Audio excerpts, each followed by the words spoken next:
Welcome back, ladies and gentlemen.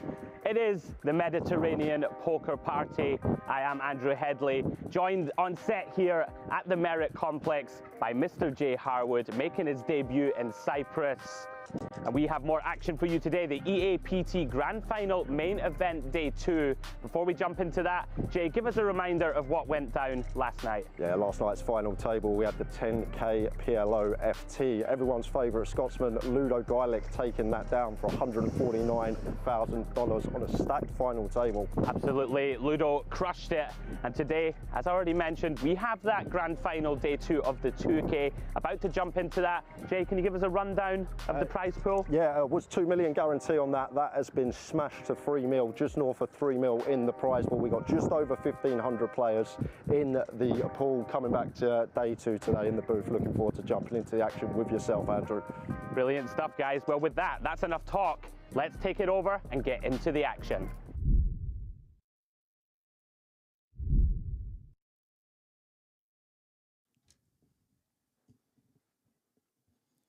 Well, a very good evening to one and all. This is the Mediterranean Poker Party. And look at that. What a beautiful view of the complex out here in Cyprus. Another day of coverage, guys, about to get underway. And today it is the EAPT Grand Final Day 2. Chip counts on stream. I'll take you through them briefly now. Sebastian Gal, 70 big blinds, 13.8 million in chips. Anton Vinokurov with a shade over 11 million. Christopher Putz in there with 7 million in chips, 35 blinds. Then we got some mid-stacks. Uberton Aquino, 30 big blinds. Vahid Motagi, 30 big blinds also. And then some of the shorter stacks with work to do. We have Kurtulis, Karake, and Ludovic Perriot on the short stack currently. I am Andrew Headley, joined, making his Cyprus debut, Mr. Jay Harwood. Jay, welcome along, my friend. How are we doing? Delighted to be here, Andrew. Everything looks great. Venue is fantastic. Atmosphere is booming, and just can't wait to jump into some hands with yourself over the next few hours. Absolutely. The beautiful ballroom here in the Merit Diamond Hotel. And look at that set, Jay. The turquoise water, tranquil, very similar. I mean, it is the Med. Beautiful, looks amazing, and just credit to everyone that's put this together, because set is looking unbelievable today. Yeah, it really is. So cards in the air, guys. We are sort of midway through level 23, playing on a 50-minute clock here on day 2. 54 players remaining. Jay, we had a massive field, 1,500 runners or so, even a little more. Smashed the guarantee, over 3 million in the pool. You know, 1.5 times the guarantee, Jay, not too shabby. No, terrific turnout, especially when you smash the guarantee out the park like these lads have done. And gonna be a big prize up top come tomorrow. Yeah, 460K or so for the win. Joining us later on in the booth, Mr. James Dempsey, having a well-earned rest. Jay, we had a very late one last night, covering that 10K PLO. First look today at Vinokurov, Russian, here in the cutoff. And perhaps a little insight, Jay, into how he's approaching this feature table. Very wide open here, 5-6 off, working with 50 bigs. Yeah, getting after it very early on. Goes for a loose open in the cutoff, but going to run into Karakai with the queens behind on the button straight away into this stream. Yeah, interesting. I wonder if this is a glitch. There we go. Right, we had, oh, look at this. 2 sets of ladies right off the bat. We did have an open to 400K, because we were just catching up with the action. 3-bet on the button by Karakai. And Kurtulis, pretty easy jam, Jay. Just a shade over 15 blinds. Standard as can be. No other way to play this one. Always going in. Yeah, not too sure what Vinokurov is thinking about. And we're going to have a very quick call here from Karake. And we'll watch the reaction. 4 flush draws, Jay. 4 flush draws, hoping that the dealer doesn't put any carnage out there, though. No one likes to bust in this manner. We will see if there is any ugliness. Hand 1 here of the feature table. Of course, very likely to be a chop. Couple of short stacks here, Jay. Average stack, around about 5.8 million. These guys both work in sub 3.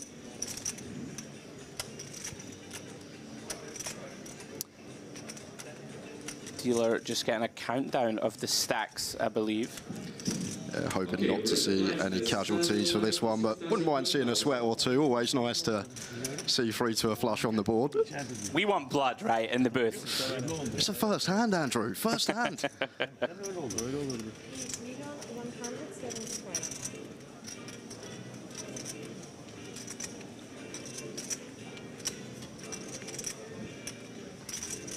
So it looks like Kurtulis, of course, with the covering stack. And there we go. Hand over, Jay. Gonna chop this one up. Both players gonna be relatively happy with that result once they get it all in. So Jay, talk us through it. First visit over to Merit.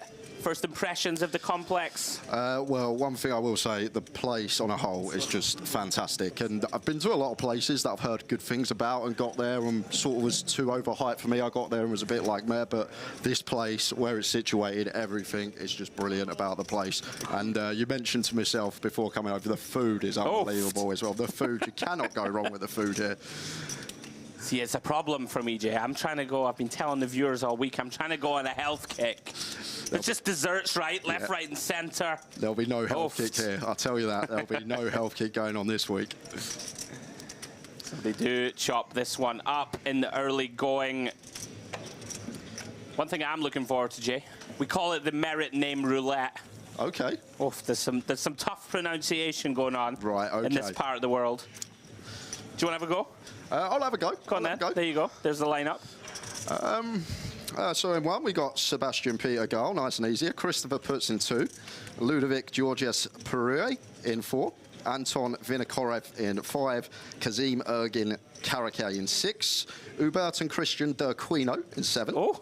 Bora Kurtulis in 8. And Vahid Mortagi in the 9 seat. I'm not going to lie, that was a lot more competent than I had hoped. I've done it before. Yeah, beautiful feature table. We had the chance to test that out earlier on in the week. A lot of room to wiggle around. Nobody cramped in. First look at Sebastian Gal. Going to come in here from under the gun, Jay. Biggest stack at this feature, shade under 70 blinds. Going to open up with the ace deuce of diamonds. Yeah, really suited ace. Fair for us from under the gun as a chip leader at the table. It's again in the mix from early position. Yeah, I mean, we're pretty deep, Jay, right, in this comp. You know, 54 left from 1,500, sort of last 3% or so of the field. So can start leveraging pressure. Look at this, Jay. Very non-standard. Aquino, the Brazilian, getting after it. Jack 9 off. There's got to be some dynamic here between the players, right, surely, for just to throw in a free bet here with this combo. Yeah, and I mean, he's gone pretty big. 8.5 blinds. Seems pretty large in position to me. Yeah, especially off of 30 at this stage of the tournament as well. Tend to scale down our sizes, but gets the job done to create it to Aquino. Unorthodox 3-bet working on this occasion. Yeah, we talk about this, right, sometimes that players on the feature, they tend to go one of 2 ways, right? They shrink into themselves a little. Yeah. They don't want to make a mistake, or they are in there swinging punches, so to speak. And Aquino, little glimpse into his mindset. And this is one of the things when we do get a fresh new 8-9 players on the feature table, we have no idea what's been occurring on outer tables previously, and sometimes there can be dynamic between players that we're unaware of, and maybe something that could have been going on there with that 3-bet from Aquino. Yeah, certainly not a typical spot to see aggression, but gets it done. As you guys had a look at that beautiful, you know, array of trophies, we have during this edition of the Mediterranean Poker Party. 5+. Of course, we're going to take you through all the action this evening, playing to the end of level 27, as I understand it. And we will be covering all of the final day tomorrow, where we will be crowning our champion. First look at Motagi, Jay, limping, king 8 of clubs in the small. Gal with one of these hands, Jay, that can sometimes choose to ISO. Yeah, the 7-3 off. I think maybe we start dipping into like stuff that don't have a straight possibility, like the 8-3 off, the 9-4 off, this type of stuff. But spot on, Andrew definitely can go for a raise. Polarized. We want to be in these spots. We want the bottom. We want the top, and this is definitely in the bottom. Yeah, does go on the attack against Motagi. Working here with 26 blinds, Jay. Typically, you're going to see limp call, I think, but maybe, you know, deeper in the tournament. There's an illustration. Wow. Gal deciding, you know, if you can leverage enough pressure, Jay, to get someone to fold king 8 suited here, yeah, you can go ballistic, right? If that's the case, I love that raise. Like, probably can raise 80% of the deck there if our opponent's folding as high up as king 8 suited. So, nice little pickup. Small one goes his way. Yeah, great feeling for Gal. Big stack at this table. And with 54 left, this is sort of the time of the tournament. You start to dream, Andrew. You start to think, I'm not far away. I'm not far away from that big money. And can veer you towards the tighter side. It's that balancing act also, right, as a big stack. Like, you want to leverage pressure, but you don't want to overdo it, you know, like ridiculously so. But it's one of those things, Jay. If people are going to let you get away with it, right, you just keep going until they stand up to you. So Vinokurov, king 4 suited +1. We saw him opening 5-6 off, Jay, in the cutoff. Yeah, and if I've got that to go by, I can't see him folding this one. Yeah, I mean, he's here to play. Of course, some of these suited king X can be viable, but he's going to run into a big one again. Karake, ace king, 18 blinds, Jay. Yeah, only real one option here, I think, is just a shove, but looks like going to go for the not all in size in here, but effectively saying, I'm not folding to a 4-bet rip with that size. Yeah, he's gone for the old half stacker. 2+. One thing I will say, against players that you know are like sort of obscenely wide like this, I don't mind widening that sort of 3-bet get in range. Obviously, ace king, very big hand. Off the offsuit variety, people typically just rip it. One more pin. That does get the job done. Yeah, maybe suited ace king is one that we do go for the 3-bet not all in size in. But I think in general, ace king off just likes to send there. But as Andrew says, if we are up against a very aggressive opponent, maybe we can go for the induce in the form of a 3-bet. Yeah, a couple of glimpses already into the mindsets of these players.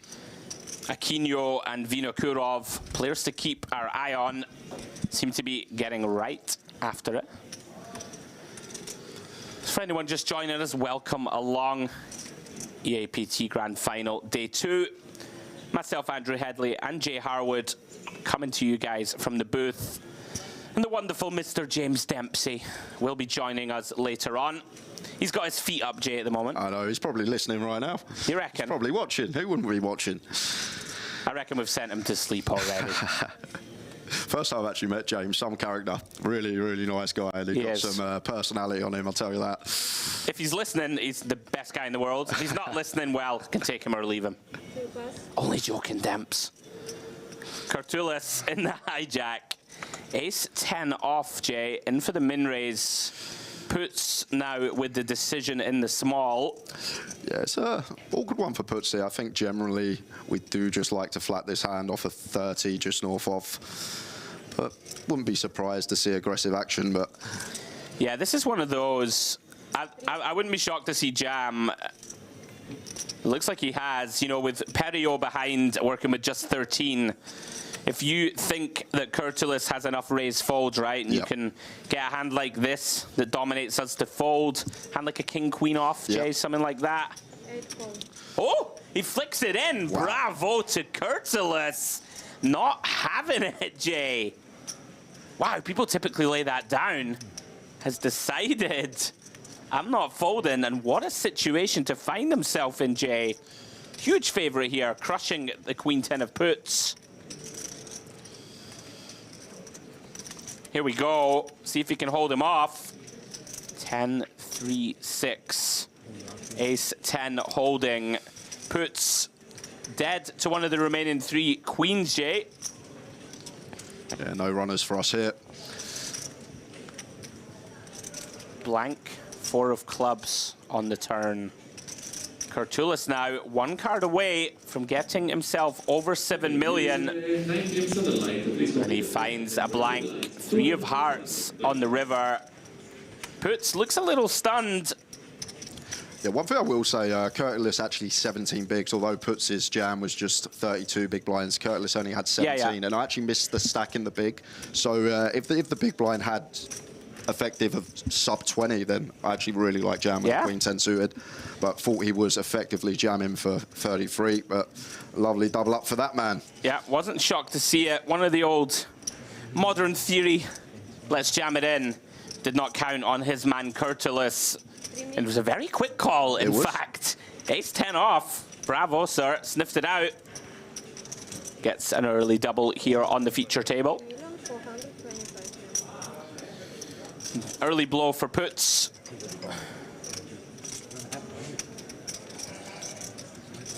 I recognize that name, I'm sure. Very experienced player. I'm sure he will be able to rebound.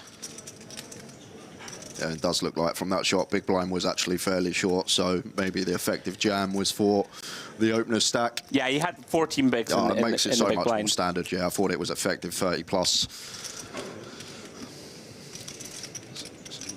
So nice jam, just not working out. Thank you.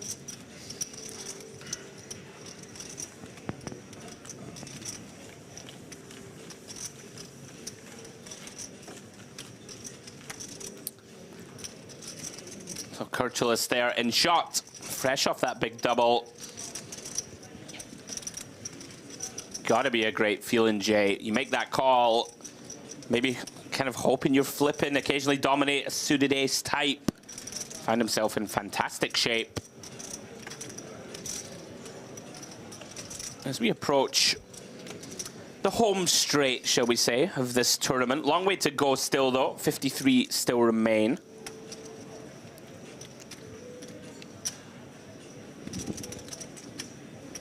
Action on Karake.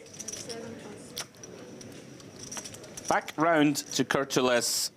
Fresh from that double up J. Queen Jack O from +2. Yeah, straight back in the mix. Pendulum swinging the right way now. Got the momentum.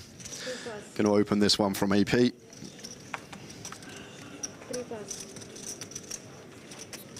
Round to Vinokurov. Very ugly looking 8-4 off. Yeah, but what we've seen from this man already, wouldn't be surprised to see a defend here. But is gonna choose to let it go. I like it. A little too weak. Especially this stage of the tournament, right? Well, like one of those that, you know, you could potentially defend for chips. Probably but, you know, 50 left in the tournament against someone who we've just seen is not going to have much of a fold button. I like it. Yeah, I like it. Just thought with what we had seen from him so far, might have had a little peek at the flop. And just a raise and take. Look at the beautiful camera work, guys, as we go past that EAPT trophy. That will be getting handed out tomorrow night. 468K, by the way, Jay, up top.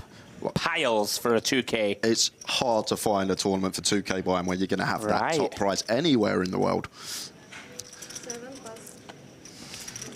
8+. Yeah, tournaments are flourishing here, guys. We love seeing it. And we got more action. We have 7 days straight of coverage. Me and James worked that out yesterday. Culminating in that 5K Mediterranean Poker Party Grand Final. Very much looking forward to that one. 5 million guaranteed. Huge week of poker. Back round to Vinokurov in the small blind. Queen 5 off, Jay. Into, I believe big blind has around 22 bigs or so, if memory serves. Look at that, one off. Yeah, and going to have a perfect hand to shove here as Karakai Yeah. for 20 effective. The old offsuit high-low, the best block up, the best unblock up in this small blind versus big blind confrontation. This is one that does love to just send it in the middle. Let's see if our man Karakai can find it. Looks like he's reaching for calling chips. Seems also pretty reasonable against a very aggressive opponent. If we can't find that ace, we know Vinokurov very likely to go after us. As it stands, 8-6-3, 2 clubs. Both players come up somewhat empty. Vinokurov, though, with some viable backdoors, Jay. Yeah, it seems like a very nice combo to continue here with a club and a 5, but going to go with check. And over to Karakai now. Yeah, I think I'm with you.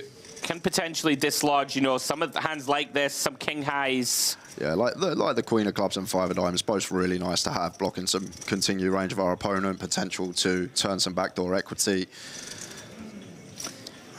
Intriguing. Does check flop.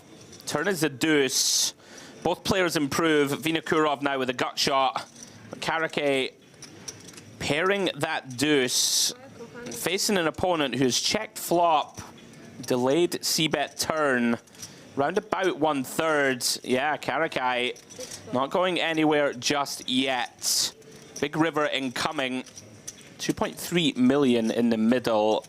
Karakai 1.5 pots back or so. Oh, 5 of clubs. Vinokurov gets there.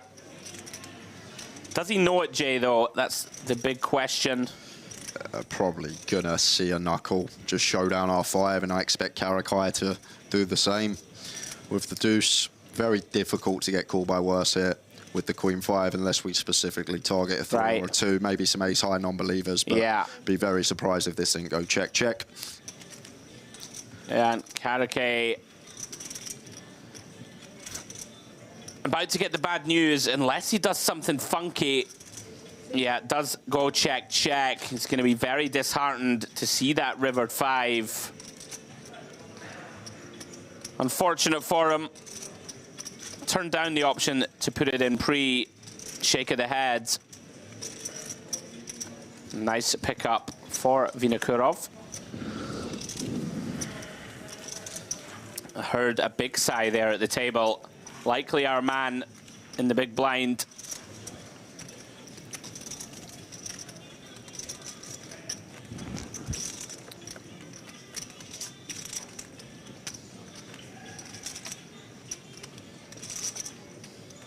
Such a fantastic shot. Right. Just more and more impressed by this place as each hour goes on, Andrew. You hyped it up to me, and you done so rightfully. Yeah, I got to give a shout out to our production guys. Just a beautiful, beautiful work. Another look at that trophy. Something worth referencing, Jay. All players, $8,800 currently locked up. Around about 4 buy-ins or so.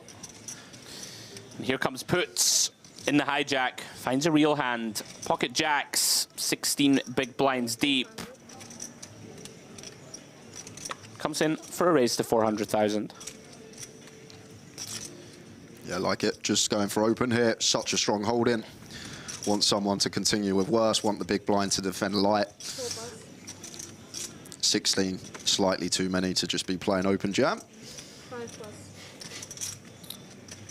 6+.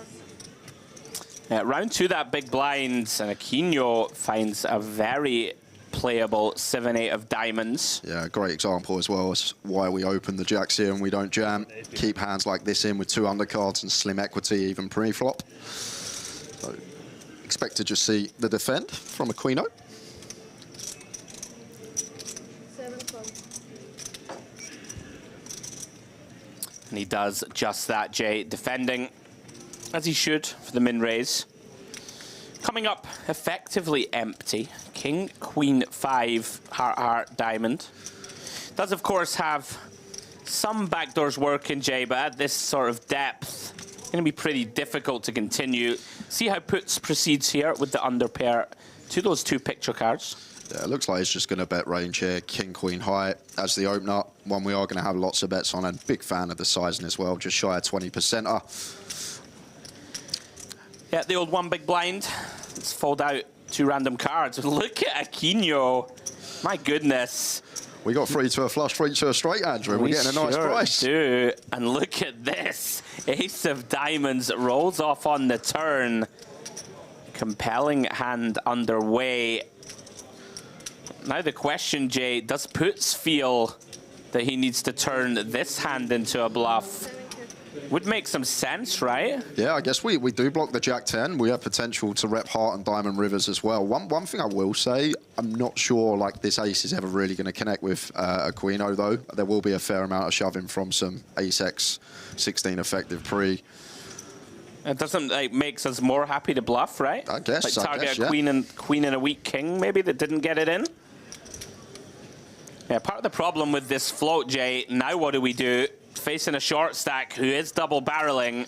I actually really like this from Puts. I think if our opponent, you know, has a queen 9 type, right, of hand, it's just never going to be able to continue. Even all the suited king X as well, just in the absolute bin. So see what Aquino does here, because flops turns a decent amount of equity now with the flush draw. Yeah, very tricky. But the problem is we can't jam really, because this is just the board. It's all over him, right? All over Puts in the opener. So how do we proceed? I mean, if he somehow sniffs it out, yeah, he feels he has to call. 7 call. Maybe some plans to bluff on like a heart or something, Jay, if he doesn't get there. Very interesting. And he does brick. 4 of clubs on this river, completes the boards. So are we going to see the set now? And to be honest with you, as you said, if we double barrel in turn, triple's actually really nice. You're going to have all this 5x of diamonds, king x of diamonds, ace x of hearts, queen x of hearts, queen jack, queen 10, king jack, king 10. They're all cool again on the turn, but would have to fold to a river bet. Yeah, Aquino, I think recognizing he can't credibly represent much strong value here, decides to check on this blank. Yeah, it's just, I know we beat the 7-8 of diamonds and the 5x of diamonds, but I'd be sitting there thinking, what on earth do I beat? I don't really beat anything now other than 5x of diamonds. And yeah, absolutely. Like a jack 9, right, of hearts or diamonds that didn't fast play. Not possible. Yeah. He's going to go for it. Oh yeah, of course. Sorry, we have the jacks. Excuse me.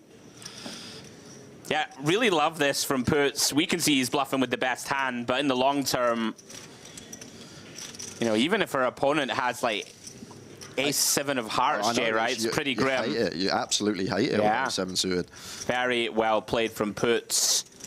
Showing his chops, you know, took that spot with the queen 10 of clubs that I actually really liked also. Yes. Illustration there of the prowess, finds the triple barrel, gets it done. Well played. Yeah, like what I'm seeing from that man in seat 2 already. Got some game for sure. Aquino, spicy. Check calling on the king queen 5 against 14 big blind stack. It's one big blind. We got 3 to a straight, 3 to a flush. Yeah. Now I never want to do a stereotype, but like Brazilians, they just love it. They just love the game too much. Don't want to fold. Very entertaining for us. Aquino, gonna be fireworks. Look forward to seeing more of him. Round 2, Sebastian Gal. Beautiful looking king jack of spades, Jay, coming in for a raise. Yeah, one that should always be opened.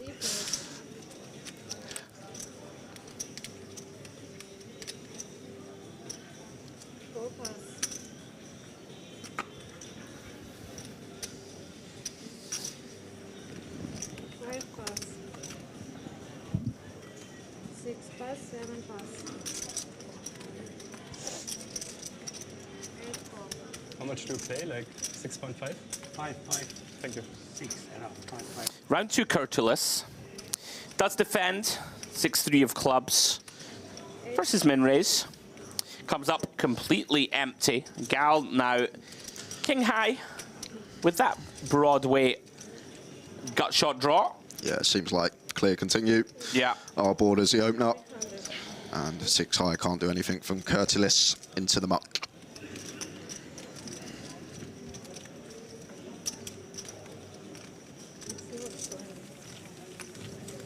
Yeah, very simple C-bet and take for Gal.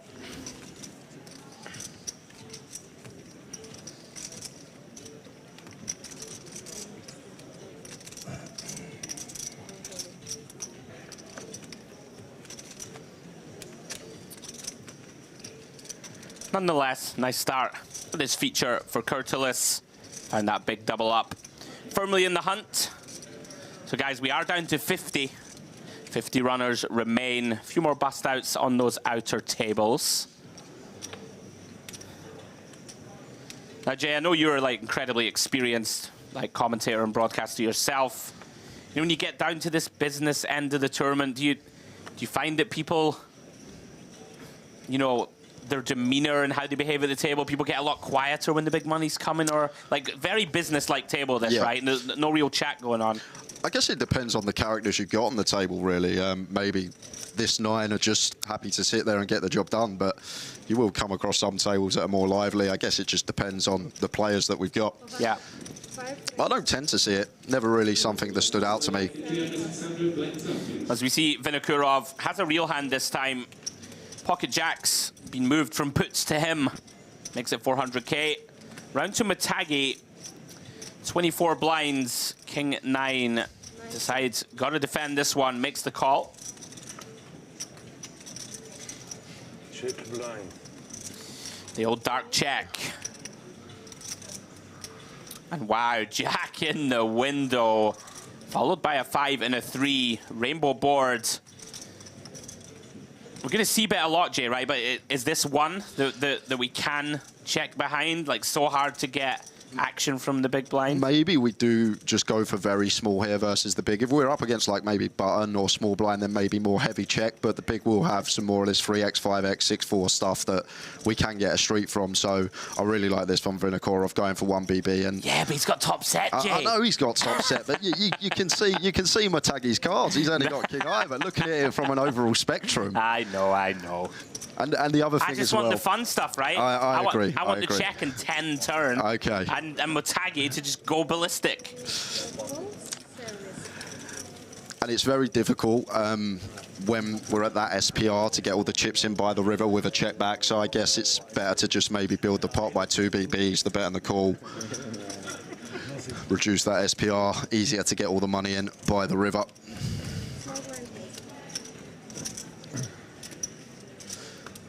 Beautiful lineup of trophies there. The one in the center, MPP main event. Winner of that tournament later in the week will be crowned. We've been calling it the Kryptonite trophy. I don't know if you ever watched Superman, Jay, or are you too cool for that? I'm too cool for that. Yeah, I thought so. Right, but you've heard of like I know Kryptonite, Kryptonite, yes. And it's, you know, on I think it's his home planet, and there's loads of these stalagmites and stalactites, stabby looking Kryptonite things that hurt him. Okay. So that trophy looks very dangerous to me. Look at this from puts, Jay. We referenced it. He's very aggressive. This is pretty out of line, right? Yeah. Sort of 24 bigs. The only way that would get me to open this hand is if the table isn't 3-betting enough. And to be honest, the only 3-bet I've seen so far is with the queens versus queens hand. So maybe it's a function of the table playing slightly too tight, not 3-betting enough. And does get it through, so fair play to the lad. Nice pick up from puts with the King 6 suited. Yeah, nice adjustment from puts as he continues to recover from that Queen 10 versus Ace 10 early confrontation. So we actually had day 1A today, Jay, of the main event. Taking place still now, I believe, out in the main room. 5,300 buy-in, 5 million guaranteed. Gotta love that, right? That's something about it, you know? 5 mil 5K, guaranteed. 5 mil. Oof. Spicy. Yeah, very much looking forward to covering that one later in the week. Perio off at 12, can't really do much. Gonna have to let it go from under the gun.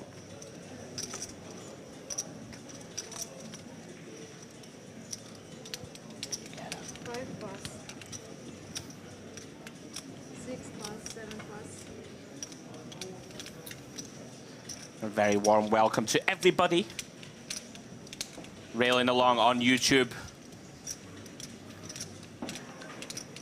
As I see my man Jay, he's going to fire up the laptop. We're going to interact with you guys. Any questions you have for myself or Jay? Tell us who you're rooting for. Tell us who you're rooting against. We like the violence. Speaking of violence, Jay, Motagi, ace deuce on the button. Very reasonable open, of course. A faintly unappetizing seat for him into two very strong players on his direct lefts. And we see that Gal here actually has a real hand. Ace king off, 3 bets out the small. Oh, wow. Puts, cold finds, ace 10 of diamonds, Jay.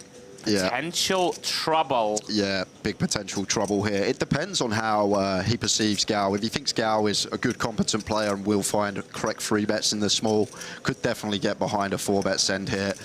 But it's a tough one. It is a real tough one. I guess it's very player dependent. If it's someone that's going to be overly tight in the small, we can just easily fold, but does go for the 4-bet rip. And I think this is very nice from Puts. Got to take the whole cards out of question, Andrew. I know we can see he's done it straight into ace king, but just looking at it on that wider spectrum in terms of range, and I think this is actually a really nice shove from Puts. And unfortunately, we're going to run into it of Gal.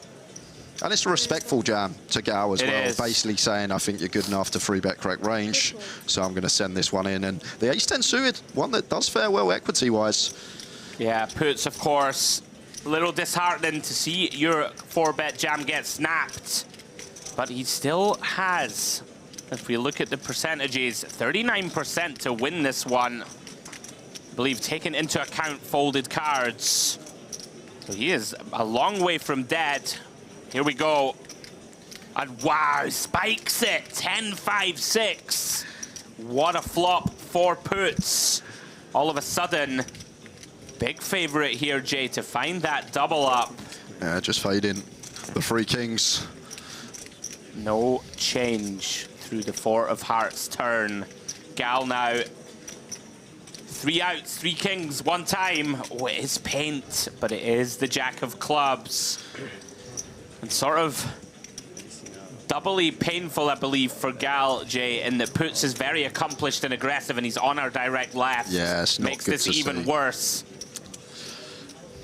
Very unfortunate for Gal. Was in shape, Jay, to basically cross the 20 million mark. Yeah, which would be huge. 100 big blinds. Aye, aye. But Puts gets there. We know he's aggressive, Jay. Yeah, Building a big stack to wield. One of the merits of going for that rip there as well, like when we are called, most of the time we'll get it through, but the times that we are called, we have the chance to get there. We're not out of the tournament, and best time to be caught bluffing is pre-flop. Equity's running fine, and found that 33%. A nice big double up for him. Chip counts on the screen, guys. Anton Vinokurov now, chip leader at the table, 12.2 million. Closely followed by Puts. Gal, still healthy, even after that little hiccup. We see Cartulis there, 7 million in chips, middle of the pack. And down to Aquino and Motagi in the sort of 20 to 25 big blind realm. There are 2 short stacks, Karake and Ludovic Perriot with 2.5 million chips. Our resident Frenchman in the mix here. One thing I will say, Jay, merit. Look at the range of nationalities. It's awesome. Yeah, great. You know, you have such a wide array of nationalities coming to visit us here in Cyprus. How's your flag game? Your flag game any good? It's not. It'll be all right. It'll be all right. Okay. It'll be all right. I've got you. Don't worry. From all them years of playing FIFA, I've got you on the flag game. Don't worry. The benefits of a misspent youth. Exactly right. I'm too old for computer games now, unfortunately. Not too old for basketball, though, as I saw the other day. Oh, don't. Please.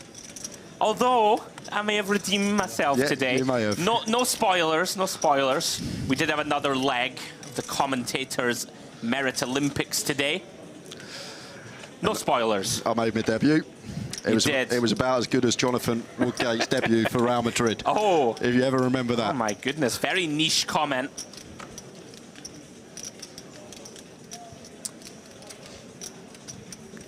As we see Vinokurov under the gun. Ace-8 of diamonds. Makes it 400k to go. Middling suited ace. 8 plus. 9 plus. 2 plus. Looks like this one gonna get round to the big blind. And Perio, awkward spot with ace-5. Very awkward this versus under the gun. Does feel compelled to defend. 11 big blinds, Jay. Doesn't feel great this against under the gun, but how about this for a flop? That flop feels great, I'll tell you that. The defend may not. But Perio here set for a double. I mean, this is going to be very tough for Vinokurov, right? You would imagine he's going to c-bet. And it's so shallow, Jay, right? Perio, 10 blinds back. Do really like this size and choice. One big blind. They're very nice on the mono board, however. Yeah. Going to get some bad news, and we just can't fold, Andrew, simply because our opponent will have hands worse ace-x. He'll have some 9x with a spade, some 5x with a spade. Lots of hands that we're in front of. Unfortunately, we are just going to be running into one of these value hands of our opponent. But right. Now, interesting that Perio decides just to check jam. Perhaps thinking, Jay, that this could look, you know, quote-unquote bluffier, right? Just like a naked spade. Or a pair and a flush draw, as you referenced. There are some available worse ace-x, right, also. Like an ace-7, ace-6, ace-4 suited types. Really difficult spot for Vinokurov. Yeah, if he finds the fold, yeah, he just can't. Does make the call. Credit to him, took a little time. Figures he can't get away, Jay, for 10 big blinds. Here we go then. Perio looking to dodge 9s and 8s to secure the double up. We can see pretty big favorite to do so. But the turn, Jay, it's never easy. 6 of clubs opens up 4 7s. And a couple more 6s, right? Additional outs for a chop. 10 on the river, no good. Perio, new life, back up over 5 million. Yeah, big fade there. Got very sweaty on the turn. That nice brick 10 on the river. And up to 25 BBs. Now, my intrepid co-commentator, Mr. Harwood, he's in the YouTube chat streets. Jay, what's going on? Anything to report? Not much at the moment. People saying hello. Good evening, Peter. Good evening, Gambit. Any UK players out here? Oh. There's a few. I've seen Brandon Shields, Jamie Nixon's here, Yanis Liparis, Simon Higgins, just to name a few. I'm sure there's plenty more. Yeah, absolutely. We did see, I mean, already, right? Yanis took down a 2K side event. We did see Ludo, of course, win the 10K last night. Dare I say it, Jay? UK poker. It's back, baby. It's back. Yeah, very strong showing from the UK contingent thus far. I'll tell you what, it's your mob that's turned out in force. The old Scots are here. There's loads of Scots here. Mate, the Scots have always been under the radar. Under the radar crushers. Right, David Vamplew, remember him? Yeah, I do remember Vamps. Yeah. Whatever happened to Vamps? He just decided he'd had enough. He'd had enough. He'd made enough money, didn't need any more. Round 2 puts, into the bin it goes. Perio, fresh off that double J. King Jack, very playable out the small. Nice tidy one as well against an aggressive opponent to potentially go for the complete and the jam over the top. King Jack off. We'll see what he comes with. Is deciding to go for the 3x. Vinokurov, 9-10 off. You would imagine it will defend this one, Jay. Expect to see it. Yeah, flicks in 1 green chip. Green chips, guys, 500,000. The red's 100K, white's 25. Does flop best. 10-4 deuce. Perio does have just king high, but does have a multitude of backdoors, Jay. He's gonna check flop. Very interesting. Vinokurov with the first decision point, Jay. Yeah, and just always going to be betting top pair here, in my opinion. Against the razor, still potential to get called by worse. Can flush out some equity of overs. Seems like a pretty clear one to start putting some chips in. 5, 400. And that third pot just shy off his size of choice. And it's kind of awkward here for Perio because for chips, clear call. 2 overcards, 3 to flush, 3 to a straight, and can still have the best hand blind on blind. But at this stage of the tournament, when ICM is a thing as well, just going to take the tighter approach, and Vinokurov keeps him honest, shows him that he flopped the top pair. Yeah, kind of interesting. You know, we can see, of course, there, makes a nicely timed check fold. Seems like kind of a lot of hand to just check give up to me. On like a 10-4 deuce, right? Like relatively disconnected. I'm somewhat surprised it doesn't either go with c-bet or, you know, check call, maybe even check raise, Jay, right? Occasionally your opponent's going to stab a lot. Little surprised to see him just give up on it, but perfectly timed. Yeah, maybe small check raise could be in there. I'm not actually sure about it, but maybe that works okay. I think the problem with check call, Andrew, what we've seen from the man that was in the big blind so far, very aggressive. Yeah. So the times we do turn a gut shot, we do turn a flush draw, going to be difficult to realise that equity when met with a double barrel. Yeah, that seems fair. Round 2, Mr. Puts. The cutoff out of the way. Perio, pretty unappetizing. Queen 6 on the button. Yeah, I'd like to see it go into the muck, but... Yeah, disciplined. Not much to do.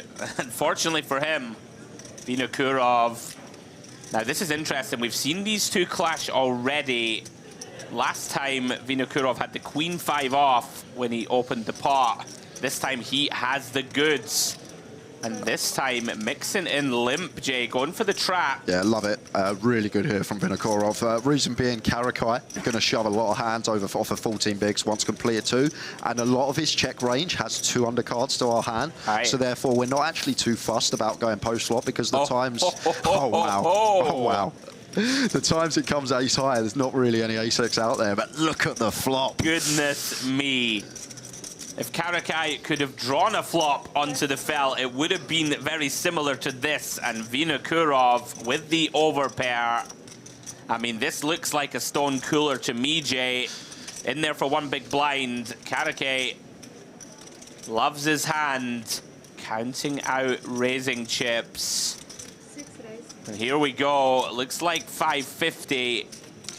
Yeah, and at this stack depth, not really much room for flatting as Vinokurov with his hand, so expecting to just see the free bet send here. Yeah, we will see you at the river, gentlemen.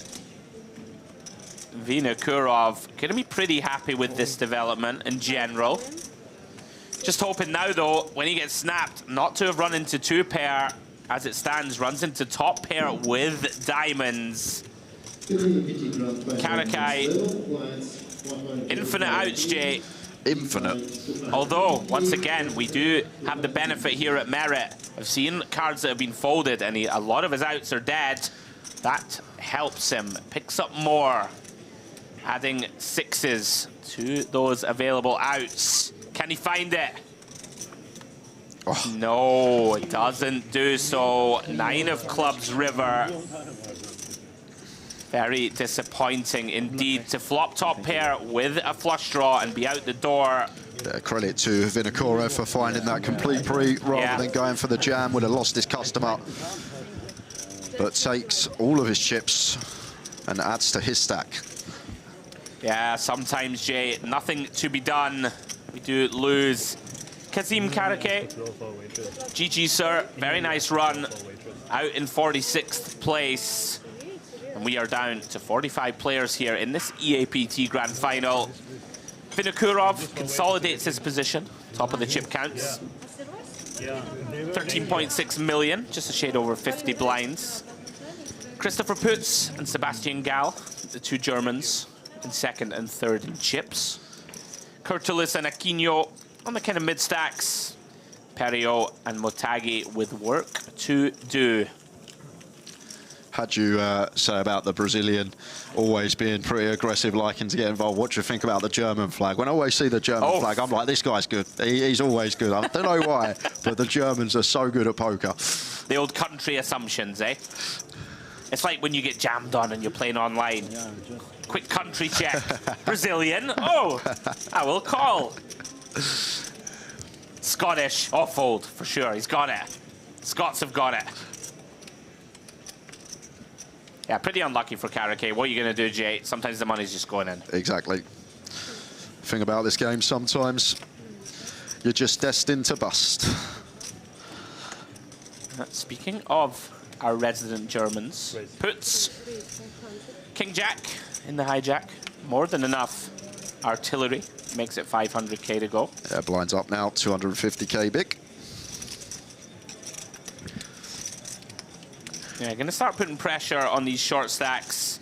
Perio does find an offsuit Broadway.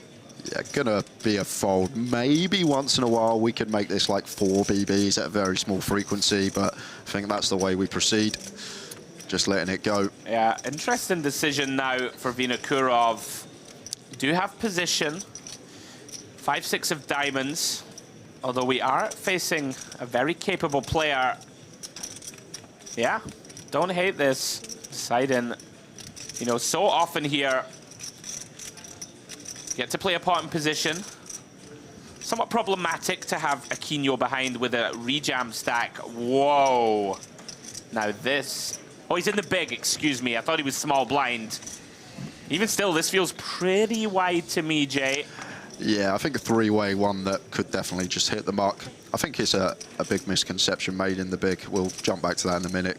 Expect this from puts to be c-betting fairly often, but maybe wary about this Vinokurov bottom range, so he's going to go for check. Now, Vinokurov now, bottom pair. First decision of this hand post-flop for him. No backdoor flush draws available. Deciding, just going to check back, see what develops. Remains best through the 3 of diamonds turn. Action on Aquino. Not a lot to work with, of course, just king high. Yeah, a whole lot of nothing here. I think we just want to be checking, done for the hand as Aquino. I mean, if he goes for this, I mean, this is pretty wild. Let's go. Wow. We saw him earlier, 3-bet Jack-9 off. I mean, this is spice. 2/3 pot as well. I mean, it's probably gonna work. Vinokurov. I mean, and on this dry board, Jay, right? I guess not that many bluffs, yeah. In theory at least. You wouldn't expect so, so credit to Vino winning a pot. I don't think many would have won there. I'm loving him already. It's gonna be box office. I mean, that is out of line. Timed it to perfection, though. There it goes for the defend with the king 8 off and finds a way to win that pot. Told you. Brazilians, let's go. Oh, well-timed aggression. That's why we love the game, though, Jay. I'm never, ever finding that. And, you know, he's found a way to earn that pot. I'm not even finding the defend, Andrew. No, me either. See, UK guys, too tight. All nits, all of us. We put all our chips in, fold. Round to Gal. Raise. I mean, look at this. Some spice at this feature table. Queen 7 suited. Pretty wide. And when I say pretty wide, very wide.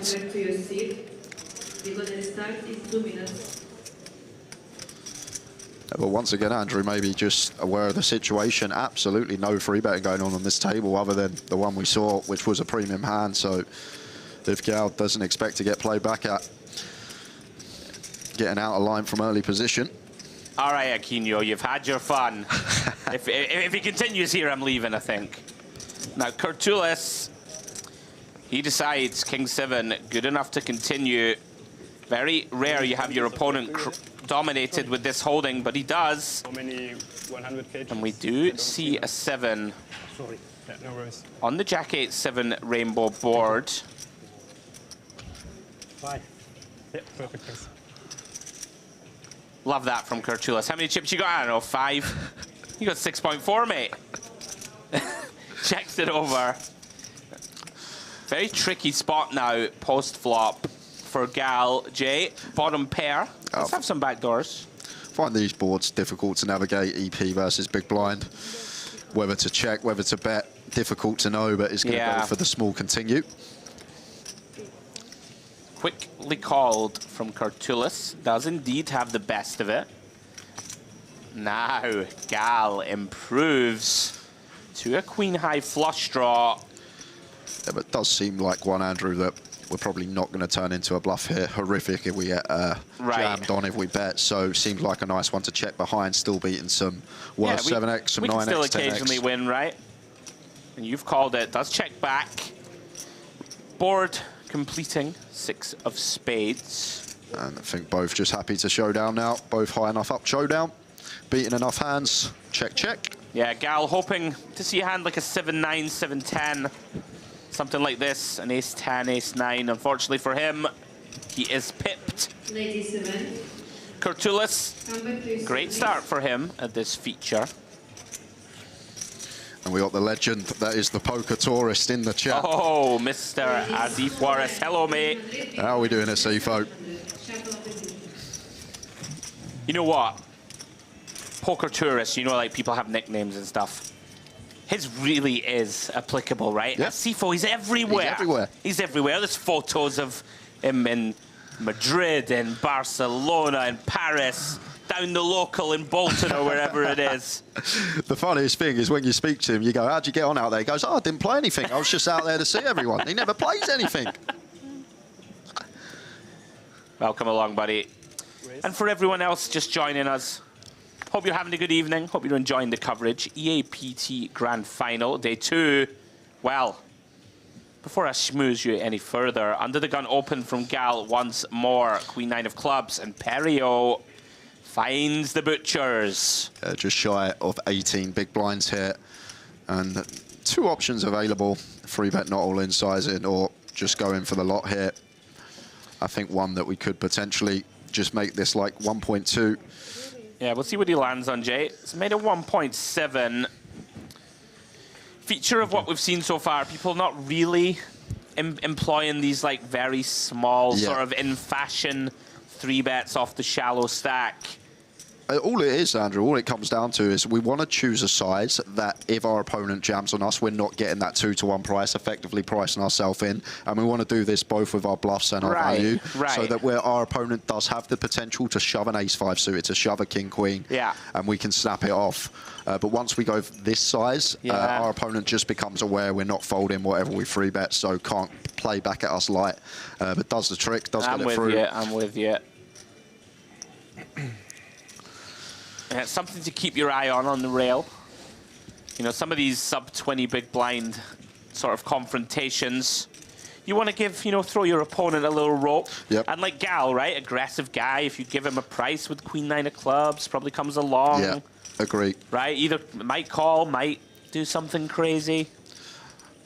I think in this day and age with poker, people with free bet sizes, they just stick to one size all the time rather than actually recognizing stack sizes and how we need to either scale up or scale down our size dependent on that other variables to take into account.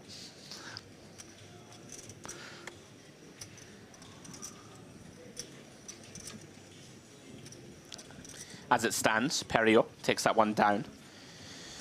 Throws away King 10-0, very reasonable, 22 blinds. I'm kind of loving this feature, a lot of live wires. Vinokurov very clearly wants to get involved with a myriad of holdings. Let's decide to get away from this one. Yeah, but it carries on like this. Wow, here comes Curtulis. Queen 4-0. See, I'm kind of loving it though, right? It's great. We talk about stereotypes in poker.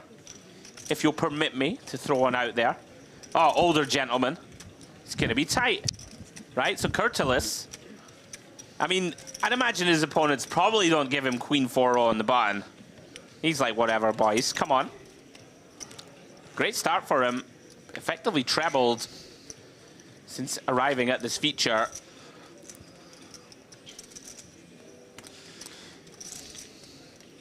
We have a saying, Jay, at Merit. Okay. MPO. MPO. Merit Poker Optimal. Like it. You will see some spice, my friend, I'm already seeing it. And if it carries on like this, I don't even mind every 4 hours you and Dempsey throwing your feet up. I'll sit in here all week if it's like this, Andrew. Yeah, Mr. James Dempsey will be tagging in Around about an hour's time, I believe. A little less. Round 2, Motegi. 14 bigs. Oh, he's gone with limp. Very intriguing. I don't mind it. Mixing one of these in from time to time. You know, if you don't want to raise fold this hand, right? This is a hand that probably wants to either jam, like you don't want to raise call, you don't want to raise fold. So it seems like either shove or limp. Kind of like it. Gonna bring Gal in with suited 10 deuce. Round 2 puts. Very interesting holding. King 9 of clubs. Very likely, Jay, right, just to look at the small blind and consider that dead money, right, most of the time. This is always dead money here. So I wonder if he decides to take an aggressive stance. And we know he likes to. Yeah, don't hate it. Pouncing on the perceived weakness of this Motegi limp. Makes it 4.5 blinds. I wouldn't actually expect Motegi to have a hand like this. Think it's going to be more weighted around like the 7-9 suited, the 8-6 suited, this type of stuff that wants to see a flop cheaply. But now we're in this situation as Motegi. Right. Difficult. Like, I wondered if puts would ever shove here, right? Like, I don't think Gal ever calls jam. Like, almost never, right? Maybe like a pocket sixes that didn't raise pre or something. Yeah. Could, you know... I wondered if puts would just send it here, right? Like are we going to make this 1.1? We're not going to fold to jam, right? Yeah. I don't think. I don't think we can. But maybe thinking that he looks stronger also, right? When you do this, you know, when you shove, you're going to have a lot wider range. Very nice from puts. Yeah, liking what I'm seeing from this man. Pretty much mistake-free, I think, thus far. Oh, he got lucky with the ace-10, in fact. Yeah. I'm wrong. No, I mean, you know what I mean. Yeah. It was not a mistake, but he took the aggressive... He takes the aggressive action when he can. Yeah. Yeah, yeah, yeah, yeah, yeah, yeah, yeah. Yeah, yeah. The energy is different, yeah? The energy. Yeah. I feel it. Yeah, I agree.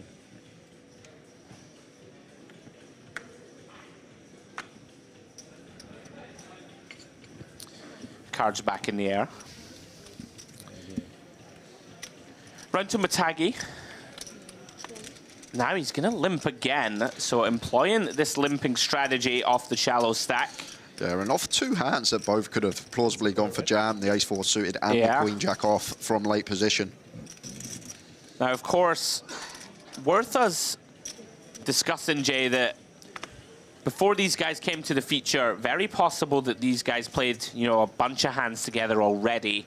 So whether Motegi has been limping all day, right, off every stack depth, we're not privy to that as of yet. But potentially, right, Gal over-limping a hand pretty wide, right, queen 10 off, perhaps thinks that Motegi is really in there with an incredibly wide range. And Perio gets a free look at an inherently ugly holding, but we can see he has 34% here. Motegi and Gal, card sharing. Well, 4-4-4. Motegi has the best of it. Of course, no way to know it. Relatively rare that queen high is going to be good. Although having said that, Gal probably ISOs quite a lot of hands that are better than this, right? The interesting thing here, Motegi, I don't think he can ever bet here because all his pocket pairs are just going to shove. He's not going to have any 4x, maybe ace-4 suited, and then maybe a trapped aces. But see if Gal sniffs this out, because I think it's just the cleanest bet of all time here with queen 10, because expect Motegi just to be shoving every pocket pair, pre-flop, one combo of 4x. Yeah, perhaps a little concerned about Motegi's limp. Does check back. We see a king of hearts roll off on the turn. Motegi and Gal now chopping. Will Gal try and steal this pot? Does have nice blockers to that king. Queen and 10 in hand. Blocking some of those king, queen, king 10 types. Yeah, good point to make. Here he comes. It looks like a nice piece of timing. Shade over one big. Decides can get away with a cheap bluff here. Perio going to be done with it. And Matagi, even if you suspect Jay, right? I mean, what can you do here? Very nice from Gal. Earns that pot.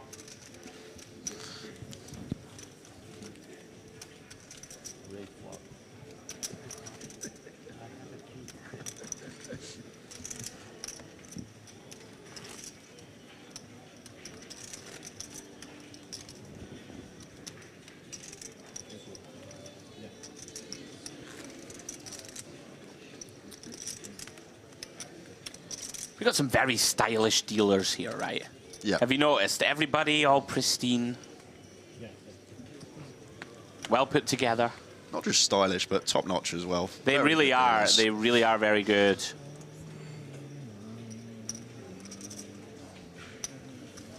Now, Matagi. We have seen him limp.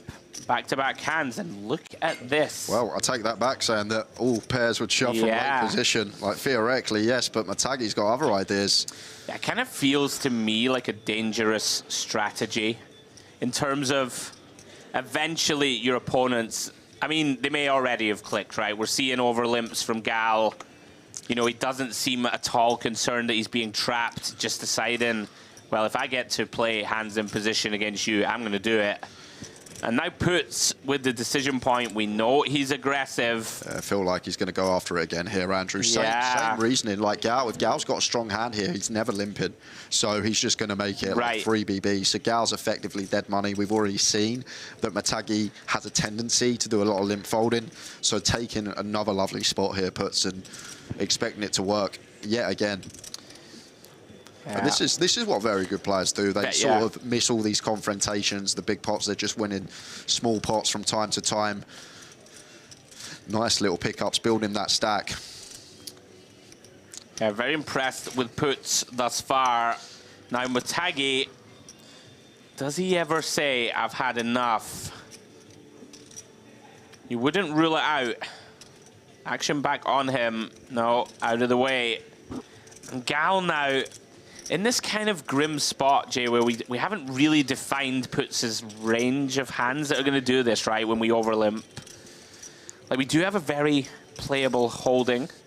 We are out of position against one of the better players in the field, but does decide. I've had enough. In for a penny, in for a pound. I'm going to call. Very bricky looking 8-5-5. Puts likely to like this flop.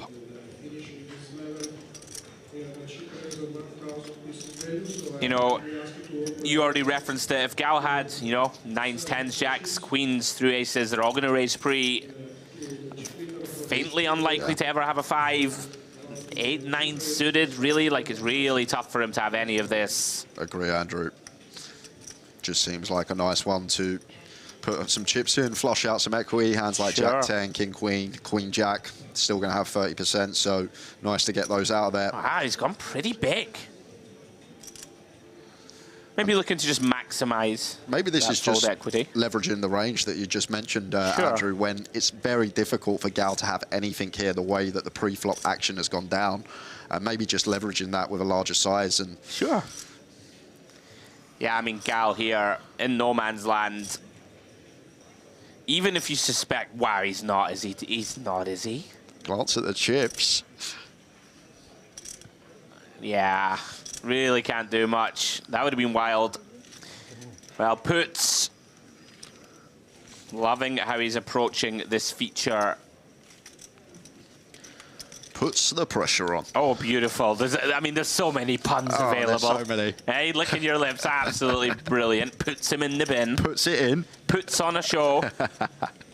My goodness. We'll have a field day. What a treat. If this man makes the final table.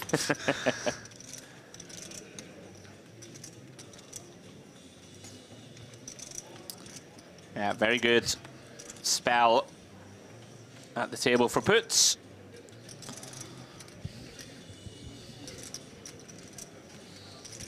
Motagi lets this one go.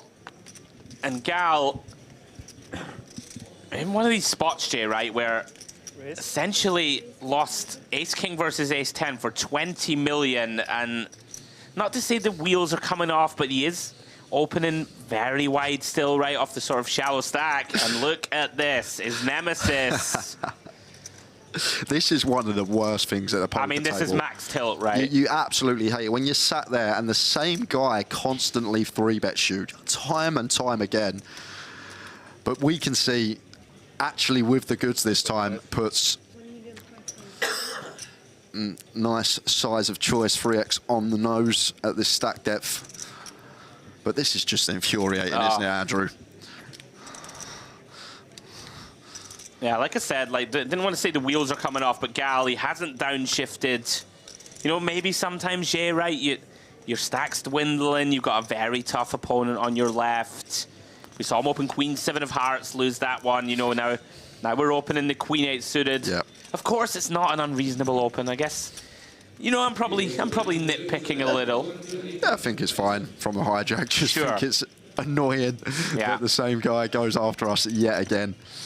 But with the goods this time, put some more chips added to his stack. Yeah, puts loving life. Building that big stack. Average chips, guys, at the moment, excuse me, 8.2 million. Shade over 30 big blinds. And we are losing them quick, Jay. 38 now remain. I believe we had 54 start of coverage, so a third of the sort of streamed field have departed. Yeah, I'm surprised to see that, Andrew, with average stack being north of 30 big blinds. That's quite an influx of bust-outs over the last hour or so. You got to remember, we're in the Mediterranean, mate. It's the poker party. Things to do. Let's just get after it. Yeah, 38 remain. Everybody now has locked up, guys, $10,000 into the 5-figure paydays. Round to Vinokurov. Pocket 3s on the button. Certainly playable.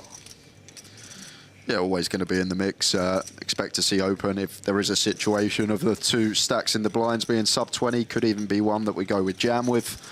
That most certainly won't be folding. Yeah, he does have a Quino on his left, right? So if you have the sort of live wire, maybe you jam, Jay, if he's like 20, 25. You know, there are not many hands we want to shove, right? Well, here we go. Oh, he did. He did just shove, and we can see Aquino probably would have 3-bet jammed this hand versus just open. Great. Very nice adjustment from Vinokurov. And this is why... Oh, wow, sorry, I didn't... Sorry to cut you off, Jay. I mean, this is a big shove now.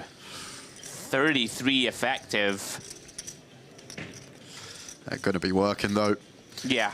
But one of the merits, as you just see, getting the ace-9 to fold, the 2 overcards, even the 9-8 off in the bit. Kind of close, right, ace-9? For 30, I know, when he shoves to 30 effective, I'm not sure we should be sticking it in. But if it was just for people are never balanced here, right? Like, they just never have ace-queen, ace-jack suited types. It's always like the always small this pairs, hand, right? the king-queen suited, the stuff like that. Yeah, it's, I agree, some suited wheel aces. But yeah, you probably don't want to flip here with ace-9 and very occasionally be dominated, I guess.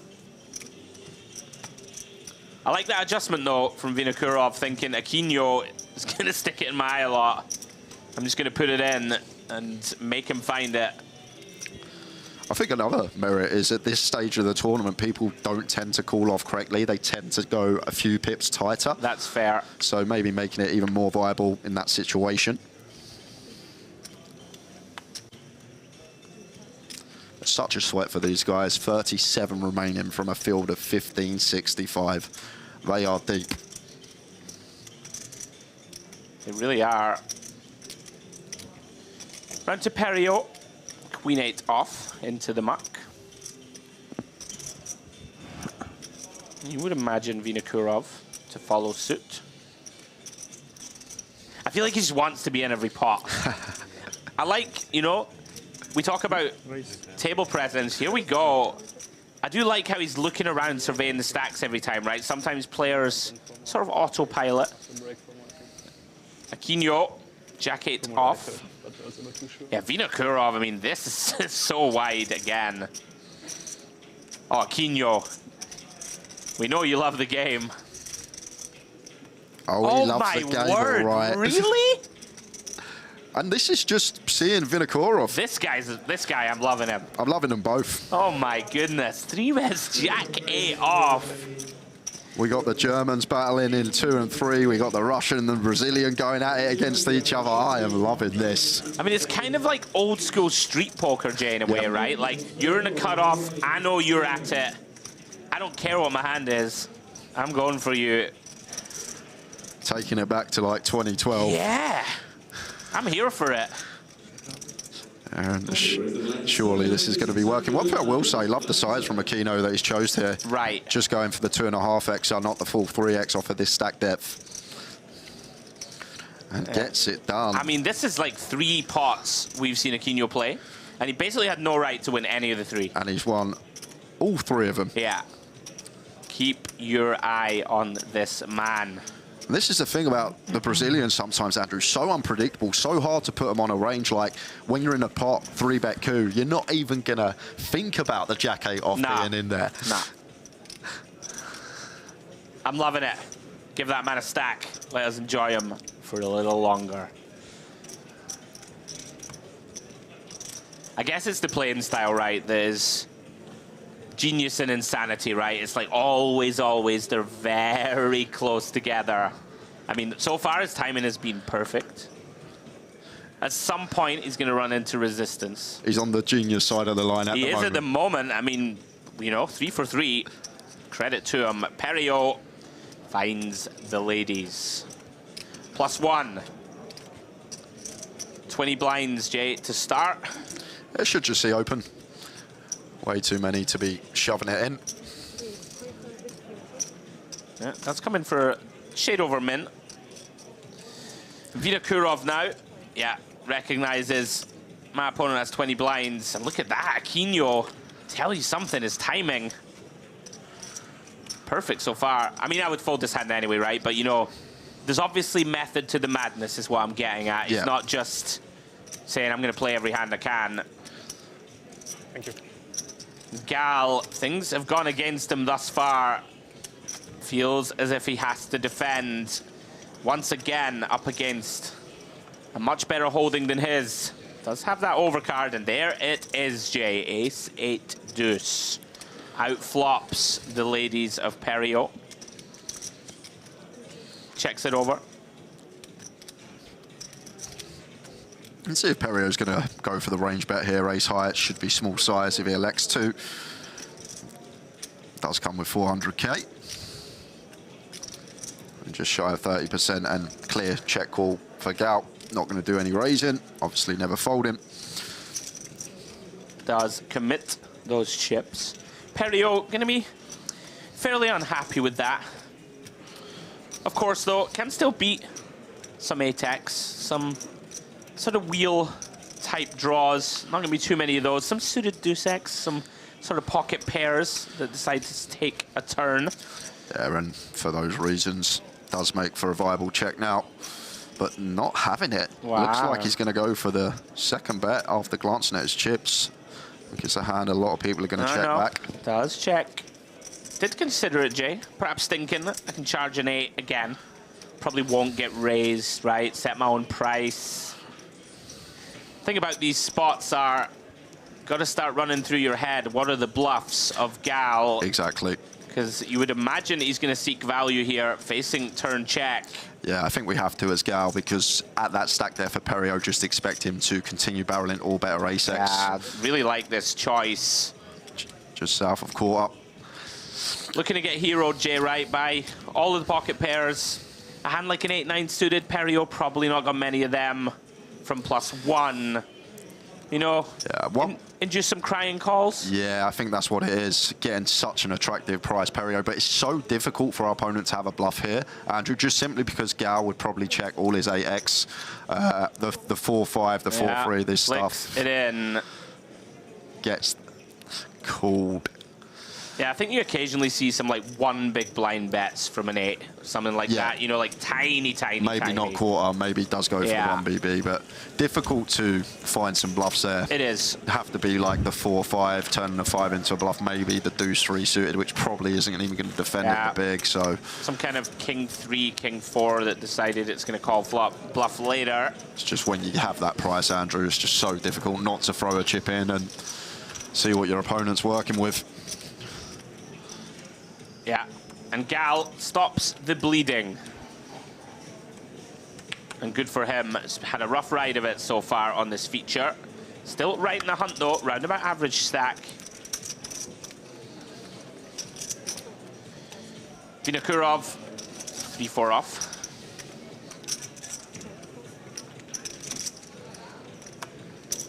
Let's it go. Round 2, our resident firecracker, Aquino.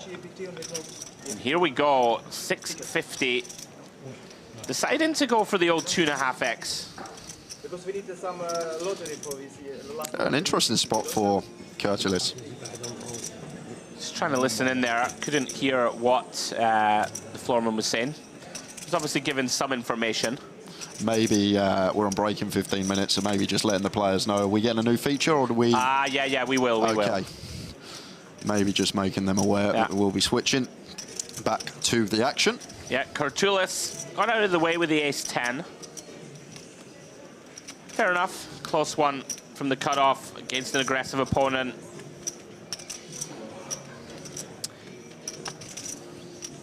First potential clash between Aquino and Puts. Not going to be clashing with the 4 high.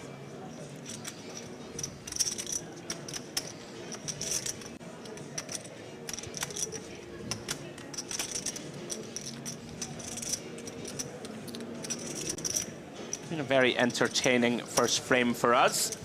We are down to 36 players now, guys. Going to be playing to the end of level 27 this evening. We had our first merit power cut earlier for you, Jay. Yeah, 2.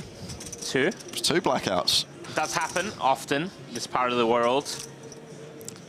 So we're going to play to the end of level 27. And then tomorrow we will be with you for the duration, taking you through from the start of play all the way to the crowning of our champion.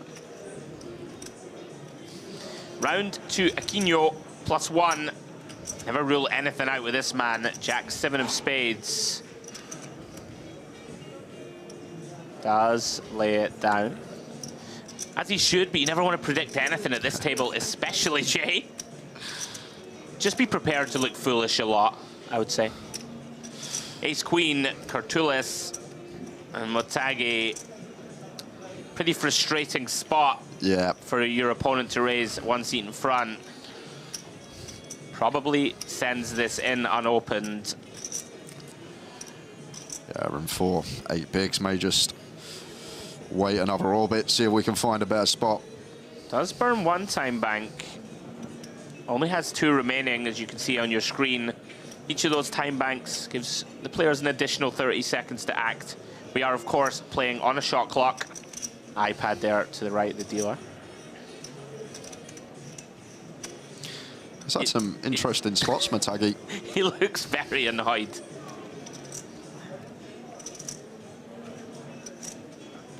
Oh, he's not going to put this in, Jay, surely. Wow, it seems strange spot to burn your last 2. I'm not a fan of this, like burn your last 2 time banks. Like what happens next orbit when you come up with a really tough spot, right? Yeah, it seems I'm not a big fan of this, you know, like leave yourself with 30 seconds only.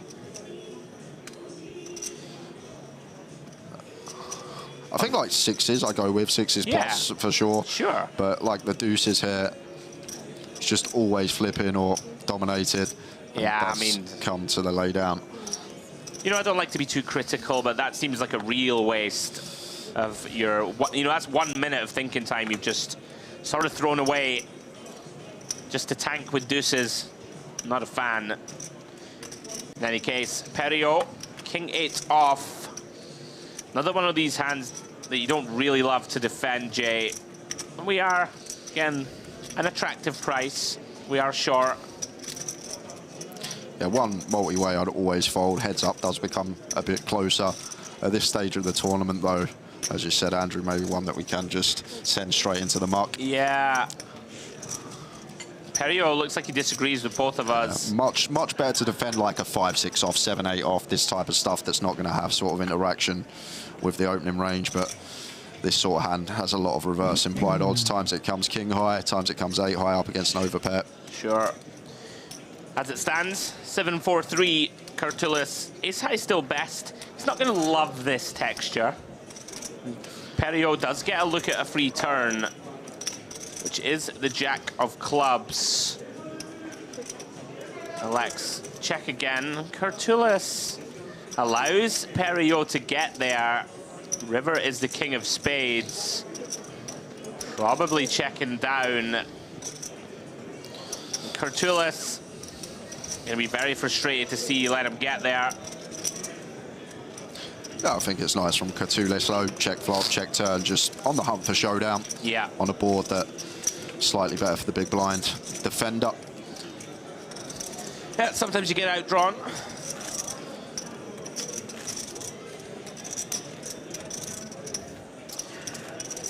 So guys, for anyone just joining us, welcome along. Mediterranean poker party in full swing. Packed room, you can hear it in the background. We've got day 1A of the main event underway. Bunch of satellites and side events. It's all going off. You're looking at our feature table. EAPT Grand Final Day 2. Aaron over to Matagi, and I'm really hoping he finds this one, Andrew. Now, Matagi, pay attention. You don't have any time banks, mate. Right, but you know what I mean? Like, if this was King 8 suited now and he's got no time to think. Right, no more. I won't give him any more of a hard time. In they go. Oh, Matagi runs into the aces of Sebastian Gall. Brutal timing, Jay. I mean, he's got a jam, of course. Of course he has. 8.5 blinds. Aaron should just see the flat here from Gall. We got a stack that should just be calling for the times we have, for example, a hand like ace 10 here and someone wants to shove over the top and then we can fold. So we want to do that with our strongest hands as well. So do expect to just see, wow, he's going to go for ISO, Andrew. Does go for the ISO. He did say call, there we go.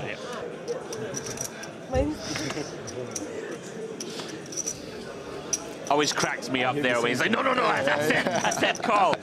Which, it's kind of not a tell, right? Because you either have a really good hand or you're like, oh, no, I didn't want to jam with my king-queen off.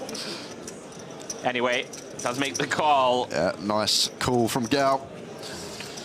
Yeah, it does have Vinokurov in the big with a lot of chips. Perio, I don't know, Hollywood in here. Not sure what this is. One of my pet peeves is this, you know. I'm always quite kind as a commentator, but come on, mate. 9-7 of diamonds, get it mucked. All right, Matagi, very unfortunate here, has run into the boots. Pocket aces. Ace of hearts, of course, also in Gall's hand, gonna make that little bit more difficult as he attempts to crack the rockets. Hasn't gone his way so far, Jay. We'll see if he can get there. In with a puncher's chance still. There's a 24% equity here. See if this flop can bring any help at all.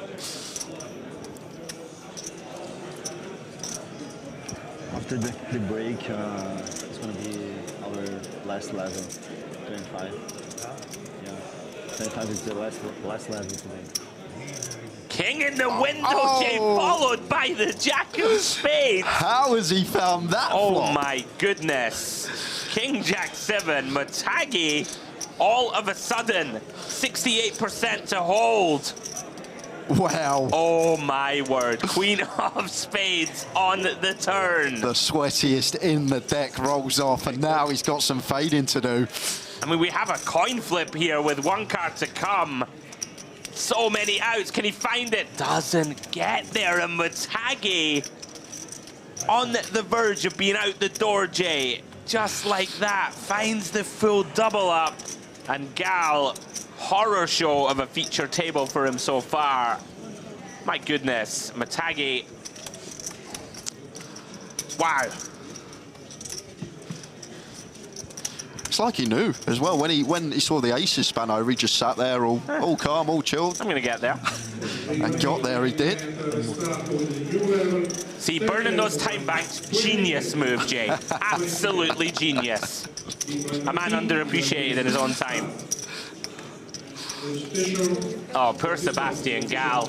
Ace, King v Ace 10, cracked. Aces v King Jack, cracked. We'll see how he responds, Jay. It can be tough, right, mentally. Brutal. Yeah, need to be mentally strong in this game. I think the best players just take those on the chin, continue going about their business, playing each hand as it comes the best they can. But one thing you can't do is straight away, next hand, think I need to get my chips back. Need to start playing pots I wouldn't usually. Gal does seem like a man that mentally adept. Out of the way with the Queen 8 off in the hijack. As puts comes in with a raise to 2 BBs from the cutoff with King Jack off. But in a soon we have break, 5 minutes, 6 minutes. Yeah, more than enough for puts. Now Perio, I wonder if there's pay jumps, Jay. Like that would make some sense, right, for Perio to do for these tanks. I'm gonna consult my notes as they appear in front of me. Vinokurov, decision point, ace 9 off. Now there we go. Credit to Perio then, was tanking for a pay jump. Vinokurov, Jay, has one of these hands that can certainly go for a late position opener. Yeah, definitely a nice one to use, the old ace 9 offsuit. Yeah, yeah, he's going for it. And not only a nice one to use, great opponent choice as well. I'm with you in terms of like puts will be wide enough, but also, you know, is the type of guy that can call in position or potentially 4-betters. I know what you mean though, I'm with you. Goes for 7.5 blinds or so, quite like it. Shade over. And puts has one of these sort of, can defend it, but you're never thrilled, right? Like suited variety, we're in there. Yeah.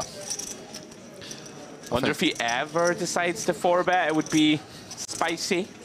Timing would be impeccable if he did find it. Yeah, let's see what he goes for, and there you go. In the modern game, you gotta defend your, you gotta defend your chips. Decides King Jack is strong enough against a small blind 3-bet. And off we go. Ace 10-4. Vinokurov flops the best of it. Now how to proceed. Aaron, do expect to see c-bet range a lot of the time from Vinokurov on the ace-high board. However, what I will say, maybe do need some checks out of position with top pair, and this is a very nice candidate to choose. Yeah, it feels inherently like the kind of hand that is going to want to check at least one street. Not going to check this one. And puts now does have a gutter, Jay. No spade in hand, which of course he won't like. But he is getting pretty attractive price. Yeah, between 20% and quarter here, so really nice price here for puts. Kind of grim though, right? Like, sort of blocking the most natural value hands, kings and jacks, right? Yeah. Of the small blind that we could get to fold down the streets. But we know this man likes to fight for pots. Will he fight for this one? Well, decides to see a turn. Don't mind it, gut shot with 5.5 to 1, and especially with position as well, the times it's checked to us on terms, we can get giddy and potentially make a better hand fold. Right, now 5.3 million in the middle Vinokurov not going to like this card, of course. 8 of spades. Really bad for us, simply because we shouldn't really have flushes here, Andrew. Like king, queen suited, jack 10 suited, all this stuff wants to flat from the small. So it's really difficult to have a flush here, whereas puts will defend all these like 8-7 suited, nothing, 9-10 suited, jack 10 suited, jack 9 suited. You get the gist.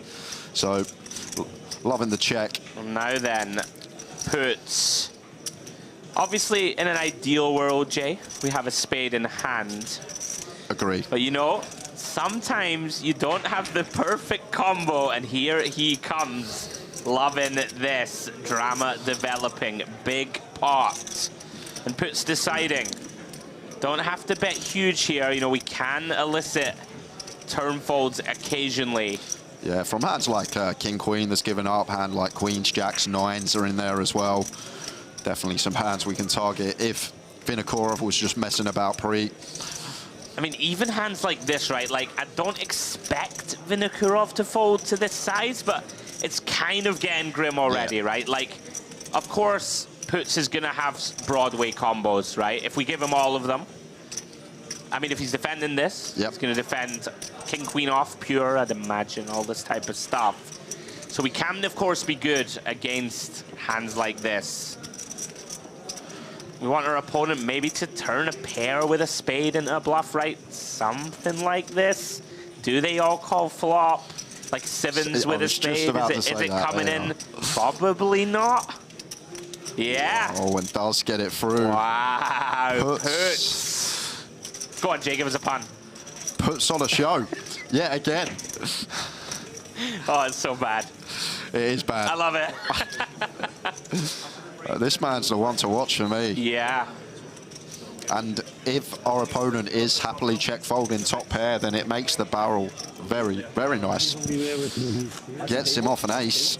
Yeah, I mean, Put's going to be happy not to have to fire river, right, I guess. One before, right? I think so. And also recognizing that that turn does shift the range drastically, simply because our opponent can't really have a flush, whereas we can. We can have top set aces at best, I think, there as Vinokurov. Like, something kind of interesting for me there, almost in a way, having ace-9 is like maybe a little better as a catcher than ace-jack, ace-queen, because you want puts to have queen-jack, right?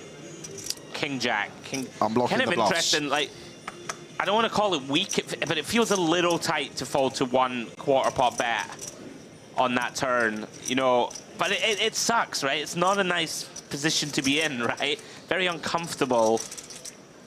And credit to puts, gets it done. Yeah, that's a nice little hand for us there. Takes us into the last one of the session. And Perio getting his tank on.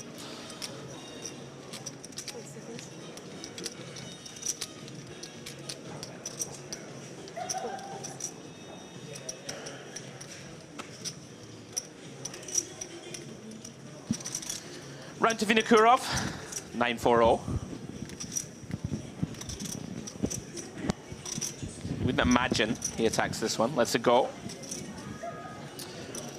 Blind's going up very shortly, Jay. Aquino, sunglasses have come off. Limps in from the small here, jack 5. Let's flop a piece.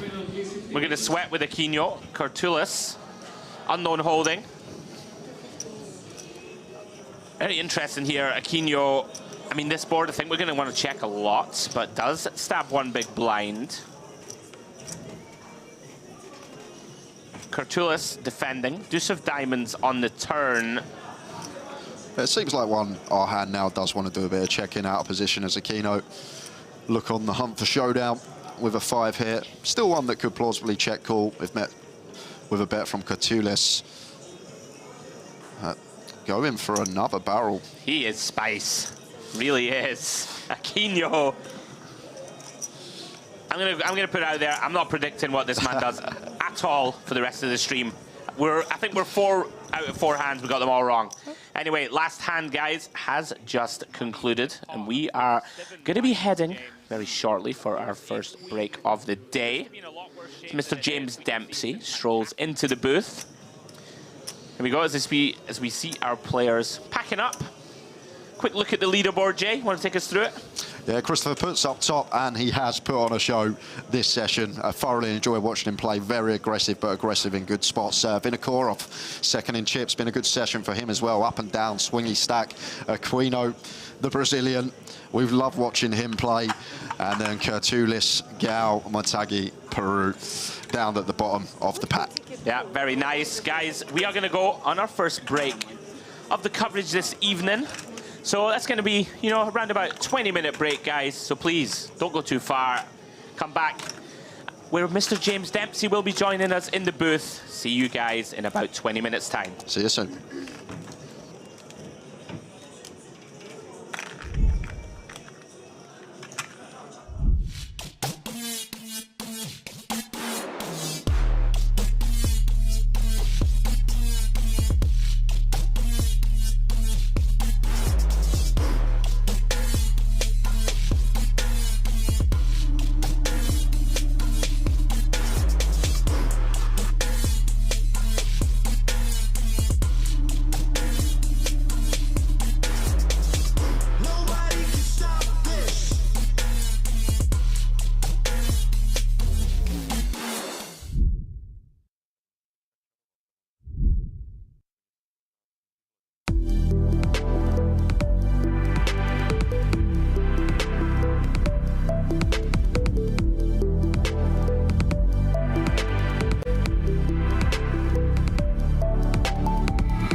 Estoy impaciente, quiero comerte. Quiero jugar, baby, 1 hora más. Estoy impaciente, quiero comerte. Quiero jugar, baby, 1 hora más. Estoy impaciente, quiero comerte. Quiero jugar, baby, 1 hora más. Estoy impaciente, quiero comerte. Quiero jugar, baby, 1 hora más.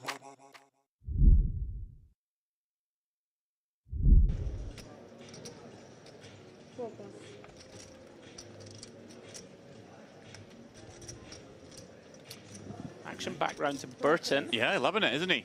Very much involved.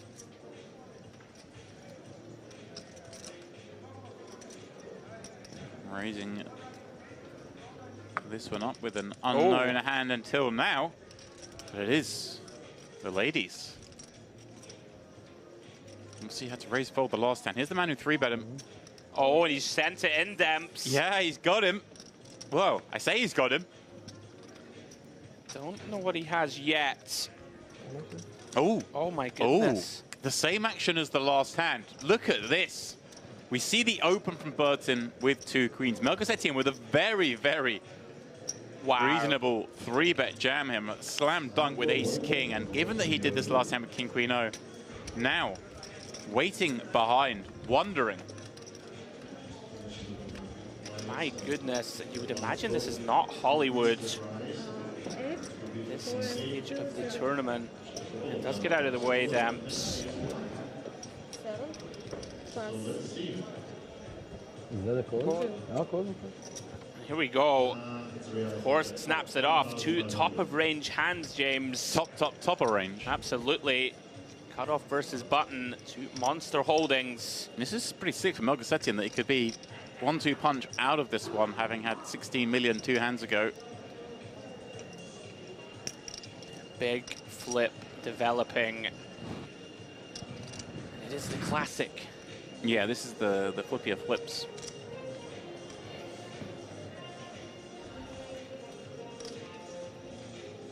King 6 straight. There it is. Finds a partner.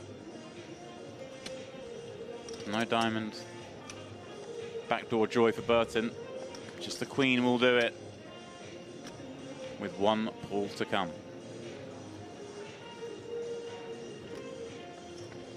Just thinking, Andreas.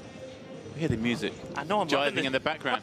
Like, if you're the one all in there with 2 outs to come, and everyone's silent, and you just got this like happy, cheery tune going, I don't know. That might put you on tilt. That might set me over the edge. Like, no one's ever hit a 2-outer to that music.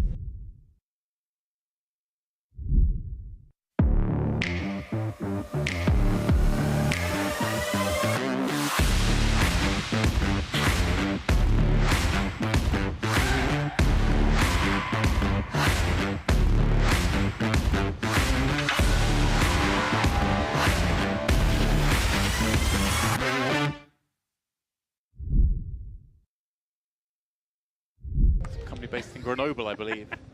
You know, the foot of the French Alps. You know, I'm just having a bit of fun with it. I know you are. Mont Blanc. I'm just getting Mont Blanc, that's one. Mont Blanc is a mountain, yeah. There you go. There's a lot of mountains in France that begin Mont, as it happens. Yeah. Coincidentally, of course. Hence why I made the joke. I'm one step ahead of you, Demps.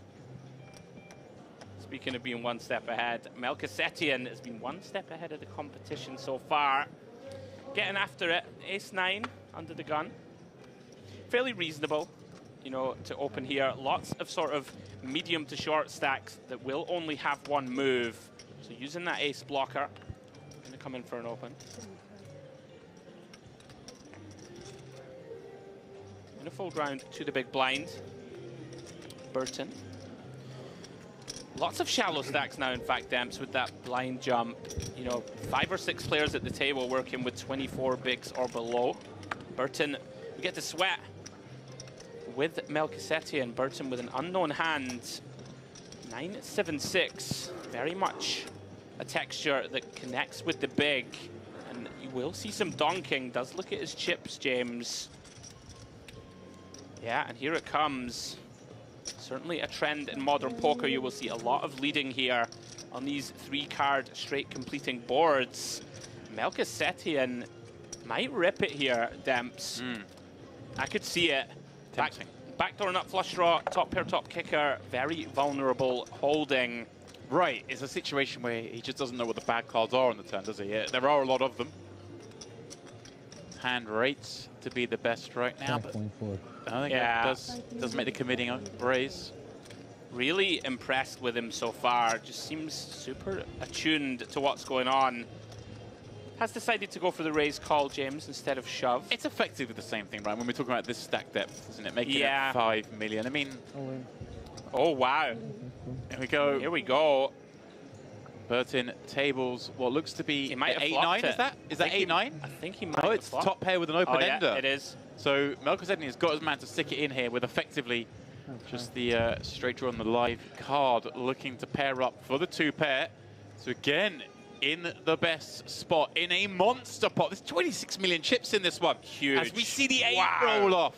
Now, of course, there are chop outs. And, of course, the ace would still do it for Melkosetian. But all of a sudden, he is bang up against it, and that's where he remains. Everything was going so right for this man. But now, all these chips moving to Burton.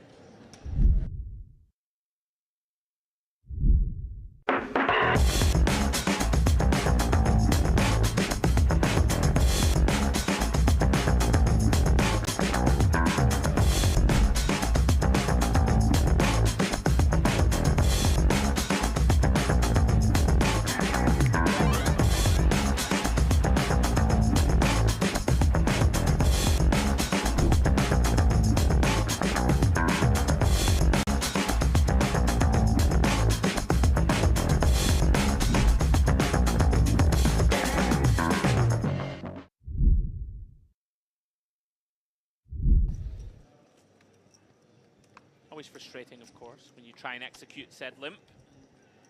Don't get to C3. Round to God's Danker. Pocket 6s. +1. Very likely to be in there with this one. Yeah, man doesn't need 2 6s to enter a pot. So already a Jack-6 suited from this sort of seat. Of course, it was the 2 6s that he did the damage against earlier with his ace-9 offsuit when he came out with a rather creative turn at check raise bluff with the lone ace of spades. Stoica finds the 10s. Here we go.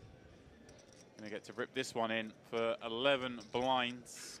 And one assumes, given the bounty nature of this, given that Guzdanka's had a little sand thrown in his face, that he may elect to just run. Burton wakes up with the hooks behind. Stoica, how cold is this? My goodness. And now Burton with a real decision point here, right? He gets to call here and allow Guzdanka to perhaps go bananas behind. Does he call here and just fold if Guzdanka goes bananas behind? Because, hey, like, I have to have a pretty strong hand here, cold calling 11 blinds. Right. Does he ever click it to factors swayed Gosdanko, or is the nature of the fact that the 3-bet is 211 blinds big enough already? I think 50, right? We're 50 big blinds here, effective. Jacks probably strong enough to just rip it in. Wow, okay. I think it's very close, James. I think if we have 40 here, we wouldn't call and then fold to jam. I think Let's see. Yeah. Yeah, he has sort of gone for the clicky. Pass. 6 pass. Marcus Etienne would have had a decision. Pass. Instead gets saved. Gabisa. Oh my goodness. Wow. Well, this is grim because he was loving the action until now with just that shallow stack in the big blind. And this may factor into this, right? You think, all right, because Danka's gone after this big blind. Because it's a shallow stack, we are playing a bounty. Right. So Stoica probably plays his hand as the value range that it is because, hey, he's only got 11 blinds himself, doesn't have much fogarty. But Burton could be that little bit lighter with that in mind. Yeah. The fact that Gosdanka is raising here with a really high frequency. And there's just so much money in the pot. I mean, we have 7 blinds, James. Of course, ace-queen figures to be in a lot worse shape than it is. We can see it's in fantastic shape against these 3 holdings. Yeah, I think he's just going to look at this. And we only have 1 time bank, by the way, James, I think. So he's not got long to make this critical decision. I think might time out here. Kind of cry fold this one. Yeah, I like it. I like it. Obviously, we can see that in this instance, he would have wanted to be in there. Gosdanka's showing, hey, look, I wasn't in with nothing. Stoica's going to get the very bad news. It just feels like ace-queen wins this hand every time as well. There's just going to be no justice. Yeah, well, if that's the discussion going on there, Burton kind of looking in Gabisa's direction. What a spot for Burton. For a bounty and to get to around 40 million. 10's alive, hence the 27% equity. We see it there. There are 2 10s left in this deck as we head to the turn. He's happy with the ace-queen so far. Wouldn't have got there. Yeah, desperate to see another brick. Can Stoica find one of the remaining 10s? No, he can't. Wow, what a collection of hands. Because Merkel set in ace jack of diamonds in there. Gabisa had ace queen of clubs. We had 2 jacks, 2 10s, and 6s.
My head shape doesn't suit a cap, you see. Like you say, Gabisa, this man's not come from the Mediterranean. this man's, yeah, I don't know what's going on. He's ready to go to Sterling, as you mentioned before. Yeah, absolutely. It's like a lumberjack look. I like it. I like this shake. Now, Rudsar in the cutoff. Ace, queen, very big hand, of course. 16 big blinds effective. Likely to play this one as a raise call, James, but he does decide just to ship. Interesting. Yeah. Oh, wow, and here we go, Dems. Wow. Not against Melchizedek again. It's a stone cooler. Melchizedek. Seen these guys tangling all night long. The final battle potentially about to get underway. Super unfortunate for Rudsar here to run into a better hand. Cutoff versus small.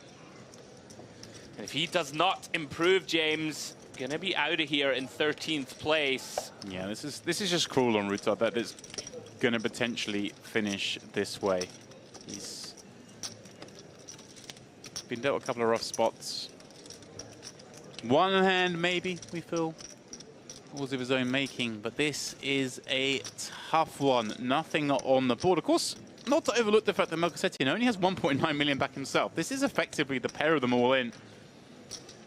Looking for stacks. But the flippers have resulted in just 3 outs with 1 pull.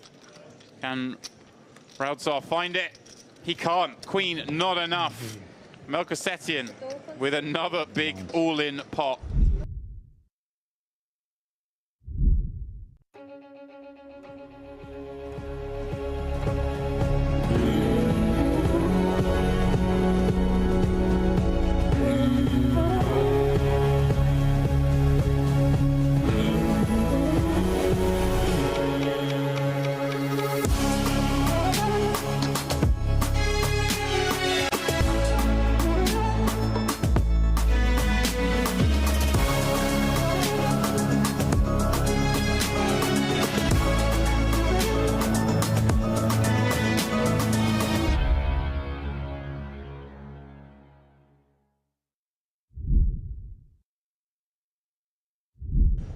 Late night finish last night at 4 AM. Come back today at midday and then play.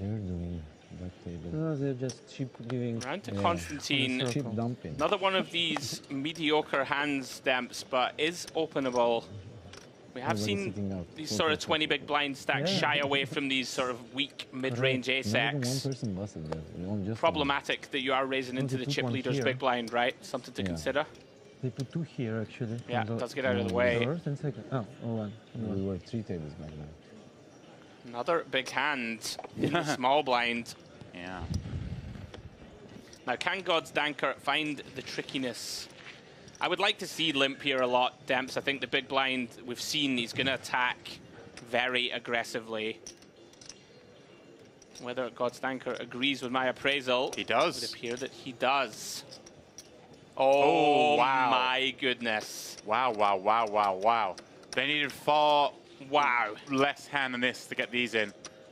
But as it is, surely we're going to see a big showdown here as Burton going to raise up over this limp and God's Danker with the true value in pocket jacks as a limp raise hand, one suspects. Guys, is there any way he does anything like clicky? I like click. I like click for sure.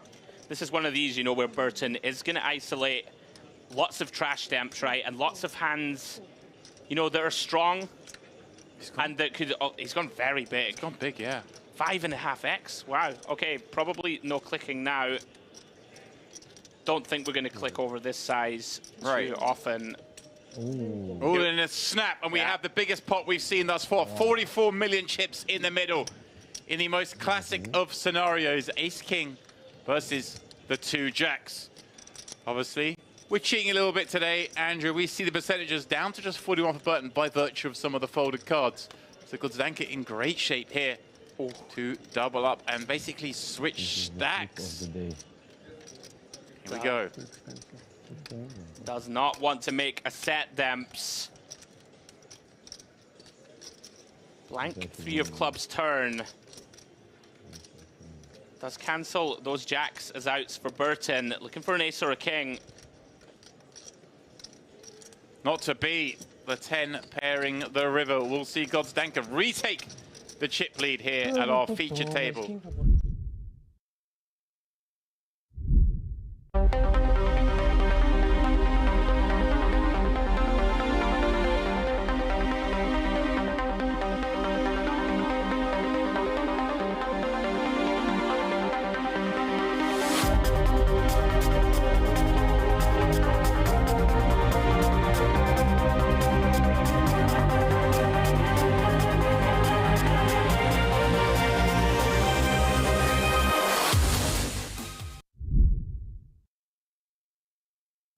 Good afternoon. But you're probably not joining us from LA, so maybe they are. I would. Those in Vegas. Mediterranean poker party, mate. Get in the mix. There we are, still 7-handed here. Opening event of the 2024 MPP. 1K Lux and Pay Mystery Bounty final table. And here we go. First look at a real hand in a while. Pocket queens for Savenkov. UTG1.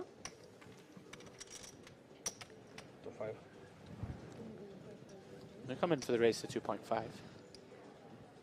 And here we go. Another potential spot. That was very fast, Demps. Skutladze makes the call with ace-jack off, and here we go. Ebby on the button, pocket tens. Potential disaster, Demps, depending on how quickly he plays this hand. 35 bigs. Yeah, it feels... I could see him going two ways. Yeah, and here we go. I was going to say, it feels like a spot that we could even potentially jam, not so much at finals. Yeah. You know, in normal tournament poker. We have to be concerned still. I'm surprised it's gone quite this size. I might have gone smaller because we kind of like...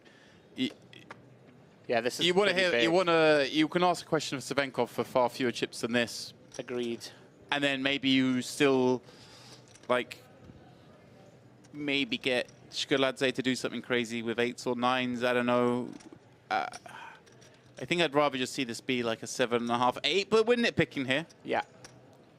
Does land on a shade over 8 blinds. Yeah, once Skutladze's peeled, it feels like a mandatory 3-bet, right? I think before that, you could even argue, just because of the chip situation the way it is, that maybe you just flat call 10s on the button against a +1 open. Yeah. Bear in mind, though, of course, it was Savenkov who opened, was it not, before, when Ebby found the 3-bet with 6-7 suited. So it's kind of like, he has 3-bet him already once in this spot. A little different this time around, of course. And now the interesting spot, I guess, for Savenkov, does he just, I guess with queens, have to run it right? But he can't be loving it. I think we're just all in. I mean, so often here, you're rolling against ace-king or something and playing a monstrous flip with 7 left, which is not what you want to do, but in the day... Does it burn through another time bank? Yeah, when you get called here, typically you're either dead or flipping. I love this cap. This is going to be grim for Ebby if Savenkov does put it in. And there he goes, sends the chips in. Yeah, I mean, Ebby just hating life. You kind of made a value/protect 3-bet with these 2 10s. You weren't bluffing, but you kind of have to fold, and that always feels a little bit grim. And you know, with that previous action, an orbit or so before where you 3-bet him, kind of feels like, well, I've actually got it this time, but I guess I still have to actually fold. Yeah, optimistic here, I think. To think that Savenkov will shove with a worse hand that isn't ace-king. Right? Like ace-queen, is it really ripping it in? Sometimes you have to tap the table and say nice hand if they do find that jam. If somehow this is like, if it is like the once every so often ace-5 suited, there we go, the solver bait as they like to call it, then so be it. You've got me. You've outplayed me. It happens.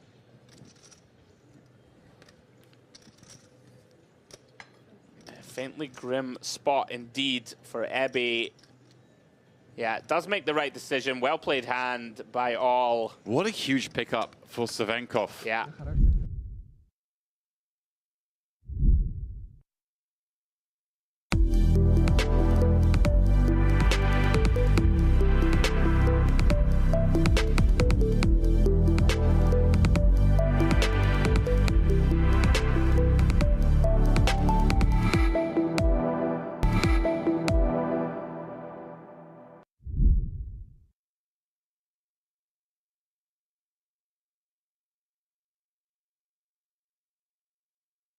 And welcome back, one and all, to the Mediterranean Poker Party here at the Merit Royal Diamond. It is, of course, the EAPT Grand Final.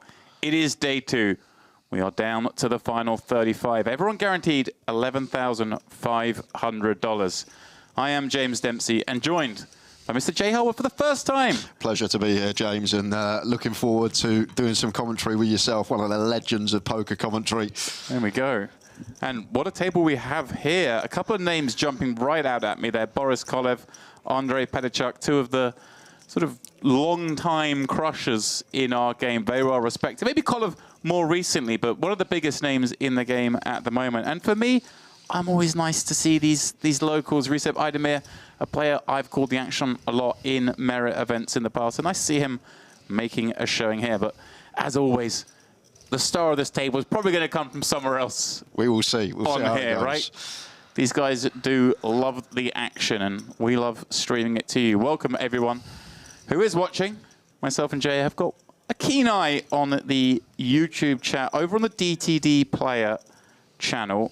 I know we're obviously going out on a few streams, but if you do want to ask, that's where we are lurking. And what a beautiful shot we have of the room here. With the main event going on, the Mediterranean Poker Party main event also going, of course, that 5K. A lot of speculation as to the runners in that, but field is, well, the room is buzzing with two big fields.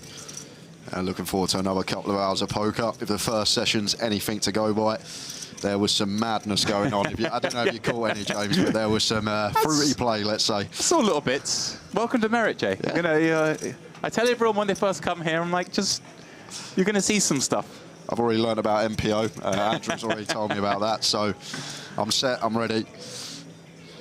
Here we go then. Our fresh lineup. As I say, 35 players remaining. Plan to play today is to play another 3 levels. There is Kolev, the danger man.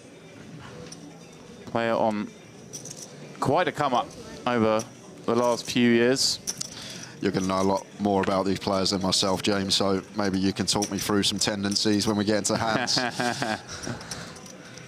I'm more of an MPO guy, you know. Oh, okay. I'm like, I'm a bit old school. We go exploit. We do some stuff. Aydemir, as I mentioned, a merit legend. They're an interesting one straight off the bat here. 9-7 suited on the button. He's going to go with fold. I think maybe 10-9 suited we go with there for just shy of 10. Right on the cusp lay down. Leaves room for Marcetic in the small. Yeah, 7-5-0 coming in with that, what, 50 big blind stack. He's going to pop it up. Ah, a Kiki. This is actually a player I do recognize from in this very room. Aaron just going to let the 6-2 suited go, facing 2 BBs with position.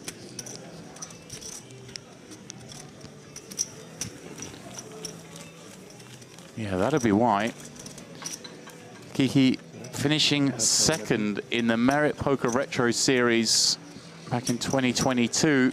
That one worth a whopping $382,000. So again, so often you see players, Jay, in this room who pretty much play exclusively at Merit. It has its own ecosystem, and these guys are actually well positioned because they all know each other. It's kind of a weird scenario where you got the kind of GTO, the super pros come down here, but then you got the Merit guys who all have these little exploits against each other. Exactly. It does give you that small advantage that players coming here from overseas may not have.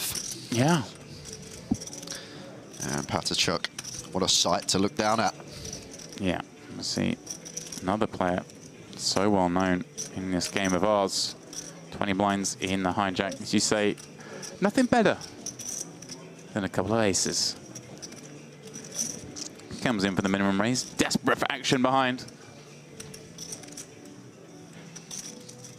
Interesting, of course, it's Kolev in the big blind. Most likely player to give him action. Interesting one for Marcetic here with the ace-8 off. Looks like going to go with call. Oh, a little fruity, Jay. Yeah, very fruity. Maybe one that could go for small free bet versus hijack. Nice candidate to choose, but getting involved in the form of a call. Yeah, of course. We're coming to this table anew. These guys been battling potentially all day. Yep. And there could be all sorts of dynamics have been established. So it's always a little difficult, I find, when you do jump into a table like this and you don't know the previous history. Oh, Kolev. Mixed down a nice one. But probably too nice a one to do much more than cool, right? We kind of like playing this one three-way. Exactly right, James. Just nice one to defend, take to the streets.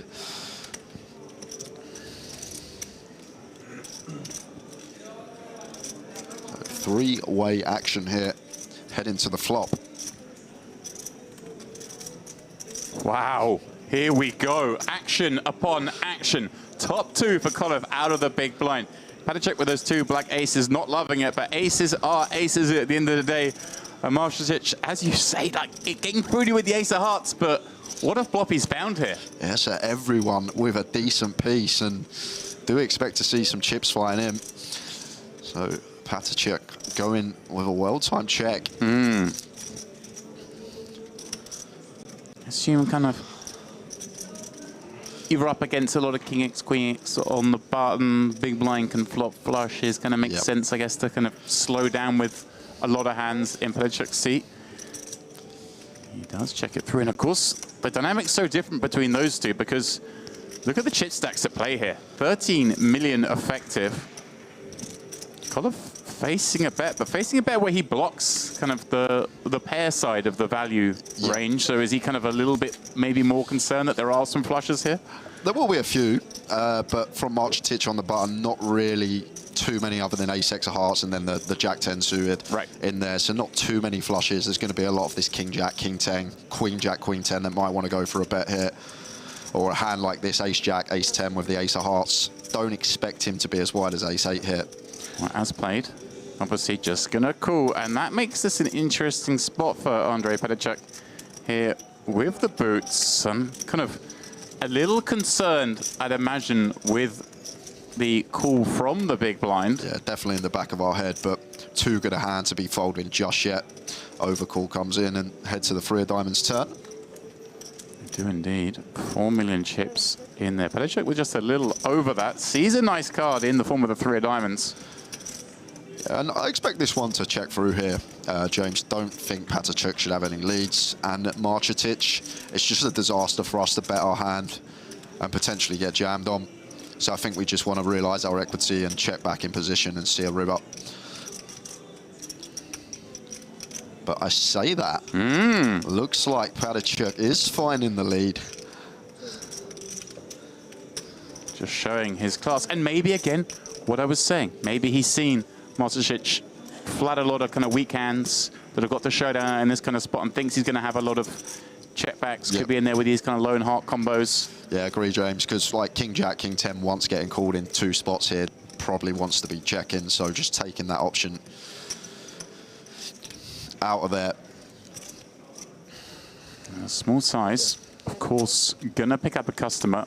Now this is really interesting with King Queen here. It's a really intriguing spot because against this size here, I think we do want to raise, James, but could Patacek ever just have some flop nut flushes here himself when he goes for this sort of alarm bell size on the turn? I want to call.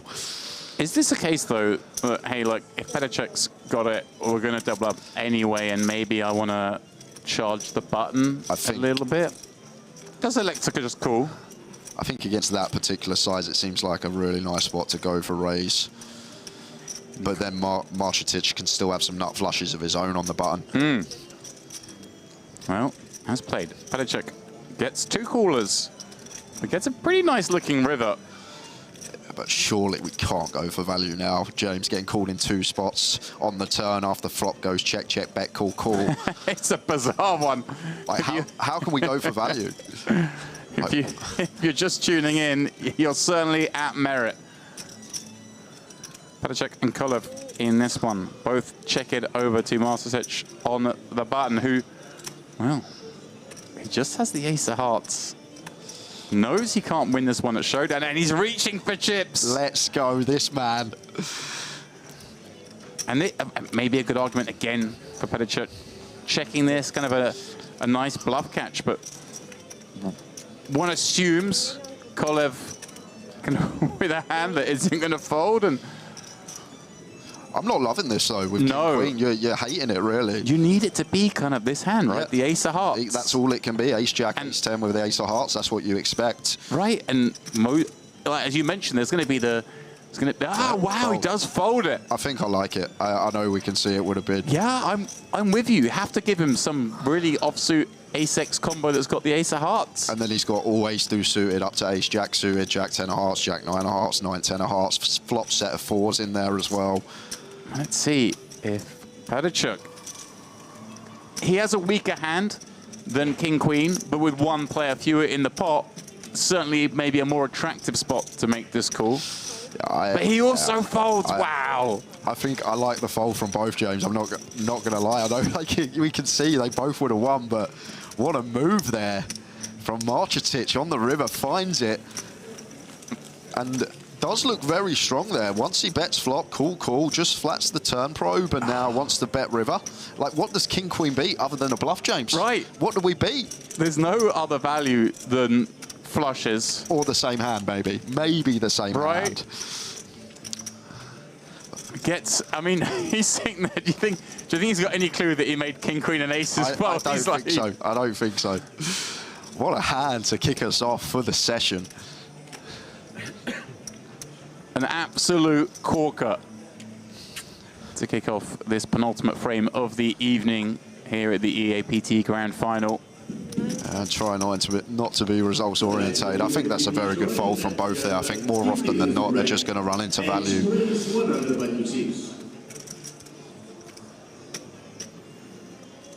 I'd admit,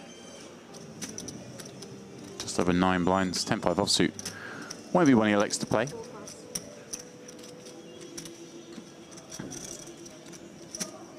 Play the rush. 20 million in chips now for Marcetic.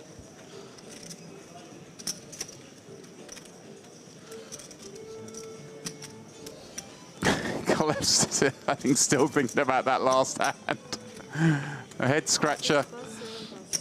Well, yeah, that's when you know someone's frustrated. Yeah. When they fold and a card flips up, the carelessness. I think sign of a good player, though, James, as well, when we're good enough to fold top 2 there. When theoretically, like, it's very hard to have the best hand just in that given situation we did.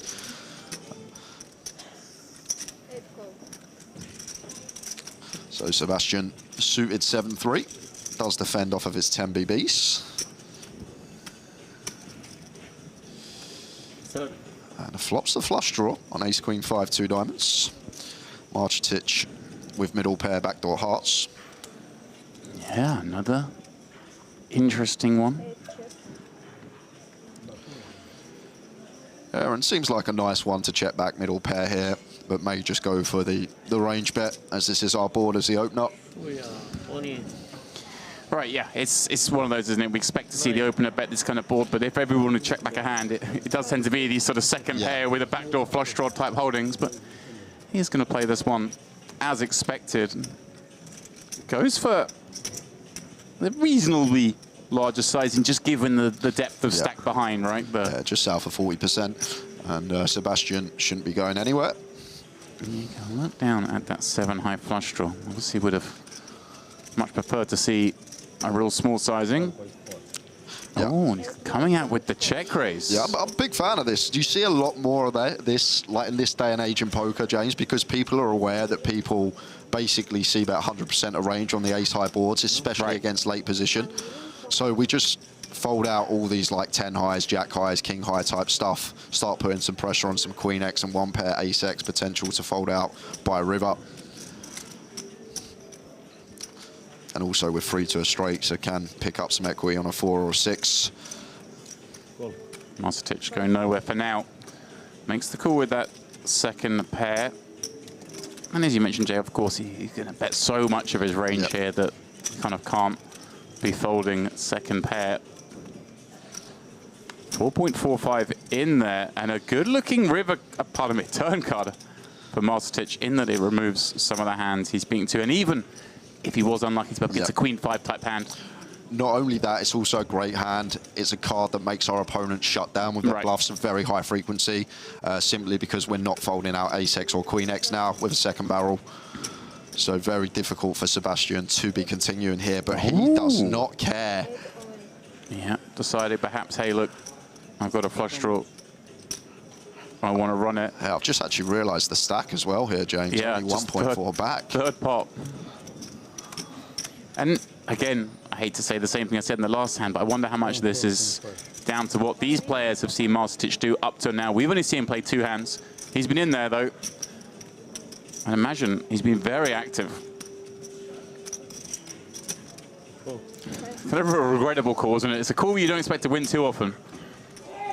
As it is, he calls and puts Sebastian at risk. Sebastian needing a diamond. All in the deck, James. They are. He's live as could be. 26% heading to the river. 33 players left. And that is where he will finish.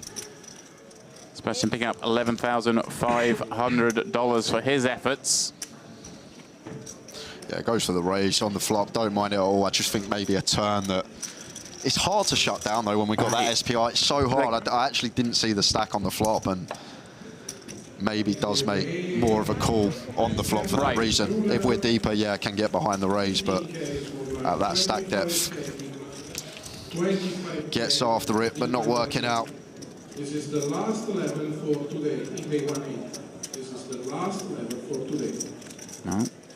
That announcement, of course, for the MPP main event. That's going off here, 1A underway. 5K, 5 million guaranteed. A lot of speculation around these parts as to the final number, and that, of course, as you mentioned at the top of the show in this one, this smashed the guarantee. Absolutely smashed it. I can't see it not hitting the guarantee just from the numbers already this week. I think it will get smashed as well. Well, here we go. Not much change for most of these players, but Nikola Marcetic just climbing up there, up to 24 million in chips, 79 big blinds. Average right now, 9.5 million. So we see he and Kolev above that mark, the rest below. Idemir with work to do. And Petachuk the same, having found the aces off a sub-20 big blind stack, managed to play 3 streets of poker, 3-way, and ended up folding what was the best hand. Not that he could really know that. It's just one of those hands that, what can we do? I can't see how we can flick in the call there.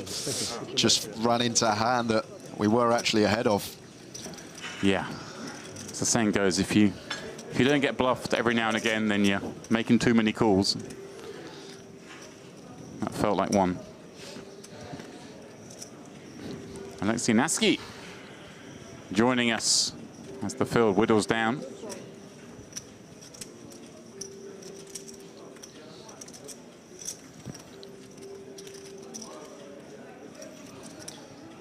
The Finn coming in with, what, just 11 blinds.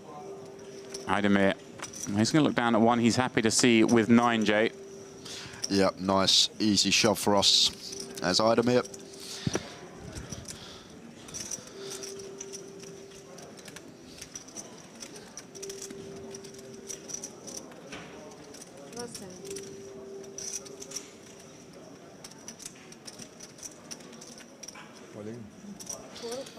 Does find the jam. Oh. Marcetic looks so interested there when it went in. He's just got king deuce off. He just wants to play. And nothing for Neyman Bayev in the big blind. Where's that flag from, James? That is a new one to me. Was that Kazakhstan? Kazakhstan. Could very well be. I think you're right. It is indeed Kazakhstan. Yeah, such a hub here. Obviously, just a great brand to have its grand final here in the EAPT, but it really is a center of Central Asian, Middle Eastern, European poker here. Everyone can get here pretty easily. It is in the kind of center of such a big area of poker, and you really do see that a lot here. A lot of flags that you don't see other places. I said to Andrew as well, I was so surprised how nice everything is, how it just all looks, the atmosphere, how everything's run. It's like brilliant event. First time, and we'll definitely be back. Don't worry, Joe, I've seen you in the buffet. You're enjoying yourself. I love the buffet.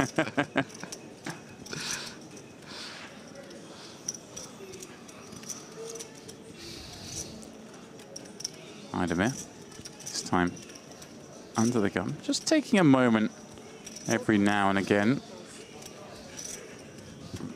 Yeah, at this stage of the tournament, does tend to slow down. Obviously, ladders incoming every now and again. Neyman Bayev, 11 blinds, wasting no time from the small. He's ripping it in. Petachuk with an ace in the big. will be at the worst one, but for 10, hard to imagine he can get away from this. Yeah, I think it's actually pretty close, but as you say, 10 big blinds, we're likely to be ahead. It's just one that, even if we are ahead, a lot of the time, just that 60% against 2 middling cards. Right. Well, he's not 2 middling cards. Well, I suppose it is 2 middling cards, but these two are match. Walking 6 for Nurmanbayev. Big favourite to send Petacek to the rail and get a double up at the same time. 2 short stacks colliding. Petacek's come from further behind than this in his career, though. A man with 5.5 million in live earnings. Wow. And well, there you go. That's how you get it done. Finds a base. Nurmanbayev going for the stand-up. Needs running clubs, needs a 7.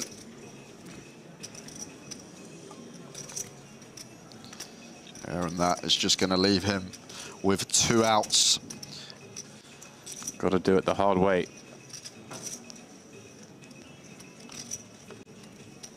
GG's, Nurmanbayev. Good game, my friend.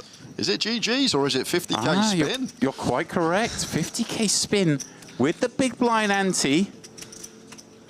And he gets a whole orbit, sits on the button. Just having a look here, the next pay jump doesn't come till 26, so that's not really a consideration at this point. He's just looking to get that spin. We will, of course, get confirmation here. Every now and again, graphics can be wrong, but no, there we go. 2 chips back, 50k. Still alive. He is alive, but the first shot he gets to this is going to be a big one with that 300k big blind ante in play. Plus, say he gets it in just against one player in the blinds, another 150 be in there. So the worst thing he can do is beat a 9x pot when he gets it in. Petacek, motionless, emotionless. Having caught a little fortune there. No, you play for the bounty. No, but yeah.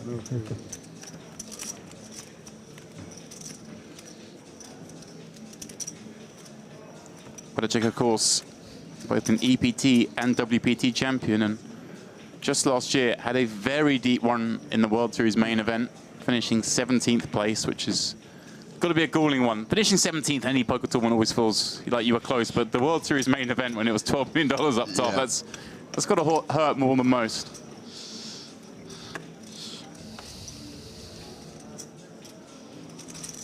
It's always the tournament that when you bust, it's just the one that's like heartbreaking.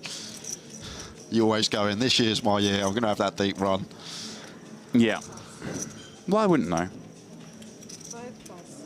I'm in a rare camp. Rare camp? I'm one of the people, and it's quite hard to do this.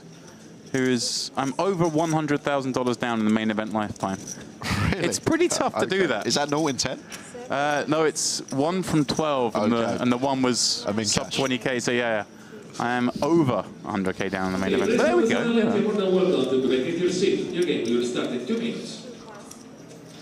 So everyone tells me it's a great tournament. I've heard that too, James. Kolev popping it up from the cutoff. Nurmanbayev saying run it with his ace, and Nasky now.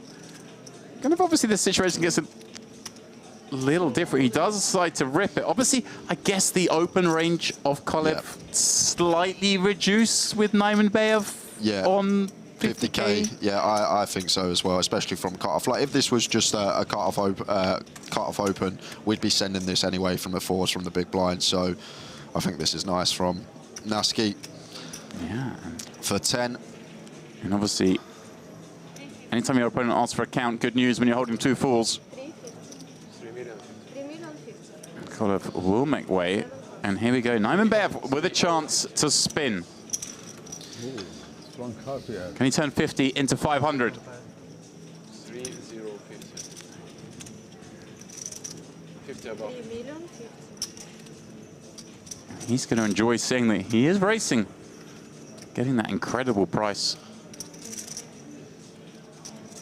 No, 500. Just 50. 50k. 3,050,000.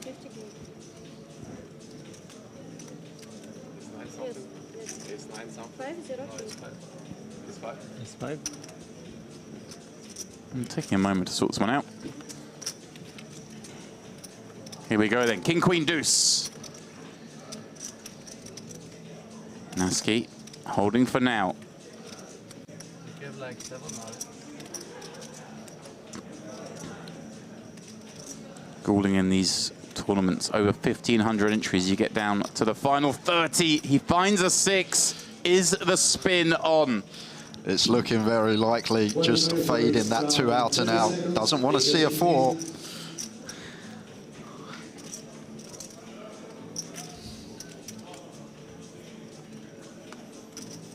Here we go, does it in style. An unnecessary second pair. We're back to 500K. I mean, we're far from out of it. Yep. Sub 2 blinds still, but... One more double and we can dream. And here we go. Like I say, though, you just get this deep in a tournament like this. 30 players remain from 1,500 plus who began. So much variance, a whopping $468,000 up top for what is a relatively small buy-in in 2K for that sort of prize money. Yeah, it's great prize money for a 2K buy-in. I probably won't find many tournaments outside Vegas with that top prize for a 2K buy-in. Yeah. If I don't beat him, good fold. Now bad fold. I mean, fair enough, he doesn't look thrilled just yet. He's still thinking about the 2 7s, getting run down by Petacek's ace deuce. But we're happy for him.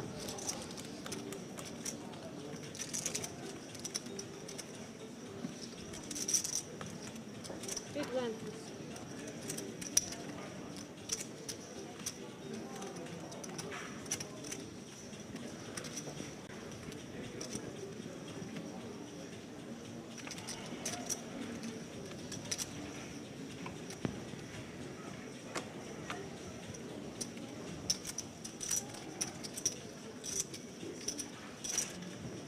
Pass, 6 pass, 7 pass, 9 all in. And here we go again. Naimanbayev. 10-8 of clubs. Petacek thinking about finishing the job.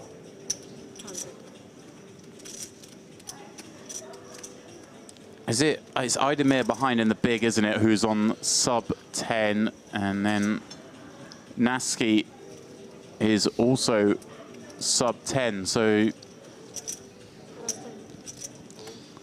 yeah, kind of makes a bit more sense with those stacks behind, doesn't it? Yeah, perfect sense. And Naski a little bit bigger, pardon me, of course. He actually won some chips with those 2 4s, didn't he? And once again, when the cards are on their backs, Naimanbayev's going to like what he sees. Yeah. 10-8 suited does just fine against his ace 4.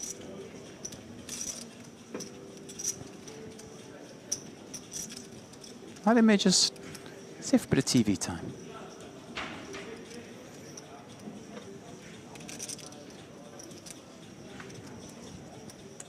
Four pass. A fair fight. $1.75 million is starting to become a stack for Naimanbayev if he can hold. That is something you can spin. An ace in the window is disastrous. Another ace behind it, a shake of the head. The faintest of backdoors still available. But I think it's stand up and mic off time. Agreed. 25 to 1 shot. That does find a gut shot. Here we go. Need to jack. 2 are still live in this deck.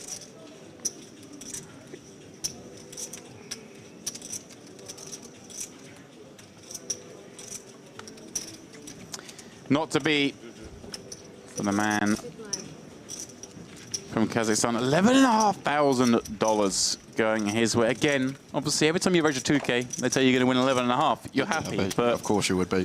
Once you've sailed past the dinner break on day 2, you're thinking of much grander goals. There's only one person that's happy after a poker tournament, James. You're getting the money, you're not happy you didn't make final table, you FT it, you're not happy you win, you even come second. Yeah. It's true. I think the most devastated I've ever been in busting a poker tournament has been when I've come second. Okay. Like, it's just, yeah. It's true. It's crazy.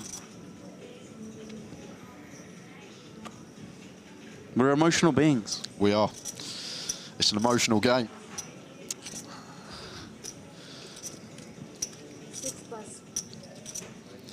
And Kolev here, King Jack opens to 2 BBs.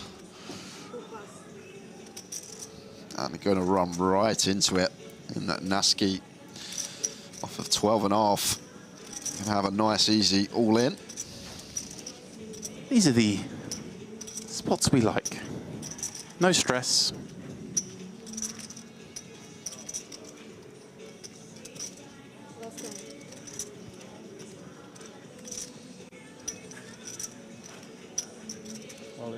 Obviously just balancing a little bit time-wise. There's going to be plenty of hands he wants to 3-bet par here from the button against that hijack open, and some of them aren't going to be as easy as this, so just take a little bit of time.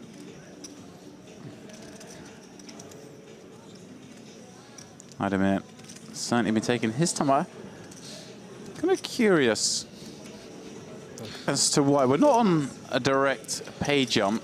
I mean, we're still 4 away from that, but he's been rather deliberate in these spots. And it's just not something I've seen from him before. And, he's someone who, it's not like, sometimes you could be like, oh, this is someone who's playing maybe much bigger than they usually would, and they're even looking at those pay jumps 4 off and trying to play fewer hands. But he's someone who we normally find wedging the high rollers here in Merit, so. Trust it.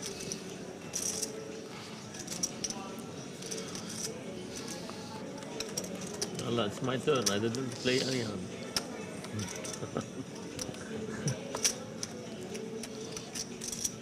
Maybe just slowing things down as he's coming to the button now. 29 left. We go on a 3-table redraw at 27. Maybe not wanting to post another big blind before that happens.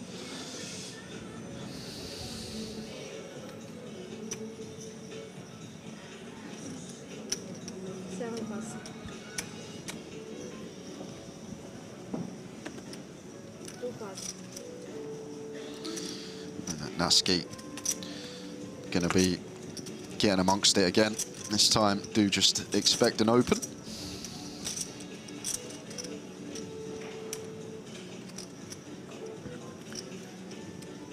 Yeah. One of the lightest kind of hands he's going to open, I guess, here, Jay, in terms of the ace-X combos. Just enough. Yeah, offsuit ace-X, like probably start folding ace-6 off below. A7 probably might even go into the muck, so maybe right on the cusp. Well, timing up so far. Kiki in at the big. He's going to flick it in with the 5-3-0. Take us to a flop. Ace-King 4 flop does produce a gut shot to the wheel, but of course it is Nasky with not just the best hand, but surely the better range for this kind of flop. Yeah, good flop for hand, good flop for range. Those two things should just lead to bet. 3-4-25. Finds quarter. 6-4. And a snap from a Kiki. Wants to find that deuce. And of course, this with a view to potentially, obviously, well, forget about needing to bluff later on, because you just drill the offsuit deuce. It looks so innocuous for Nasky. He loves seeing that card. Little does he know that he is now drawing dead. Oh, McCumming with the lead, Jay. Wow. 6-800. And just trying to take the betting lead himself so he can set it up for an all-in river jam. And how do you feel for Nasky's shoes when this happens? Are you... It's really strange because I don't expect to ever get led into on this turn card. Maybe a 4, maybe one that starts leading from the big some of the time, but this deuce here, not sure how I'll read into this, James, but getting 4-1 here, I think we're going to have to strap in for a river card. Whoa! Wow, he just decides to run it. Maybe wanting to charge potential draws, deny some equity, and He sees the bad news. You're drawing dead. Kiki. How many time out there? Does it dirty. Sends Naski to the rail in 29th. Yeah, one expecting jam there. Alexei Naski shoved the top pair on the turn. It's just very difficult to ever get called by worse in that given situation. I love this game. Naski takes a huge one. Straight in the head. Yeah. This guy without head. Easy money, huh? Easy money. Bad, Pauline. Welcome. Yeah. Wow.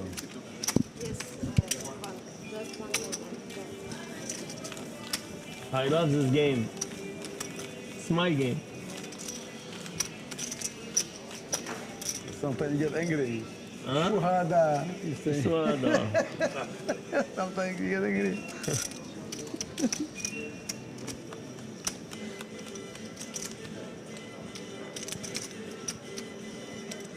What do you say? يا أخي شو هذا؟ حرام. Ace king.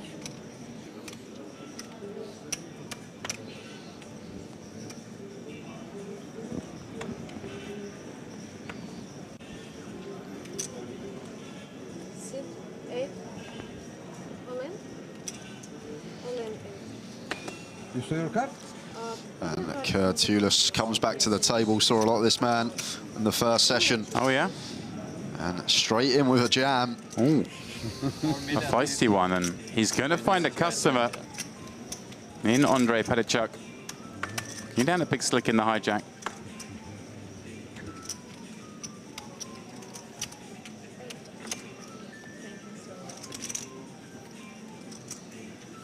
It's literally, welcome back, put the mic on. Here are 2 9s, send it in.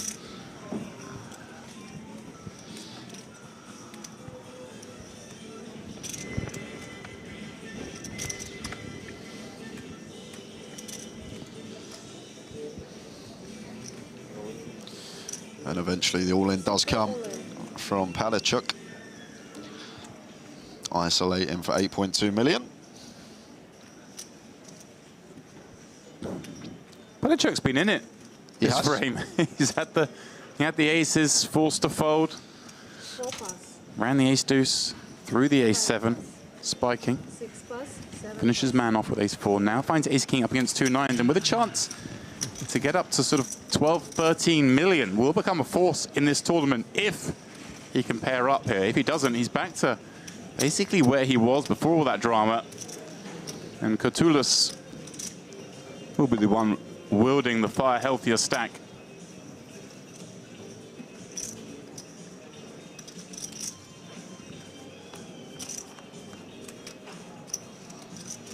King 5 deuce. He finds help from the deck. No runners at all here for Kurtulus. So needs a 9. Wait. Maybe got shot, yeah? 7 of diamonds, not working. Needs a few more pips on the next card. Well, there are more pips on that one, but not quite enough for him. Kurtulus. One hand? One hand wonder. Sorry. Also picking up $11,500 as they are flying out fast. Yeah, down to 27. You know, better like this. Yeah, take. How much shift? Andrei Petachuk, not a man the rest of the field will be thrilled to see chipping up. As I mentioned, $5.5 million in career earnings. I think we should wait, Winner of EPT San Remo back in 2011. Follow that up the next month for winning WPT Prague. 2011, did you say? 2011. The man don't look a day over 30. I was going to say, he's not really aged. We are only 5 players here. A little balancing effort needed, Are we play on the hole? given the buzzsaw nature of this table. will say. Yes, but we should play now, the hand? We play or we wait? Because he's big blind. I'm big blind. Big blind is coming. Yes, wait. There we go. Because blind coming. But we need 3. Obviously, with 28 left, they're playing. Yes. They can't really play five-handed. Should be 4 tables of 7, but should certainly be at least 6. So they're going to move someone in. There's an empty seat between him and the big blind, so that person will unfortunately assume that position. Niedobra, Zemo, niedobra.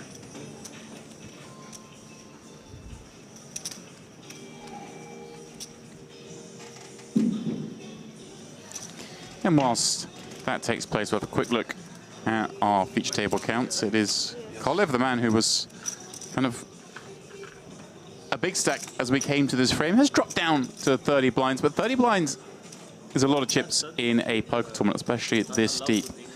Recep Aydemir, the only real shorty, the rest thriving, especially Andrei Pedachuk, courtesy of that flip victory. It's funny, when we saw him fold the aces, it felt like that's kind of like one of those cuts that sends you so short that you could see him petering out the tournament, and he goes home and he's like, what could I do? But had to find a little bit of luck with the ace-deuce. Yeah. And he hit the ace, and then since there, not looked back, winning every pot he's been involved in. It's a good skill.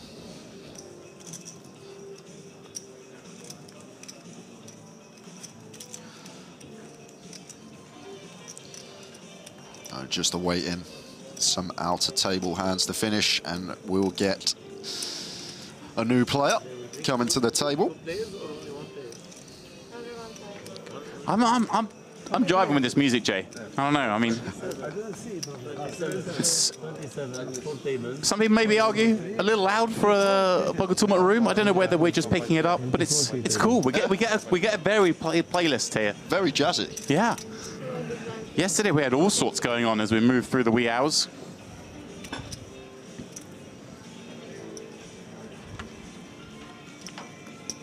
Obviously, you as one of the resident voices of the GUKPT, well, I mean, it's been a long time since I played GUKPT, but I always remember GUKPT Luton, and it would be like the Friday evening, the bar there, they'd have like some tribute act or something. It would be bouncing in there. You'd be trying to play poker and you can't hear anything. It's still the same, believe it or not, James.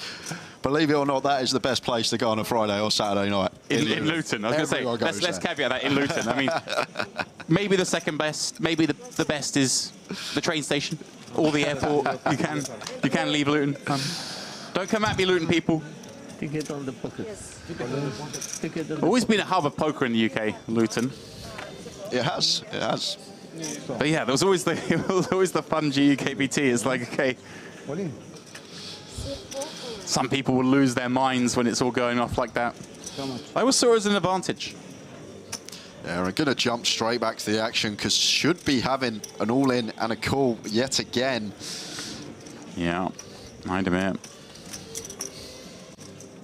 found a spot, rips it in. Obviously not looking for action with ace-9, but assuming he finds it here against this hand, won't mind it, is flipping. Mastertich, I guess, with a decision on how to approach this 8.5, 9 blind jam, kind of offers you a lot of protection anyway. Yep. But is there an option to ISO here, do you think? I think 8s is one that would probably like to flat rather than ISO. And then we also flat like our aces, our kings as well in there. And then like the ace-king, the ace-queen, better removal behind are probably going to be better ISOs here. So yeah, approaches it. Of course, has a Kiki, Kolev behind. Whoa! Whoa, okay. Oh my, I mean, let's look at that. I mean, Aydemir, he's been playing with him, does play pretty snug. Maybe of the opinion that, okay, sure, Aydemir may have some smaller pairs. Yep. But he does have the whole table behind. I guess. I'm really surprised to see it go into the muck. Could you expect 7s for deuces to shove for 8? You expect ace-x suited up to ace-8 is going to shove. I'm surprised because he's got like 25 million in chips and we've shown a willingness to get involved. You know, it's... Can we have coffee? Seems like a different man from the man that had the ace-8 off with the ace of hearts about 20 minutes ago. Yeah. And winning that huge pot with the river bluff. Exchanging information. Six-handed as well, James, there. Pocket 8, six-handed. Yeah.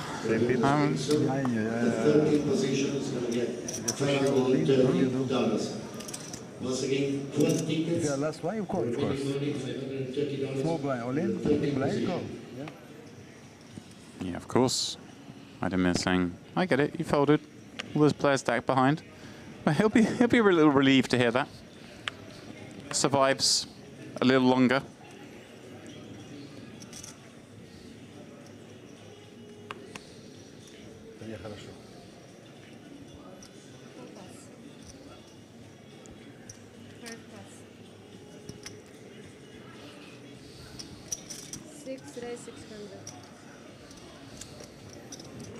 Kiki trying to sneak one through from the cutoff with his ace. Kolev with the kind of hand that we sort of see in vogue these days. Yeah, can use, especially versus cutoff specifically, just the function of folding out better king highs and all the ace highs that will open. It's a nice little tidy candidate to use the suited king X, but just goes with fold, which is fine as well. Like, gonna have a mix, sometimes free bet, most of the time fold. Yeah, and good timing in terms of turning down the spot, because Padachuk continuing to be involved here at our feature table. Looks down at 2 jacks in the big blind, facing that Akiki open. At 40 effective here, probably wants to make this around 10 BBs. Let's see what size he comes with. Goes a little smaller. Maybe just fishing for action. Could be the case, James. Hand as strong as jacks here, facing the cut-off open, maybe wanting to try and induce something from a Kiki or get him to come along with a lighter holding. Is this the sort of, when we see these deviations here, you said you'd expect something in the 10 big blind range. Is this something here we see as kind of a little bit of an exploit maybe, where he... I think that's all it is. Yeah, Kiki might not know. Sort of going after someone who's not really looking into sizes and then just trying to get like maximum from hands that would fold to 10 BBs but might come along with 8 BBs. It does make sense.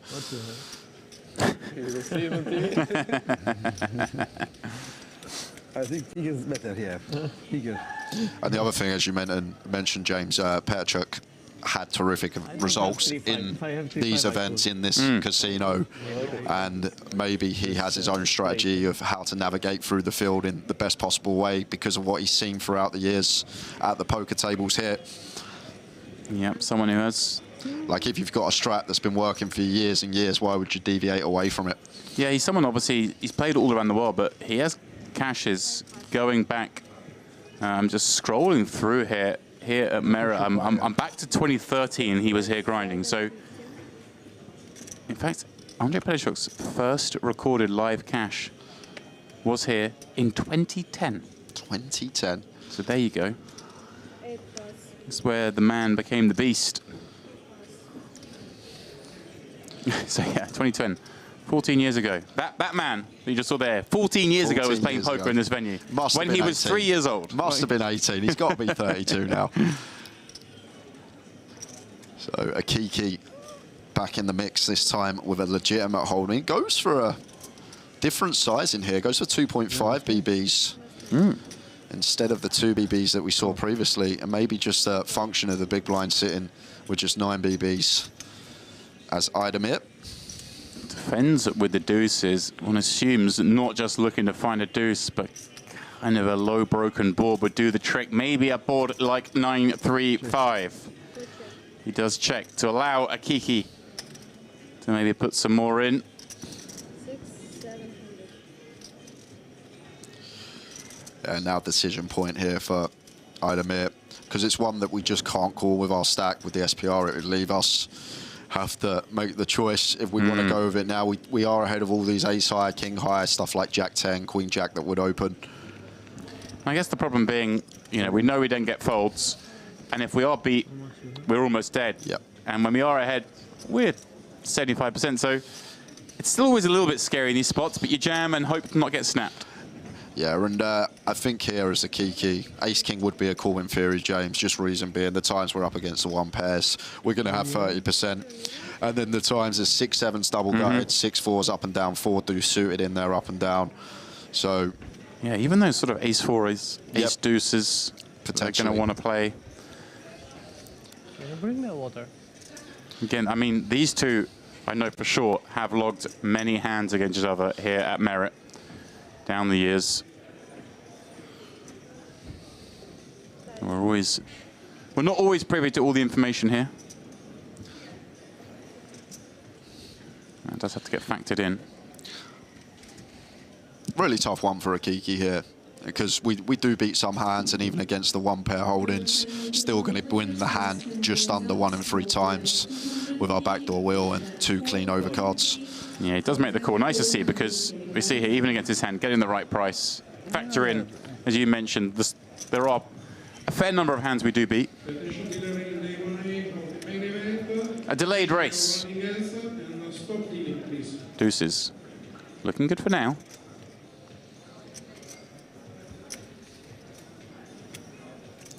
Well, an interesting one.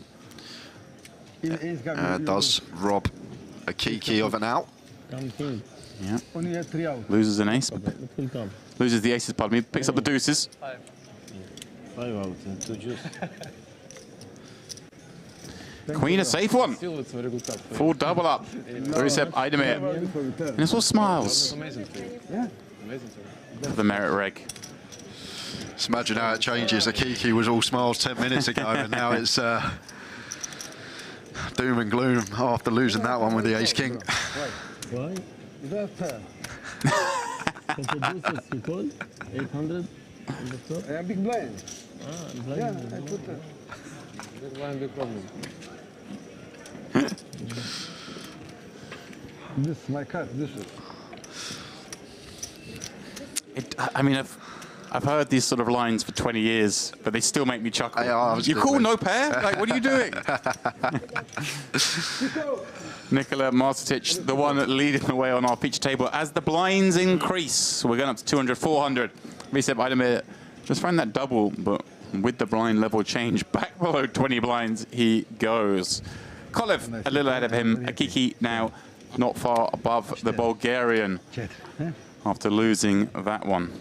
Petachuk has been thriving here, and Maxim Isaac joining us at this feature table as we are going to play 6-handed. We are playing down a couple more levels tonight. We will be having a break when we get down to the final 24. There will be a full redraw, I gather, at the final 3 tables. What's your opinion on redraws, James? Do you like them? To me, it just seems like an unnecessary thing in poker. There's random stuff on where you get set anyway. Yeah. I understand the argument, but yeah, I don't think they're particularly necessary. Yourself, you're nodding at me there. I feel like you might be in agreement. I'm not a fan of like 2. I think 1's nice at 24 rather than 16, because it usually goes 1 at 24, right. 1 at 16. But I think 1's okay. But like when there's 2, sometimes just a lot of mix of the tables over like a small period of time. But like I say, I understand why they're there. Yeah, part of the game these days. I get it. You know, if someone does get a really bad draw or has a bad seat, then it balances out. But I mean, what are you going to do next? Make sure everyone gets aces some frequency of the time, you know. We play now the last 5 and 4 today. We play the last 5 and dinner is start. So Kolev with the ace-4 suited. Nice one to open from hijack. And Petachuk here with the king-queen offsuit, and definitely can get aggressive with this hand facing the LP open. Yeah, this is the sort of combo, isn't it, that loves to get frisky. It's the one everyone knows about these days. I was going to say, I wonder, though, how much of this is, and not doing a disservice to the other players in the field, but Petachuk's looking at Kolev going, is this the guy I really want to tangle with? This is a 1,500 runner tournament. And there's some maybe more probable spots to find than going after Petachuk. Better than going after Kolev, pardon me. Does just side to flat. Yeah, not the most difficult to play in position when we do elect to flat as well. Pretty easy decisions on a lot of boards with this hand. And do keep some dominated holdings in there, like King Jack, King 10, Queen Jack, Queen 10 from the open up. And you encourage the big blind to come in, which is obviously a double-edged sword, but they can have some of those hands you've referenced that you do get to dominate. Here we go then. Mastertich is going to stick around with the suited 9-4, and he finds a flush draw with a gut shot draw on the Jack 7-8. Nobody with a pair just yet.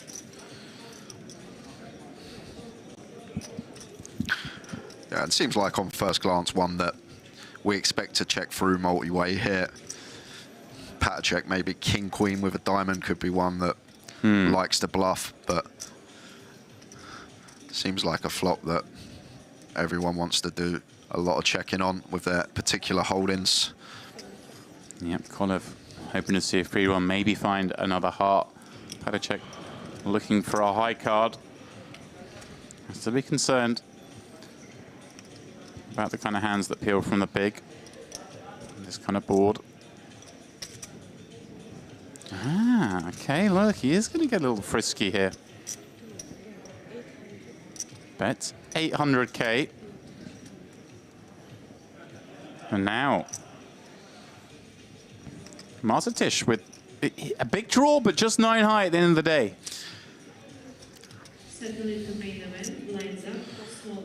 And it's just going to play cool here.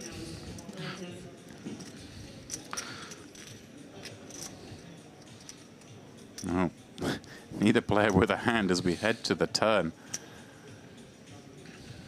It's going to be an interesting decision for Patter check if check 2 here. Right.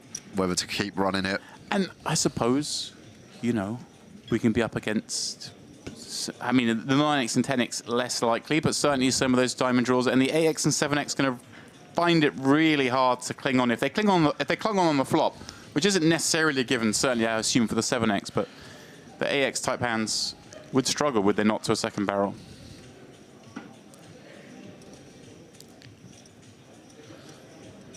Desperate to see a free one. But of course, have designs if it does go check to rep on the river. Worry not to make a hand. Oh, Patter check looking at chips. This wow, is relentless. 3 million into 4.6, and this, I suppose, designed to target these kind of hands as well, right? The draws that just don't want to call 3 million out of position. 2/3 pot will, or should at least flush out the flush draws. I say will, but well caveated, Jay. You are in merit. You never quite know. But like even if like we're at ace x, a diamond should theoretically fold. Like a king x suited, a diamond should theoretically fold. But looks like the combo draw wants to see one more card. And what equity he has as well. Does have that additional gut shot. Even the 9 and 4 alive. Little does he know it. And this is a bizarre one because it's not a card, is it? That it should go check, James, right. because how on earth can Patter barrel this river when a huge proportion of Mastertich's range is Jack X? But does he ever just feel the need to? I mean, a lot of Patter range is Jack X as well, right? So it's hard for Mastertich to bluff this. They both find it hard to bluff. But at the end of the day, he's got here with 9 high. Yeah, he. Oh my. I think it just has to go check, and yeah, King High somehow going to show down the winner. Incredible. Like, how on earth can we run it here as Patter? I'm with you. This would feel, when you've made that sizing of the turn, designed to knock out the 8x to 7x, the diamond draws, you think you've just narrowed your opponent down to a jack. Obviously going to burn some time thinking about this because there are 11 million chips in the pot.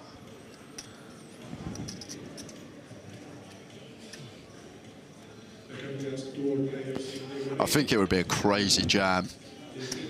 Gonna win the hand no matter what, whether he bluffs, whether he checks, but just looking at how the hand's played here, Mastertich going to get to the river with so much Jack X here. Jack X of diamonds is huge as well, never fold in turn, so the fact that that's a big thing, all this Jack Deuce of diamonds up to Ace Jack of diamonds. I'm as an observer, I'm hoping for the check because I want to see the comical showdown.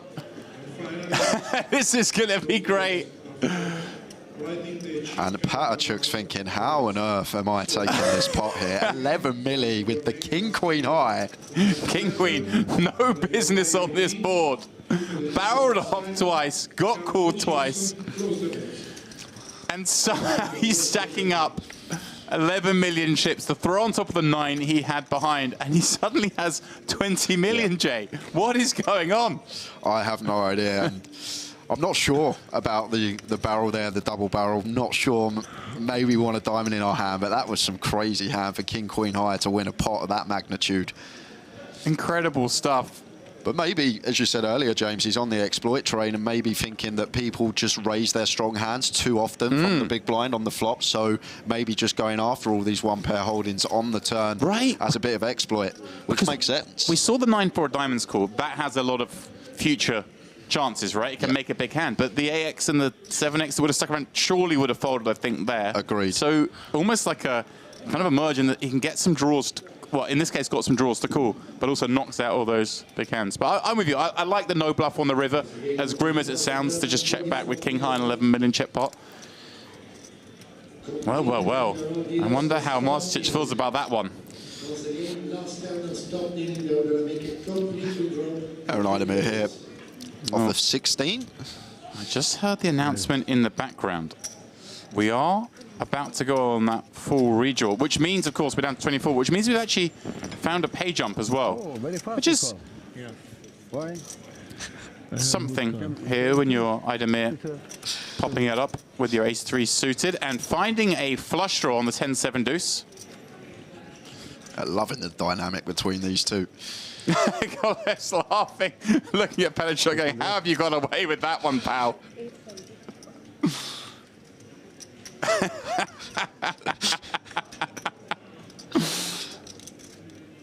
Akiki? What's going on here? Queen 8? And this is just the dynamic factor. There we go. Exchanged some words after the ace-king versus deuces hand, and this just has to be down to that, right? Akiki wants some chips back off Idemir. And he's just going to get it right back up him. And he's going to have to now try and save some face. He's taking a moment. Went on an absolute flyer. Queen 8, nothing to do with this board. And I mean, arguably a little unlucky. Idemir has a hand that can stick it in. If he's just got ace-3 of hearts, he's gone. Well, well, well, this is just fun action at Merit like we always expect here. Very strong. I don't know. Don't make any bluff. It's getting a little loaded, these comments now, perhaps, between these two. Get a little waspy in there, but we're here for it. Well, there we go. Sadly, we are down to the final 24, which means we are going to have this redraw, because I would love to have stayed and watched these guys play all night. As we go on this redraw, that's how the stacks look. Akiki now the shortest, 18 blinds, Koliver at 20, but Andrei Petachuk is carrying the chip lead from this table back into the field. Unbelievably so, given all the hands we saw him in there. He was all in with ace-deuce against 7s for 10 bigs. He was out the door. Incredible stuff. Won that amazing hand there against Marcetic. All right, guys. Well, Jay, I believe that's going to bring an end to your debut here at Merit. Obviously, a shorter day for our stream today, so Jay will be stepping aside.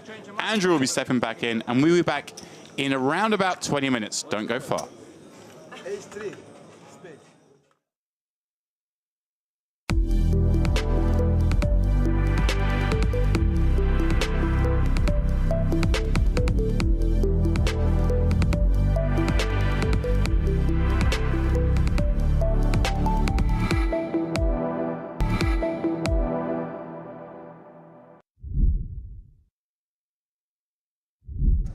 Stephen Andrew, beaming this to you from the Merit complex. It's such a complex. There are so many tunnels and corridors and whatnot that me and Andrew are actually in a separate building, although the same building, given we traverse underground between them. But we are in the Royal. I still have no idea. This is in the Royal Diamond. The tournament's in the Royal Diamond. We're in the Royal, right? Which is the original offensive. In the soon-to-be-opened Onyx setup. I mean, this commentary booth is, well, unused until today. We have broken her in Yeah. And it's nice in here. Has to be said, we've got some fantastic setup in here. Nice little info screen. We've got our own little tournament clock in here. It kind of reminds me of a panic room, James. I'm going to lie. That doesn't reflect on my personal circumstance, just to be clear. I mean, the air conditioning. It's like a padded room. If they lock this door from the outside, we may never get out. I think we can climb out through the air conditioning ducts. Looking up. I can't get up there. Well, that's true. You may be able to. I'm under it. Forget. Did you not see my vertical leap at the basketball today? I'll come back for you. Okay, I'm sure you would. Ebby. I'm kind of loving how Ebby is just sort of saying, you know what, I'm going for this. Yeah. You know, like pocket fives here, Midland stack under the gun. I think normal theory, we probably let this one go with 2 big stacks behind us. Not a bit of it. As does God's Danker. Defends the 7-4 suited. And here we go. 8-7-7. God's Danker flops, trips. He's back. God's Danker finds it. This could be trouble, James, right, for Ebby. It could be a good. I mean, there's a lot of draws. Right, and I mean, it's a good-looking flop. Oh, but he likes to check it back, recognizing that this isn't really his texture, even though he has a kind of hand that wants to bet some of protection. God's Danker improving as if he needed it to a boat, whilst Ebby picks up that inside straight draw. Now, does God's Danker find the bet? He does. With so many draws on board, I like this. Fast play.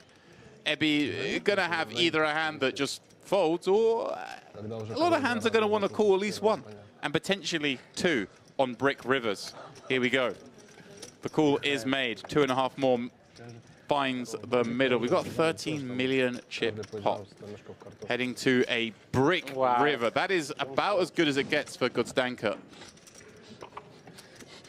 He's thinking, hey, I'm up against a lot of ace highs here.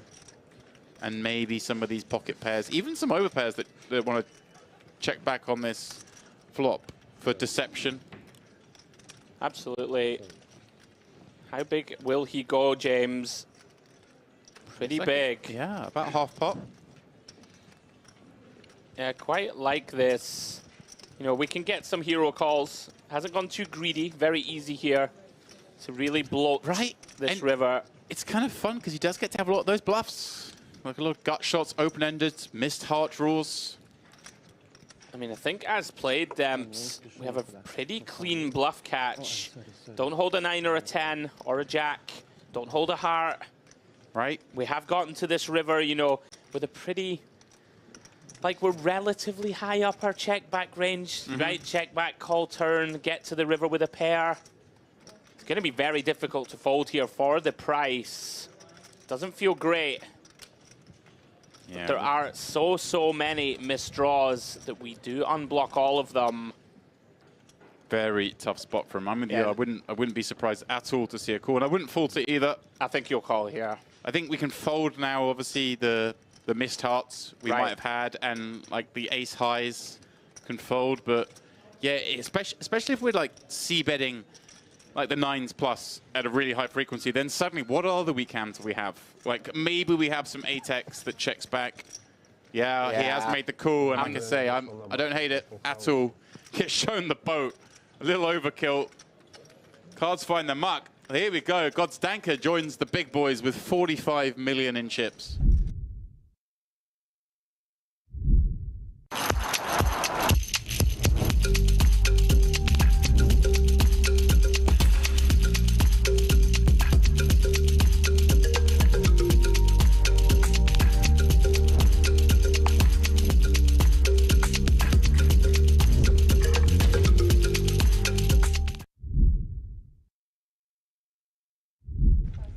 But yeah, of course, 3-bet, never going to be a bad thing. Here we go, Burton with a big one.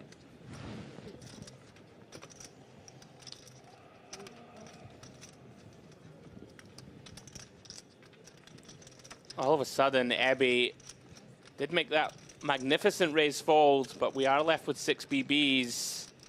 Generalov. It's so tough because even now you don't really get to defend and just try and flop a piece because you have Gabdulin and Ebby that have basically the same stack as you, right? So like 2 million here is so valuable to your chip stack. Yeah. I think he may fold this Stamps based on what we've seen from him so far, and it'd be hard to fault it. Yeah, I like the fold here. Feels grim, but... I mean, the problem with these spots also is that there are actually reverse implied here against a player like Burton. Like, he's going to open Queen 8 suited, right? He's going to open King 7 off. You know, hands, you know, that we have a hand that you normally expect to be very live against, you know, normal ranges, so to speak. But Burton is not afraid. I mean, I wouldn't put it past him just to open the 8-9 suited here, Demps, right? All this type of stuff. Yeah, I'm with you. Yeah. It's a great point. So it's not like when we flop a piece that it's always clean. Yeah. And Gabdulin's going to be in the big blind next hand, right? It's going to chop him down. Is this a prudent use of your time banks? It's going to defend, though. We're working with 2/3 pot back. Would be a nice time to flop something. There we go. And he does. Now, given that the ICM situation, is this a spot where... I think we donk shove this one for sure. We just shovel, do we check? Yeah. I like that, just given the ICM. I don't think Burton can fold here either. Snaps it Got to off. flick it in. Just like that, Generalov, 75% favorite here to find that double. Wow, and how patient has this man been? Yeah, unreal. Very clean turn. Just got a fade 6. Diamond would be a good card. He's not wrong. Diamond it is. Double up. Generalov suddenly in the mix. 27 million chips.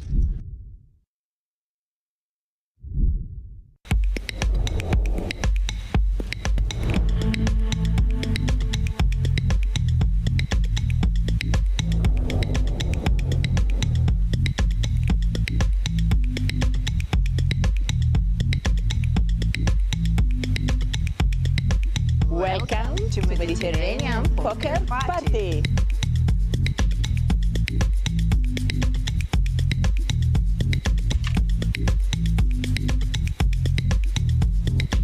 Whoop whoop, what a tremendous beginning of Mediterranean Poker Party. The brand new huge poker stage was built. It's TV time.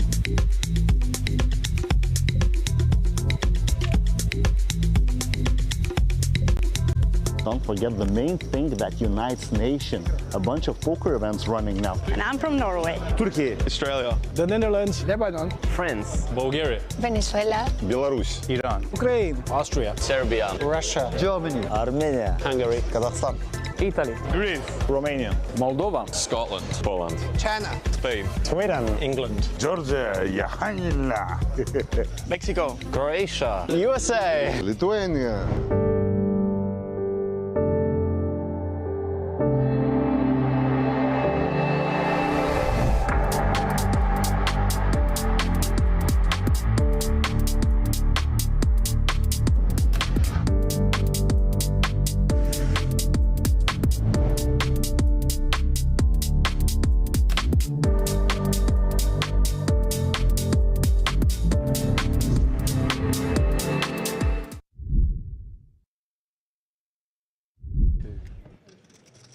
Clock ticks towards the 2.5 million big blind level, Demps. We can't make it that far, surely. Oh, we're getting to 2.5 we actually million. might now. Oh, with 7? I mean, with 7. Oh, no. I'm sticking my neck out on the line. I said we can't do it. I said we probably, I think I gave a caveat. I think I was like, very unlikely on the 1-1-2. There's no way we do another level with 7 players. I mean, I suggested to you earlier, I think that, you know, once we get to the 2.5 million big blind level, that's kind of like where you can see the tournament finishing. You know, between this level, that level, the 3 million big blind level, that's about where you could see it ending. There's still 7 players left. I mean, what is going on? Got Zanka. Absolutely crazy. Ace 10. He's going to pop it up from under the gun. They keep giving him an ace every hand. It's a good situation to have. Sure Sometimes they give him 2.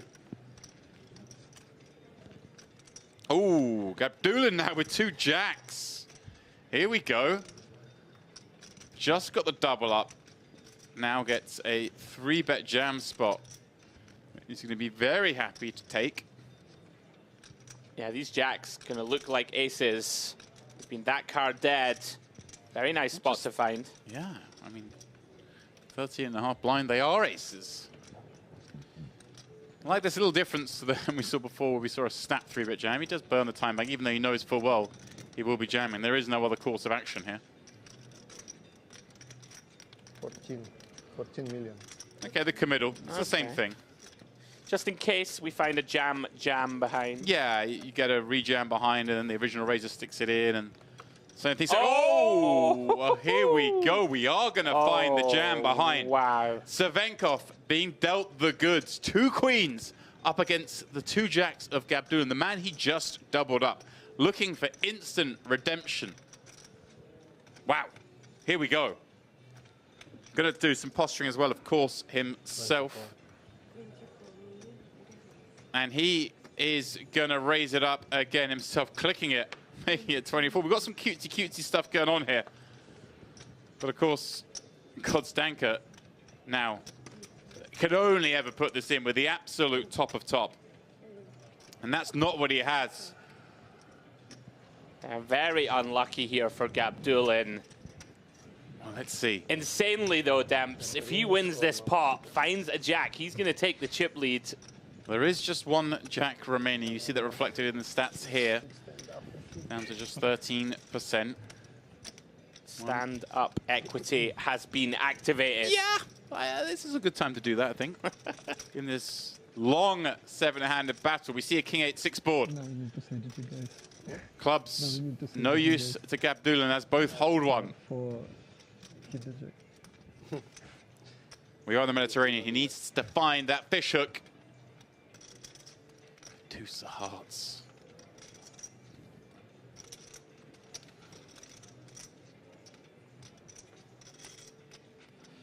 Five of spades on the end, taps the table. Eventually, something had to crack. In this case, it was our man, Damir Gabdulin, out in 7th, winning 14,300.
Your unique journey starts now. Merit Starlit. Welcome back, guys, to the Merit Royal Diamond here for the Mediterranean Poker Party. Although poker taking a back seat for the moment. We're having a little reprieve. We are going for another round of the Merit Poker Olympics, where today's task is, of course, the great game of chess. Looking forward to it, Dem. It's going to be a lot less strain on us than the basketball. I'm still recovering. To be honest, I'm still sweating from it. This one, going to be a bit more relaxed. The rules are simple. You have to attack your opponent, capture his king, and then we're going to find out who the true king of poker commentary is, Dems. Well, speaking of rules, of course, a bit like the poker, we want to speed this thing in through a little bit. So we are going to put a shot clock on this one. We've got 10 seconds per move, which, given the size of the board, maybe there is a little bit of sweating to come. But first, we must find out who draws white. Of course, a little advantage in chess to go first. Position the opposite to poker. Okay. So, Andrew, All right. I'm going to shuffle this bad boy behind my back. All right. You choose which hand white's in, you get to go first. Okay. This one. Ah, I'm lucky it's here. Terrible, but we love it. Right then, son. You ready to get taught a lesson? Let's All go. right. Well, I'm running out of time already, so All right, come on then. I'm just going to get this thing moving. Is that it? That's it. You intimidated? I'm going bold. Oh. In for a penny, in for a pound, son. There we go. I'm sending Queenie out to do a bit of work early doors. Really? I think so. I'm not sure. Yeah. Go on. What's that? That can't be a strategy, a viable strategy. I'm playing aggressive. I don't even know what I'm doing, but it's going to be good morale. I have no idea what I'm doing. Oh, all right. Putting it right on you. Get out. Get in the mud. Wow. Well, if you want it like that, you can have it like that. Oh my God, look at this. You've been studying. Have that, you fish. Get away. Interesting. Interesting. Oofed. Oofed. Let's get you out of harm's way. Hurry up. Come on. Time. What the hell did I do? Seriously. Someone text me or something, like properly struggling. Right. Oh, I'm absolutely dead. Wait, I might be stone dead. Oh wait, I gotta get rid of that. No, I can't. Oh yeah, I can.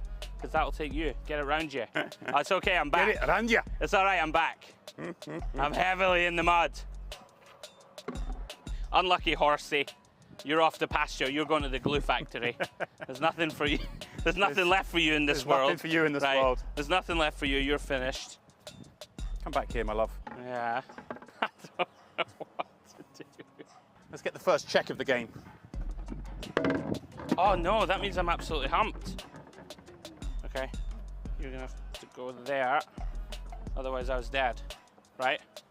Right? Yeah. Check. I mean, I'm absolutely shockingly bad. If we're being honest, it's better than the basketball. God, it's quite complicated, isn't it? Christ, this one's heavy. He's a heavy horse. Not betting on him to win anything. Oh, we can go aggro. Yeah, I'm going aggro, fuck it. Because if you want to take it, then I'll just take you. I was hoping you weren't going to be aggro. Your race is run. See you later. All right. See you later. And then I have no choice but to dispense of the second queen. Now we've got an open game. Goodbye, darling. Goodbye, sweet princess. Look at him. Look, Pan. He looks stressed.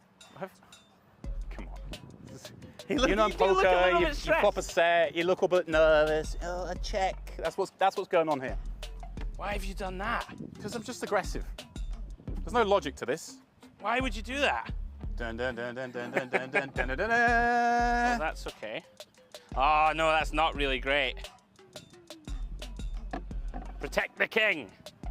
Okay. Well, it's just... We're trading pieces. Yeah, we're going to be a draw.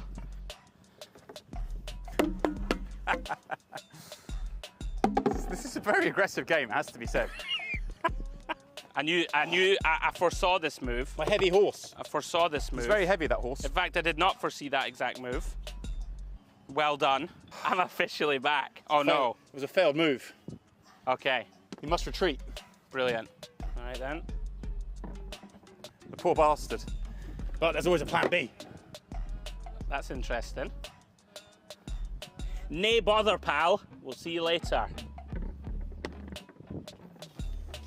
Nay bother, pal. Yeah, but that's okay. I mean... Go to horsey heaven. Oof. Oh, shit. He just remembered the rules of the game. Hey, listen, I'm kind of enjoying myself now. I'm in the mixer now. Let's get you to safety, old chap. That's not good at all. 4 moves, 5 moves, maybe. If he's a really good 6. Oh. Oh.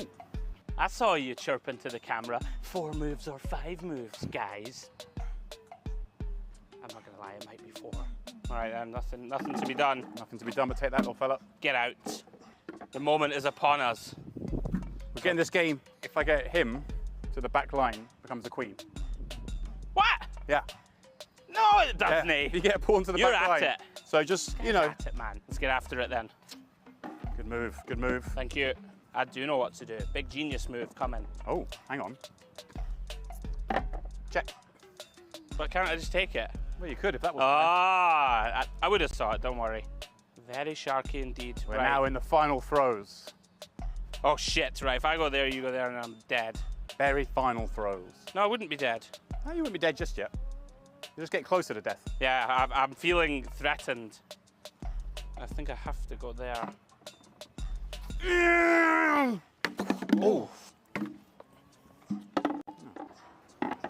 All right, we can still do this. All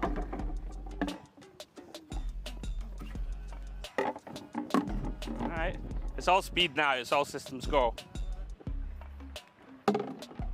Oh no. That was an interesting decision. A huge misstep. It must be said, it was a big misstep. I've got you here, I'm afraid. Yeah, it feels like you've got me. Check. You can go diagonal. Full steam ahead, mate. You can. No guts, no glory. Check. No guts, no glory, mate. No. The King of Scotland, his days are numbered. They are. I could just get this. No, I'm going to keep messing with you. Check. Oh, brilliant. Well, whatever. Pish off. Oh, I'm dead. Now we've got him pinned in there. Yeah, I'm dead. You can keep going back and forth. We're just marching to certain victory here. Yeah, I can't do it. I mean, a noble king would recognise, you know, time's up. It is up. And take his own life. It is up. I'll see if I can do this without. I'll just get a queen. Where's Queenie? Come on in here, love. That's not how it works, surely. Come on in here, love. All right. Back you come.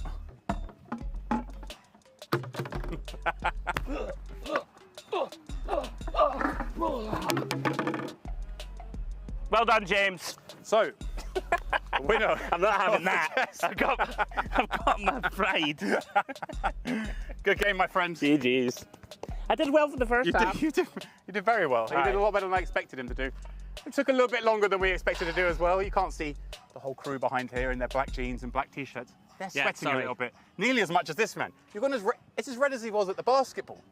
I'm not made for the sun. It's the Mediterranean. It's beautiful. Well done, James. 2-0. I'll get you next time. Yeah, time for some more poker, shall we? Let's go.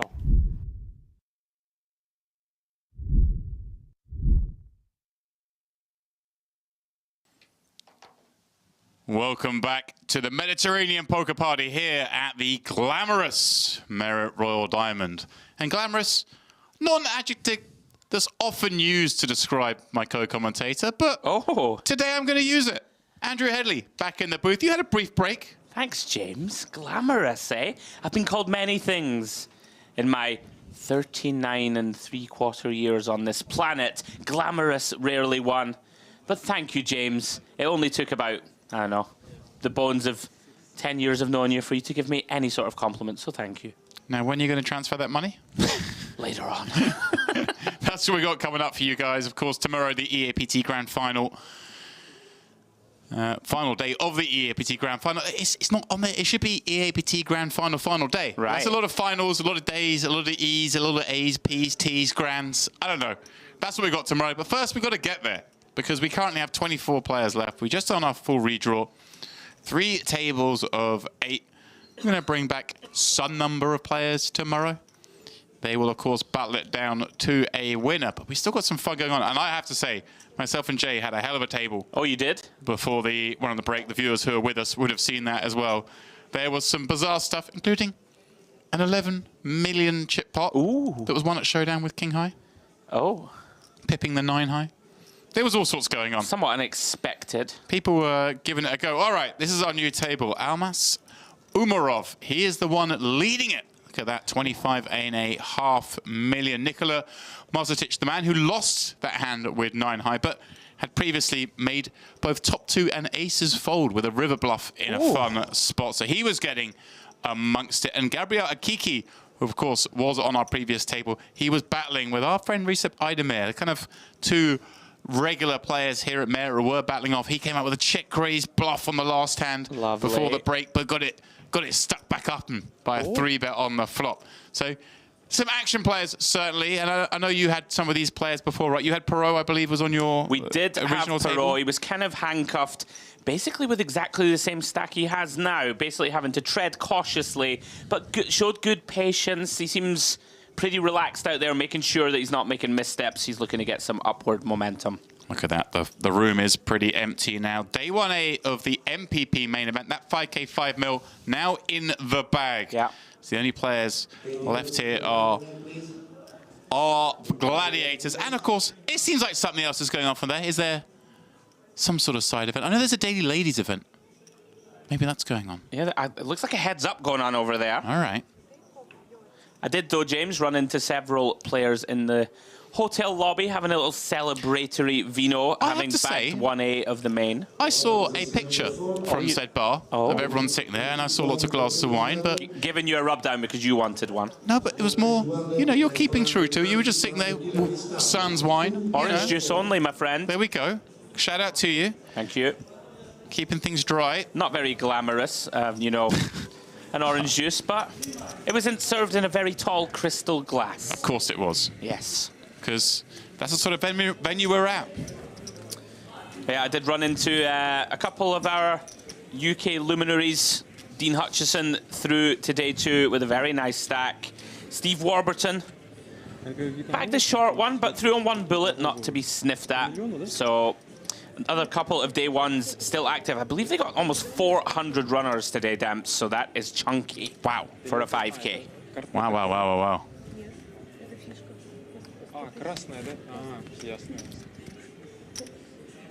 A little feature of merit. These little capes, I like to call them, the caped crusader there in C5. Keeping warm, keeping warm, keeping sharp. If I'm not mistaken, he was on our stream table of the 1K. The name escapes me. Amireza, but I don't... I could be wrong. Yeah, I'm not sure. Okay. I'm not questioning the face, but I don't remember the name. So it looks like a kind of nicknamey type thing. Maybe he's requested. Yeah, maybe a change in new name. Identity. Yeah, could well be. Much like Batman, right? Secret identity. Do you think Batman requested it? Did he go, can you all stop calling me Bruce? I want to be Amireza, the Caped Crusader. Well, going on a crusade. Perio, interesting here, James. I think that's a mistake in the graphics. Says call, that looks like 800k to me. It does indeed. My eagle eyes. Well done. Min raising, off 20 bigs, more than strong enough. King, queen. Happy to take that one down pre.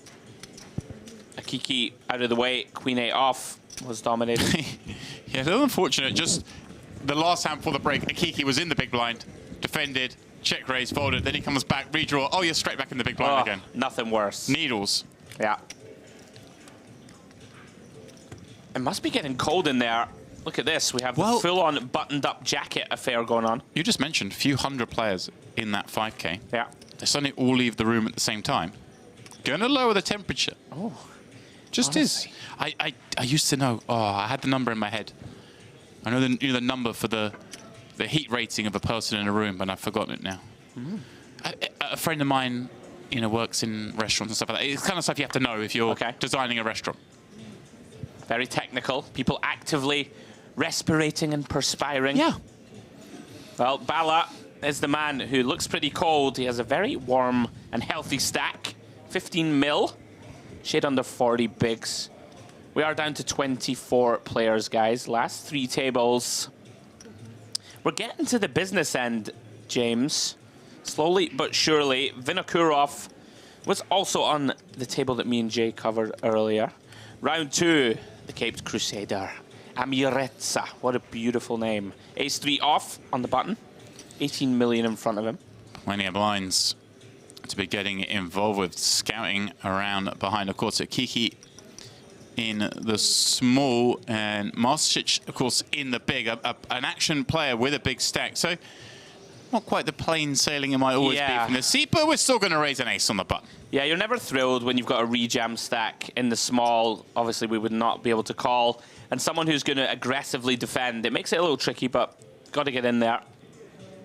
Well, Kiki taking a moment. We are 3 players away from a pay jump, but maybe just deciding to take a few seconds on these decisions. Yeah, round to Marcetic. Suited 10-5 of clubs. We know that as we get to this sort of, 1% of the field almost now, these sort of hands do kind of lose their value a little. But versus a button open, deciding the price is still right. Of course, going to be up against a pretty wide range on the button. Flicks in the call. Off we go to the ace. Ace 4 flop. All Amirezza.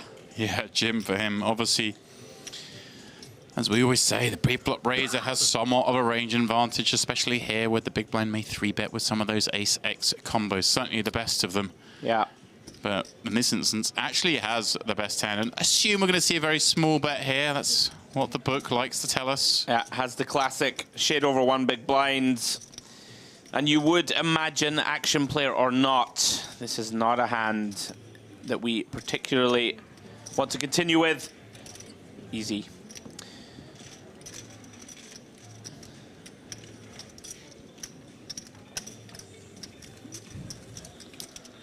Yeah, interesting as poker evolves. You see, people just don't tend to trap these spots as much anymore, right? Oh, this is kind of dry. I'm supposed to bet. Like the old school, oh, let's let them catch up a little. You don't see it so much these days. No, players far more nuanced, far more balanced than they used to be. I used to ridicule my peers for like balancing back at him. Like, well, you don't know balance, just be unbalanced. And right, nowadays, like there, right? Like your opponent's so likely to just check fold. But nowadays, people are far too sharp. Yeah. Well, that's the thing. Obvious. These days, big blind's like, all right, 5-6 suited with the back door. I'll raise. Well, that's the thing. Yeah. Round to Bala. Buttoned up. Zipped up, should I say. Jack-8 suited into the bin.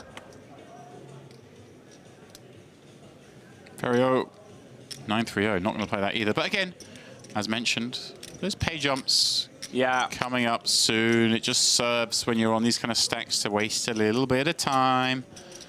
Again, the next jump is worth $3,000, otherwise known as 1.5 buy-ins. Yeah, I mean, we are getting to that stage where it's certainly not insubstantial jumps. I'm telling you, James, Amirezza was on our stream the other day. Okay. I know it. I believe you. Yeah. I've reached that point in my life where I know I'm often wrong. And I'm just willing to accept I'm often wrong. I have a good memory for things like that. Marcetic, Jack 4 off. Don't worry about that Jack 4 off. Okay. What I'm worried about, or not worried about, is I've finally seen, I've heard a lot about this MPP bucket hat. Yes. And Dimitri Levine there in the big blind is rocking it. And we do know that at the last MPP 2 years ago, our pal, Mr. Steve Warburton, wore a bucket hat. He chopped for the most money, 3-handed, ended up finishing 3rd. But he likes to tell us, hey, I got the most money, therefore I'm the winner. Where's the trophy, Steve? But the point is, the bucket hat, it won. And then he was going to, I don't think he's taken bucket hats off since. No, but that's the thing. He's not wearing them anymore, and he's on a downswing. I keep telling him. He had one on today. I saw him. All right. I met him on the pier. Oh, lovely. For some sun. Levin does defend. Interesting decision from Marcetic to min-raise here from the small. You will see these junky hands turned into bluffs pre-flop. Normally a bigger sizing, though. You don't really want your opponent defending. As it stands, both players whiff. Queen 10, one of these hands does wrap around the king and the 8. But it's very difficult demps at this depth, right? Only 15.5 bigs behind. Right. It does just sort of feel very uncomfortable to sort of float one here. Obviously, we can just have the best hand. And is it a case of that sort of smaller sizing from the small blind, and then a small bet here kind of looks a little bit milky, looks maybe stronger than it is here? Yeah. So Queen High not wanting to defend. I think we just don't have enough to continue. Maybe backdoor flush draw tips the balance. Well, Marcetic getting it done. Yep, Nicola building up those chips. Now, I mentioned at the start of the last frame, those of you watching us here on YouTube, on whatever channel you are doing so, I know we're going out on multiple.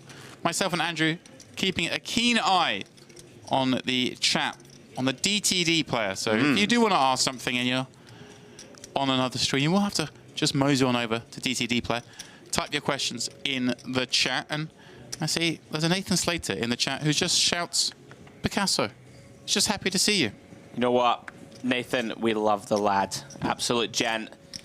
He's also here on the island. Okay. And we wish him the best of luck. Now, what I want to do, because I'm greedy. He's a character, Nathan. I'm not sure if you know him, but he's an absolute legend. We love him. Go on. Sorry, Demps, cut you off. Well, you know, we give this stream for free. I'm always asking for something from you guys watching. And I'm not asking for much. Oh. Like I say, you watch too much social media videos like I do. You're used to this like and subscribe. Like and subscribe. I'm not after like and subscribe. All I want is a like. Just half of the equation. We'll put up to subscribe. We're going to earn the subscribe. Okay. But for now, just a little like will do. There's a little like button there. It doesn't mean anything. We're not going to bombard you with notifications. It just means you like this stream. The more of you who like this stream, the better it does. It moves up the algorithms. I don't know how it works. Right. I'm a dinosaur. But just press the like button for me, please. I'm not going to lie. That was a very convincing sales pitch. I tell you what. I'm going to go more aggressive. If I get enough likes, I think maybe I get to have like another dessert. I mean, a first dessert of the day. Or third dessert of the day. First dessert. I get to have a dessert if we get enough likes at the end of the stream. All right. I'll go more aggro. Guys, I'm not going to sell it to you. Click like. Okay. Thank you. I think that might be more effective. I liked your way better, kind of, anyway. An angry Scotsman demanding action. Gee, I was very angry on the chessboard. Oh, Vinokurov. Getting a little angry from +2 with Jack 10 off. Yeah, he's been spicy. Marcetic. We saw him getting very frisky before with an ace-8 offsuit in a similar spot. This time folds, but folds with a, like, he's not happy about the fold. Yeah. Perhaps aware Vinokurov up to no good quite often. We saw earlier, Demps, when you were taking a well-earned break at the start of filming today. He's in there, queen 6 off, 5-6 off. So these players, if they have some history, going to be aware that he's, you know, wider than most from +2. Does get that one through though. Does indeed. And you know what? Since we put the request out there, well, I put the request out there for likes. You put out more of a demand. Precisely 0 people have liked the channel. They like the stream. Are you following the like-o-meter? I'm following the like-o-meter. Like, no one else has liked it since we asked. So it's like that, Andrew. I feel unloved. Maybe we have to give stuff away. People like that. Well, we might give stuff away if we get interaction. As it is, I don't want to give anything away. I want to take everything. I want to turn these mics off, take this soundboard, take the screens, take the table, flip it over, like when you know, lose at chess. Yeah. I'm sorry, I was upset, okay? I didn't sleep well. I thought I did quite well. I'm just joking, guys. We'll earn your likes. We will earn them. Do it organically. Now, we very much hope you guys are enjoying your evening, enjoying the coverage. I love this part of the tournament.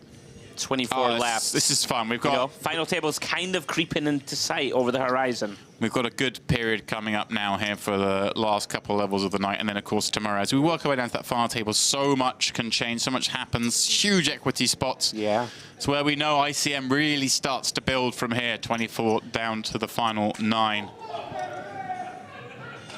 As we hear some hilarity in the background. Vinokurov getting after it again.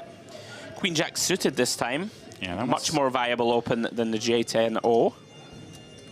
Akiki, once again, Demps perhaps aware money jumps are coming soon. Yeah. He's someone, Andrew, you and I have seen before here. I was explaining to Jay, a kind of somewhat semi-reg here. Well, I say semi-reg, very reg here at Merit, but someone we've seen on a semi-regular basis at the Merit Series events. Yeah, that's what we're missing here. I know we've got the Mediterranean poker party theme, but America, that step out with a Western theme or Carmen the Opera, something like that. I love it. Maybe we come up with an idea for the next Mediterranean poker party where it's,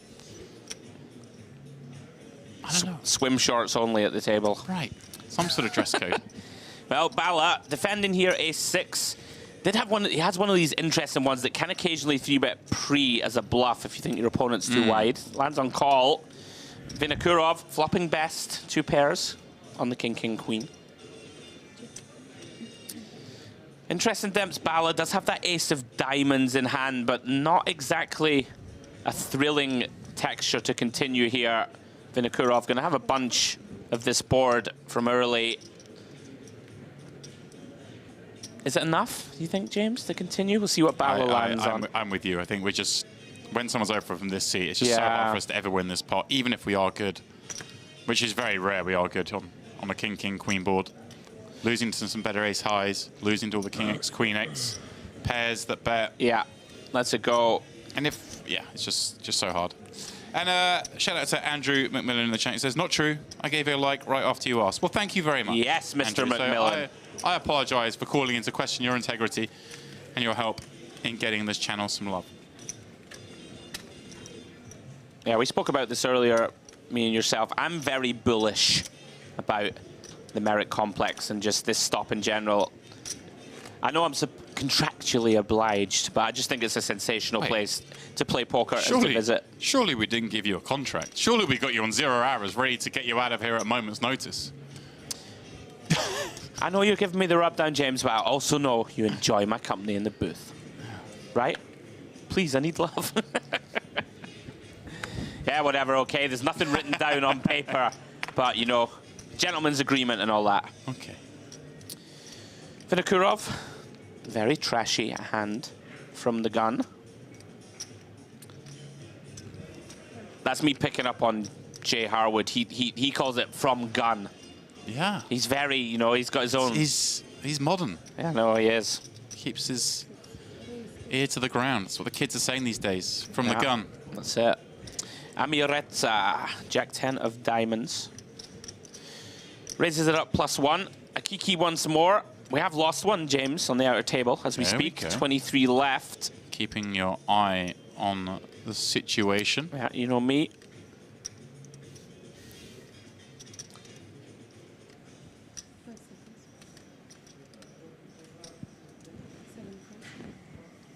Gets out of the way.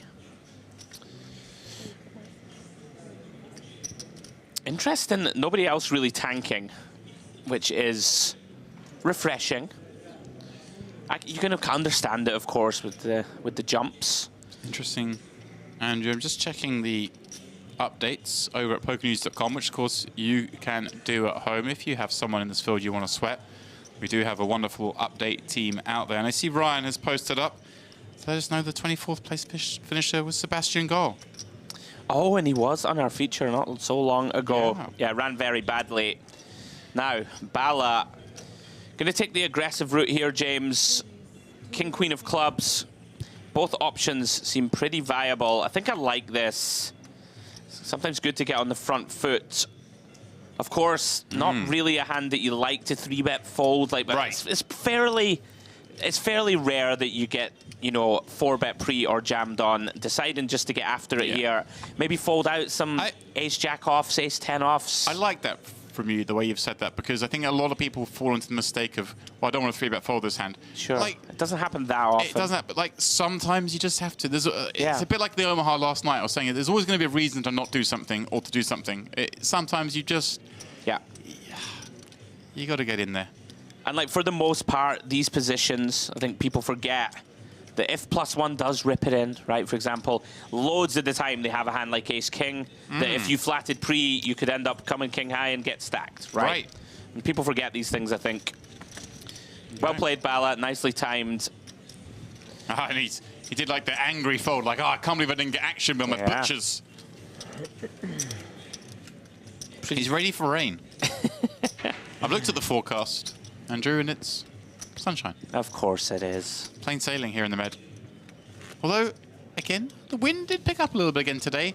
Got down to the pier, and you know it's windy when they remove the stairs down from the pier into the sea and you've got to walk around to the beach to go for a swim. And I'm just quite lazy, so I don't walk to the beach. Have you been in the sea yet? Yes. Oh, you have? Oh, it was nice, yeah. Refreshing? It's not as warm as it is here later in the summer, of course, but as a man who's always cold, if I got in there, all of you listening would have been happy in the sea, I promise you. Now then. 15 blinds. Yeah, has decided. I quite like this stamps from +1. You know, maybe a little further around the table, a hand like 8's one that we would consider just open shoving. You know, it's one of these awkward hands to play. Don't mind just committing our stack.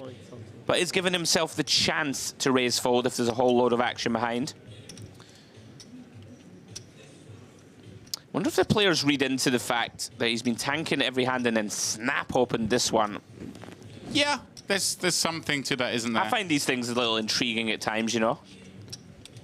And Bala has a hand that you would imagine would like to continue, and he is. I'm somewhat surprised against 15 blinds. I am with you on that. I don't think I like this in the long term. 2.5x open against a player who's clearly, like we say, he's been stalling. The kind of, it looks like they're just trying to get a page jump. They're probably going to open a little bit tighter than most, so therefore maybe get that razor base. But the flip side of that is, hey, maybe they're going to let me over-realize post-flop because they're a little more wide than butting than they should be. So I can see arguments both ways, but I'm still with you. I think the ace-6 suited just probably wants to find a fold for 2.5 blinds. I mean, Akiki doesn't strike me. I've only been watching for a short time. I don't think he's just snap opening king-jack off in hands that we do pretty well against here. We can get, you know, we can be dominated a lot, but Bala decides the power of position, has the button, wants to C3, and C3 we do. And that is the Jack-9 deuce, rainbow board. Somewhat uncomfortable for Akiki, of course, here. Working with almost, you know, 1.7x pot or so. Can't really c-bet this one, Demps, and it's tough to go into check call mode. King of spades turn. Now then, what to do? Very likely to check again. Now, can Bala muster a bluff? This is the problem, I think, Demps, right? Because we have the exact hand that we want Akiki to have, right? We want him to have ace-5 suited, ace-8 of hearts, for example. But he is going to muster it. So credit to him if we are going to call this one pre. And I think this may be, again, I don't know, if I was sitting at the table, my perception would be that Akiki's probably just going to do his own bidding at this point. So this double check does look very weak.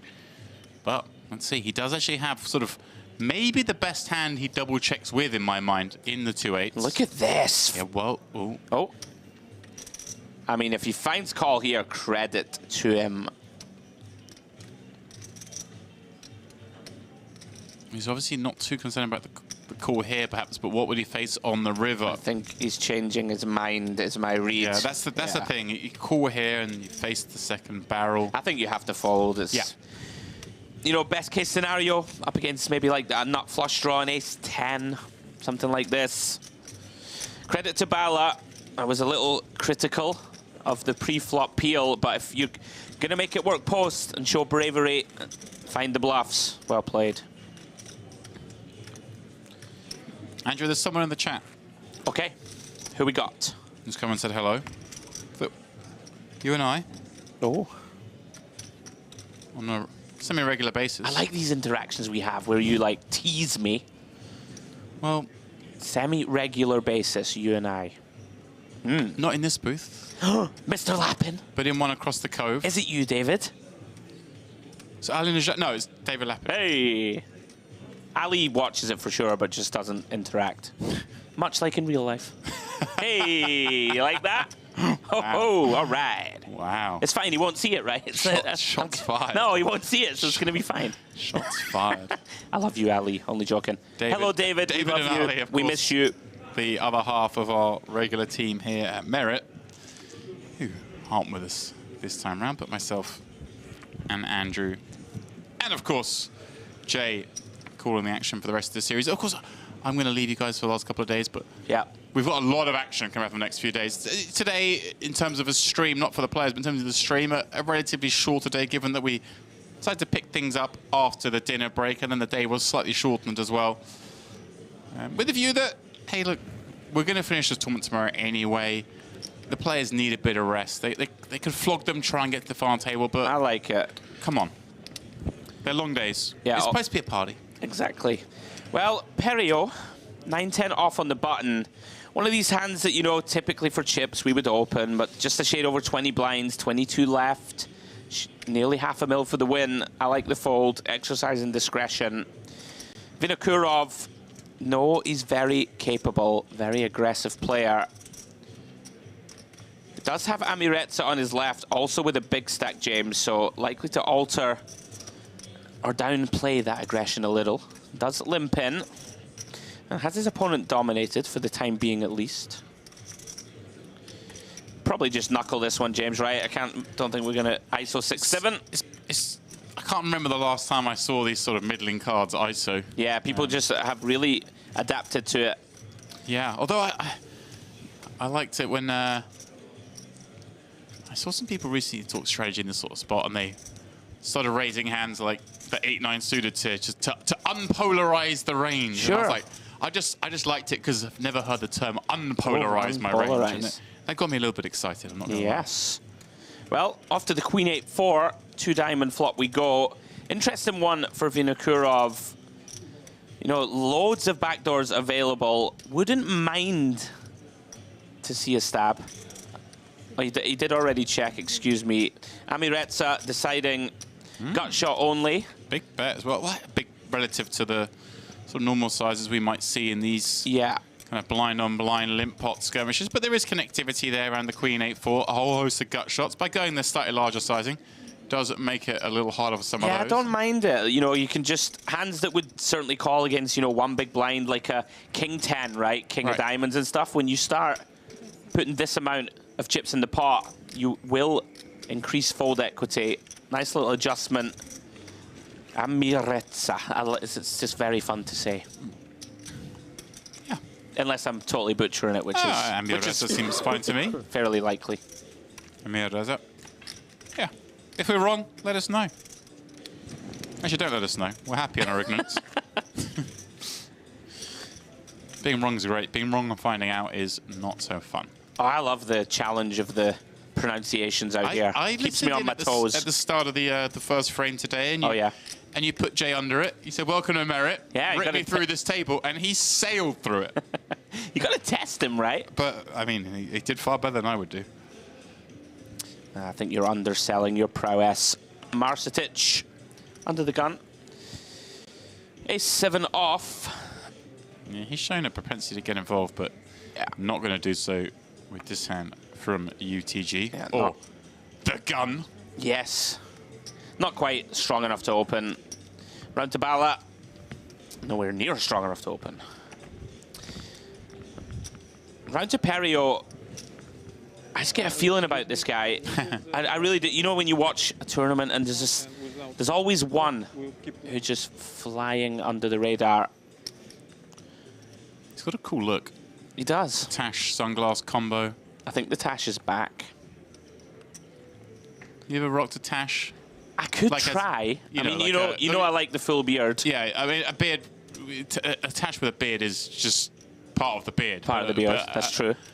I've never gone for the clean shaven but Tash look. I could see it on you. Maybe. I tell you who's really lent into that. I know who it is. Stephen Chidwick. Stephen Chidwick. There we go. Wow. He's gone for the curled handlebar mustache. Like, it actually looks pretty cool. It's really annoying. It's really annoying. He looks like a 1930s aviator. I was going to say a London aristocrat from the early 1900s. As we see Akiki chipping it in while me and Demps talk about mustache fashion. Didn't really reference this one because I don't think Vinokurov ever flicks this in. King 7 off. 12 bigs. Going to be too many. I didn't reference it because I wasn't paying attention. I was discussing mustaches. I'm always paying attention. Maybe we both do it one Merit series. Just rock the Tashes. What? Yeah. Yeah, the theme series. We just turn up for the Western with a big Western Tash. Credit to Akiki. Yep, gets one through. Snap reshove. It's great timing as well. Yeah. In the sense of he needed to build some chips. Obviously, just going through the blinds, but getting a 3-bet fold through off what just over 10 blinds is big. And you're pointing at the screen here because you want to tell me something. Well, we saw him tank 3 or 4 hands in a row, max tank, as if he's hunting pay jumps. And then on a direct pay jump bubble, just fist pump reshoves ace-4.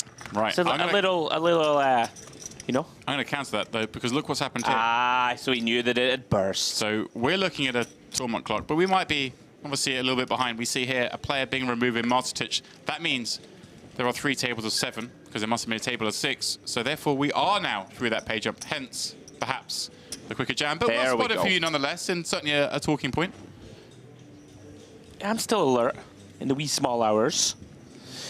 Perio, my sleeper pick. King Queen in the hijack. Likely to find this one good enough. Comes in, 800k. We did notice James earlier, he was getting a lot of credit for opens, so I think he has established this tight image very well.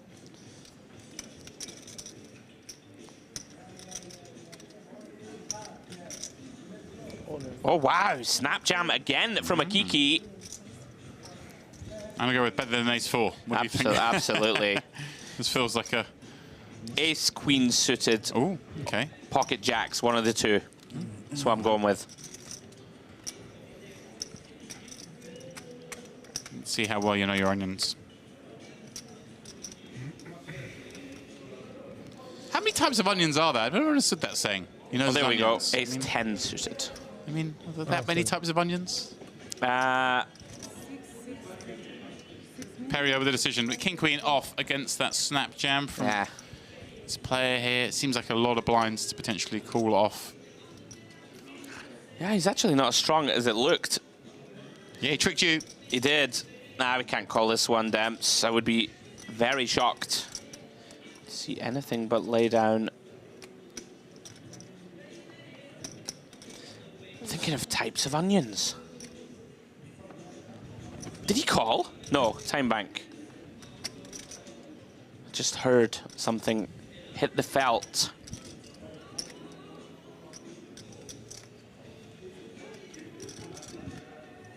Little surprised.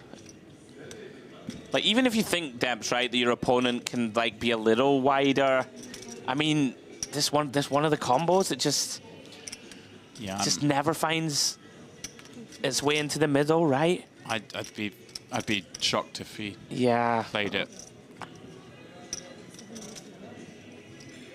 Yep, into the muck.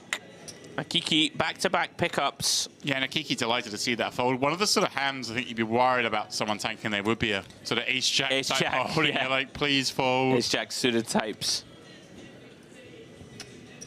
Yeah, gets it through. Very nicely done. See a question in the chat. Why do they move Masterchich? Clearly a Masterchich fan, as am I, because very creative. Yeah. But we are down to 21. Obviously, we'd have had 8 players at this table. We need 3 tables of 7 for balancing. So they move the next big blind from the 8-handed table. Simple as that. Just luck of the draw. Oh, we're really moving through the playlist again this evening.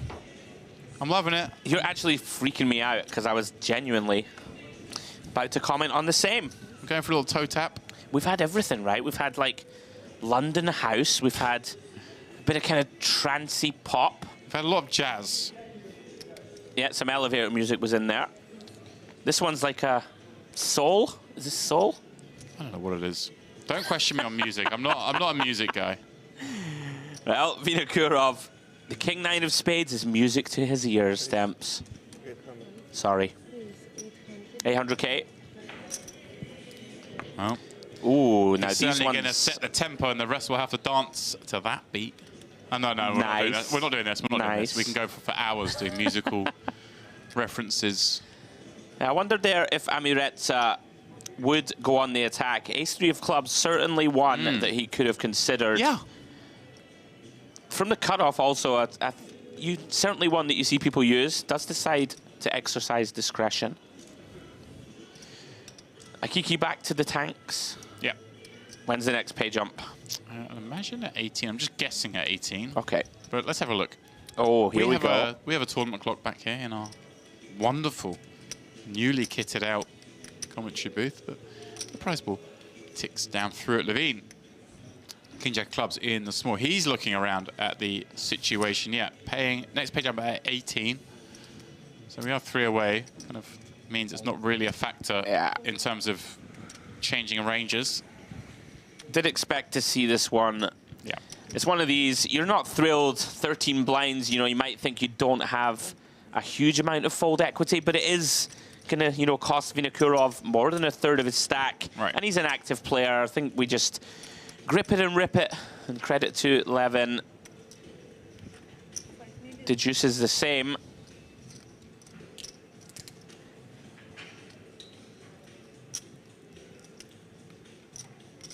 All right. Got a stronger beat. Vinokurov glances a little bit at his man before relinquishing. Yeah, very important pots at this stage of the tournament. Every pickup, of course, huge. Oh, I'm finding myself humming along. That's not ideal. EAPT Grand Final. This is day 2. This is a monster field, the largest in the EAPT's history. Wow, is that right? Confirmed. Generating over $3 million in the prize pool. First prize, therefore, being a whopping $468,000 for a 2K. Big, Andrew, man. that is very big. As Jay pointed out in the last frame, it's sort of that's the sort of money you only see in like during the World Series in Vegas for a 2K. Absolutely. And we do love to see it. You never quite know, Demps, right, how these things are going to pan out. There's, of course, so much choice in the landscape these days, but absolutely smashed it. It's good to see. As I say, it is. Sometimes poker players are a little short-sighted. They always want overlay. But in essence, you don't want overlay. You want guarantees to sell through, because then the organizers will be like, hey, we weren't ambitious enough. Let's ramp that up. And the next time round, it brings more people, right? Even bigger prize pools. Yeah. You don't want them to get burnt. They're taking a gamble for your benefit. Speaking of taking a gamble for benefits, Amir Reza from the hijack. I'm absolutely loving a Kiki. Raising it up, a Kiki with another jam. Ace-Queen suited. Yeah, he like either takes forever or insta rejams. Yeah. I was actually wondering, in my head I was thinking, I'm going to keep an eye on this, because I wonder when he finds like a real premium, whether we'll see like a tank and then a raise. Because sometimes you see that sort of stuff, maybe people are a little unbalanced. When they're doing actions that are so stand out, it's easy to keep track of. But here, Ace-Queen. And these players at the table are like, hang on, how many times has this guy done this now? They must be thinking, really, are you really playing snug? Yeah. I'd be getting very suspicious. And we've seen that he essentially has been all very legitimate rejam hands. Yeah. Very nice. Akiki chipping up to the bones of 10 million just by the virtue of getting those jams through. But that's a great point, Demps. Hopefully we get to see said situation where he has, you know, either a really big one or a very close one, right? And see if he still acts with the same speed. It's one of the benefits of being in the booth. You do really... It just shows me that I don't pay enough attention sometimes when I'm at the table. Because when we're privileged to see all the facial expressions in minute detail, and I find myself noticing things that when I'm playing, I'm not noticing enough. So, note to self, look at people. Yeah. It's something that I, the last couple of years, well, I've made my annual pilgrimage out west to Vegas. I've made a note to sort of put my phone out of reach, not out of reach, but I put it in a pocket in my backpack, and I'm like, right, I'm only allowed to look at it for sort of 5 minutes every half an hour, because you do need to be keeping up to date with stuff that's going on. It's very fluid out there. Maybe someone's like, hey, do you want to buy a piece of this? Do you want to do this? Can I grab some money? Have you got that money? You know, all that kind of stuff. You know, stuff's moving in Vegas, and you want to keep up to date with the boys group chat kind of thing. But for 25 minutes of every half an hour, I just tucked away and then I focus, and it's kind of nice. Yeah, it is super important. And I like chatting to people at the table as well, so it encourages more of that. Oh, here we go. Umarov, chip leader at the table with the button open. Perio. What is going on at this table? We're just seeing raising all in, like for the last 15 minutes. This seems like a situation that requires an all-in. Seems like a fist pump to me. Yeah, just take a moment. Obviously, there'll be far tougher spots than this. Oh. Oh, okay. Now that surprises me. I did say that he's quite snug. I'm a little surprised as well, just because obviously Umarov opening off such a big stack on the button. Gonna have a lot of hands, and you don't really know where you are on so many flops when you play these sixes. Yeah, I think this is a mistake. Not to be too critical, but you are just going to pick up the pot so often, and now all of a sudden we're playing a guessing game. We can have the best hand. We do have a heart in hand, albeit a very unappealing 6. And now Demps, you kind of have to call 1, right? And then left, just hand becomes very tricky to play. Yeah, you've got a pair and you've got a heart. Yeah. You're probably good in one direction. You don't really know which yet, but far too much equity to be folding just yet. And the bottom card pairs up. That is the sort of card when the bottom card pairs up that is the one that you do sometimes see leads from the big blind. And I wonder, just given the weakness slash decentness of those 2 sixes, if this maybe was a spot that likes that. I know you don't see so much of it on monotone boards. Yeah. But I wonder, as a potential. Yeah, I'm with you. Could have done with a small lead. Yeah, Perio may reflect on this one. Looks like a man that's folding with that facial expression. No, is going to call again. I'm here for the call. Sure, I think as played we have to. And this is going to be the last level we play tonight. Once again, 250, 500, 500. Last level of the night. Now, the question here, Andrew, I mean, sorry to cut you off there. No problem. We assume this checks the inflow, and then Umarov, can he ever go for value with I don't think so. Jack no kicker? I don't think so. Fire twice. There are plenty of traps there, of course, the 4Xs, the flop flushes. Yeah, I think we check this one. You know, maybe start value betting it. King Jack seems pretty mandatory. Queen Jack feels like the exact line where you can decide.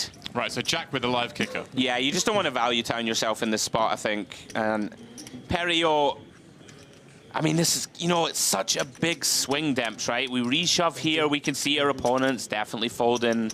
We're up to over 8 million, and now we're on 4.4. I mean, it really is, I don't want to say catastrophic, but it could be. Yeah, and blinds going up. 250, 500, the final level of the evening here at the EAPT Grand Final. Almas Umarov already was a chip leader, but he stretches out that little bit further, courtesy of that Jack-9 offsuit, winning at Showdown. Ludovic Pro now the shortest, with just 9 blinds, having been on the wrong side of that one. There is the trophy in the foreground there, the one on the left-hand side, clearly saying EAPT. Beautiful trophies up for grabs in every event here at the MPP.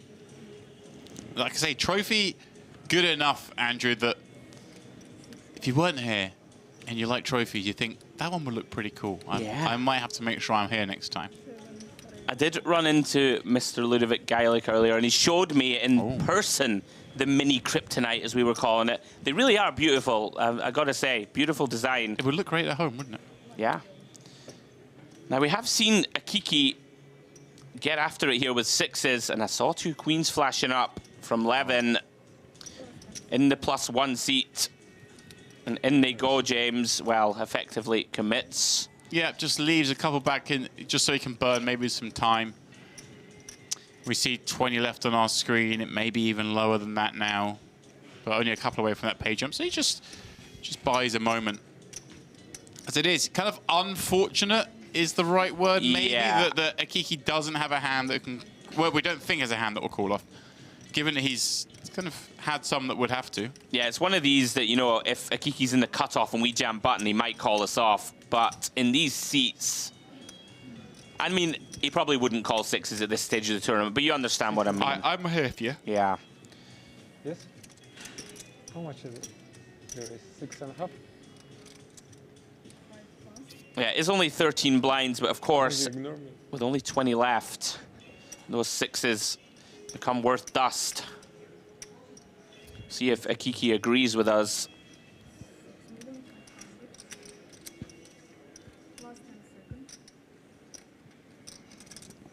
does indeed. Let's that go. I see another familiar face in the chat. Oh. It's a man.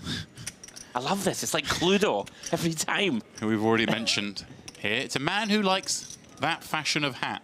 It's a man who has chopped the MPP main event in the past, Mr. Steve Morganton, in the chat just saying, what a great job you're doing, guys. Loving the stream. Thank you, Steve. We love you too. He has bag chips on day 1A. So he gets a little day off tomorrow. It was great, you know, right? So, boys chat, as you mentioned earlier, you look through your phone. Earlier, Steve was a little steamed, you know, he was like, oh, I got to over 1 million, there wasn't long left, I could have been tanking, you know, and then I got into confrontations and only bagged 440. I was very frustrated. Then I saw him in the lobby, and after a couple of red wines, or a couple of whiskies or whatever it was, he said to himself, you know what? I'm through on 1 bullet. Yeah. Anything can happen. And the world was bright, and everything was good again. 1 bullet and a day off. Like, bagging is not to be sniffed at, right? You know, in for 1, early double up on day 2, you're right in the hunt. But yeah, all the best to Steve. Thank you for the love.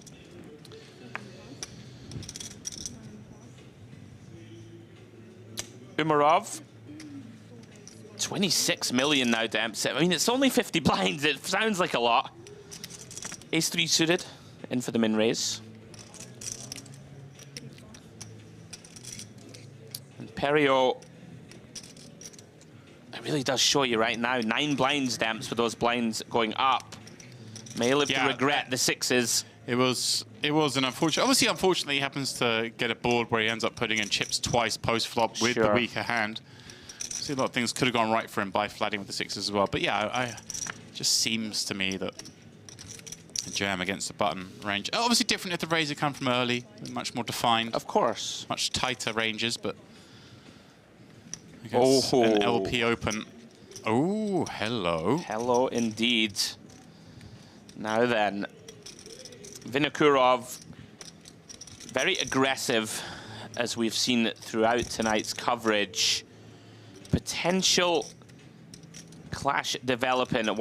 Depends how Umarov sees him, James. Yeah, Does have one of these in vogue hands that could do something a little crazy.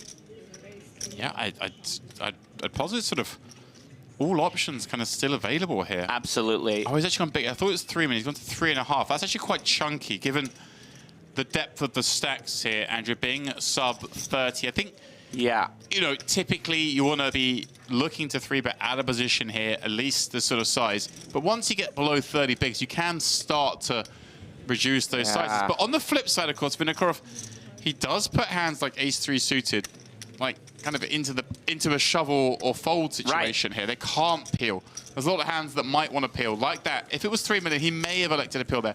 Extra $500,000 forces the action to be either a jam or a fold. And in this case, it's a fold. Yeah, Umarov, credit. Quick fold too. Certainly was some potential for fireworks. Gets away. I think Umarov also just recognizing Demps. He's going to get to do a lot of just sort of keeping the pressure on, right? With min raise, with this bigger stack. You don't always have to play for it all, you know, in a marginal sort of spot. Now I'm looking at the chip counts on Poker News. We're showing Umarov as the 3rd largest stack in the room with his 25 million. Andrei Petachuk is in 2nd with 30 million. Now, he was all in for 10 blinds with ace-deuce against 7s on this feature table in the last frame, and it's just gone on the most unbelievable tower. But it is Artyom Lazowski who is showing as 47 million chips. There are 330 million chips in play. This guy has 47 million of them. 2x third. With 19 players left. Yeah. That is insane. Shade under 100 blinds, twice the stack of Umarov. 3x average at this stage of a tournament. That is like so much fun. That is wield the hammer time. I did really well not to launch into the musical version there. Haven't said hammer time for a long time without following it up with the tune. Give it to us. Da, da, da, da, da, da, da, da. I'm so sorry, everybody. Amiretsa, ace-8. Another one of these hands. some potential, but not versus +1. Yeah, we've seen obviously Umarov table Jack 9-0, but that was from the button. Yeah. We've seen him, I think, open a couple more hands, but hard to attack the +1 open. As we see Akiki burning a little time, I believe we are on another pay jump dance. We are. It's coming thick and fast. They do indeed. Akiki very aware. This one worth 2 binds, $4,000 the difference between 19th and 18th, 18K up to 22K. Yeah, I did reference there, you know, Umarov just folding that ace-3 suited to 3-bet. I think we just get to do so much of this now. You know, just min-raise, and if people are going to let you get away with it and, you know, not defend too often, kind of like it. Bit of an old-school strat. Lots of opening, lots of raise folding. Oh, yeah. I'm feeling this. Ooh. No one's ever 4-bet light to this. You're just chilling. Last level music. I'm not sure about this for a music selection, not gonna lie. This is serious business. We're deep in the 2K. Well, Perio, I was critical of him.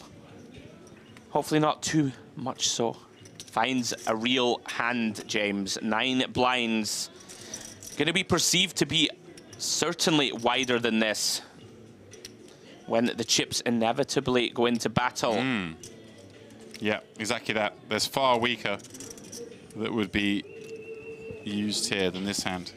I don't think he has any time banks left, so no latitude for the old, you know, 4 million and use max time to try and get that pay jump if called. He's gonna get this one through to the big blind.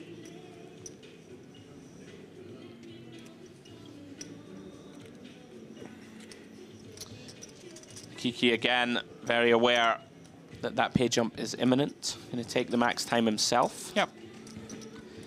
As well he should. We always talk about this all the time, and I don't want to wreck your head with it. But like, we need a solution. Because that's not great for viewing, right? Well, we can agree on that. I mean, you're right, it's not great for viewing. Not that viewership should be the key thing. It's more the playability of the players at the table. And no one, like, everyone knows they have to do it, but no one enjoys doing it, right? Everyone wants to play more hands. So the question is the answer the number of hands per level? Obviously, a lot easier to do when you get to a final table. Okay. Right, but obviously, at a final table, less incentive to stalling. We saw some times where you would do it, like last night, where Ludo stalled to make sure that the blinds would go up on another player, part of the game. It's so grim. By doing a number of hands, you kind of negate that. But I wonder if there's a way. Obviously, problem is you do a number of hands per table, but then one table gets way ahead, and then someone gets moved from that table, they end up playing more hands than everyone else. It's so tricky in a live setting, right? Yeah. But I'm with you that some genius out there maybe can come out with some sort of solution. Yeah, we may just be stuck with it for the time being. Let's say I like what Luca Vivaldi's done at the Triton stop, incorporating like a 10-second shot clock pre-flop in unopened pots. It doesn't stop the situation where, of course, someone's already raised and then everyone else can now take 30 seconds, but it limits it so much. Anyway, aces, there'll be some action. That's my prediction. You did the casual sort of look at the clock. What are the blinds? How much can I make this? I can't remember. I've got kind of something of. I've got some cards I want to play. Oh, nah, he's just tanking. I know, but the way he picked that chips up, he sold me. Looked like a man that meant business. Yeah, Vinokurov praying for some action here. What a time to be alive, though, right? 19 left, 470K for the win. We've got the aces. No action thus far. Unfortunately for Vinokurov, gets the sad result. Which is more painful, Demps, when you raise and take aces or when you get walked with them? I guess getting walked is way worse. Yeah, getting walked feels a little bit dirty. Especially when you're like short or like middling stack. Oh, we've changed the playlist once more. Not a lot of chat at this table. previous one we had, there was a little bit of back and forth, but it is very late here. Yeah. I'm looking at our clock here, 2:30. Of course, we're in an hour delay, so we're looking at what happened at 1:30. But nonetheless, players have played all day again to get to this stage. Mentally taxing, kind of looking forward to bed, really focusing on not making a mistake at this late hour, because those are the ones that really sting. You make a mistake at the start of a day, kind of easier to live with. You make one now, you go to bed, you don't sleep. Terrible. It lives with you that little bit longer. Intriguing to see how Vinokurov continues to approach things here. This would, of course, be a little wide, but this stage of the tournament, James, everyone seems to be playing pretty tight. Wouldn't hate this. Yeah, and he agrees. I quite like this. You know, these hands, of course, don't play great post. But as a viable just raise, fold, steal, kind of like it. Unfortunately for him, does run into Amiretsa with ace-queen. A couple of options open, I would suggest. See which one he decides on. Either call or 3-bet, both look viable. Is going to take the aggressive route.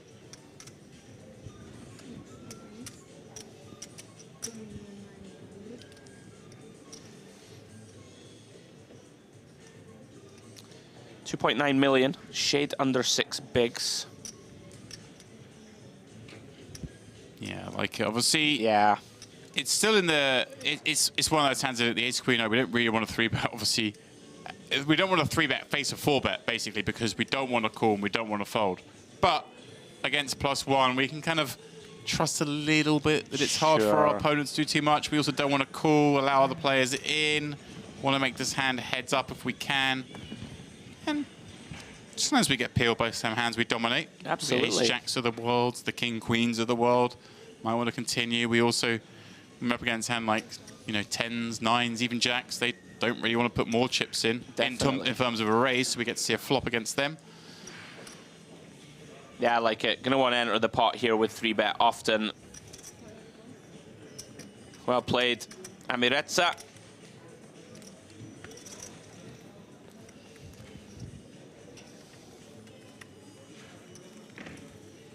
Tell you something, it's pretty hard to make a blanket over the shoulders look cool. He's doing a fine job of it. I could show you a thing or two. I could see you in like a, what is it they call it, a pashmina? Oh. Check my knowledge, eh? That's right. For a Scotsman. Yeah. I know some fancy words. I mean, are you allowed back north of the border when you return? No. Will they chase you out of town? Oh, hang on. Oh. Well, Perot's moving, which can mean only one thing. Okay. We must be down to 18. 3 tables of 6. What was the action previous hand? Raise 3-bet fold? Here we go then. Pay jump realized. If my maths are correct. I believe so, Demps. Everybody now, $22,000 locked. 11 buy-ins. We're talking some decent Wonga now. I mean, if you equate it to what Ludo did last night, he won a tournament and got 15 buy-ins. Right. You got to visualize it. Visualize it. You got to see it that way, as it were. Like, good way to look at it. Obviously, Ludo got some kryptonite. Yeah, he got the crypto with his 15 buy-ins. Amiretsa back at it. It's Jack. You have to win the gun.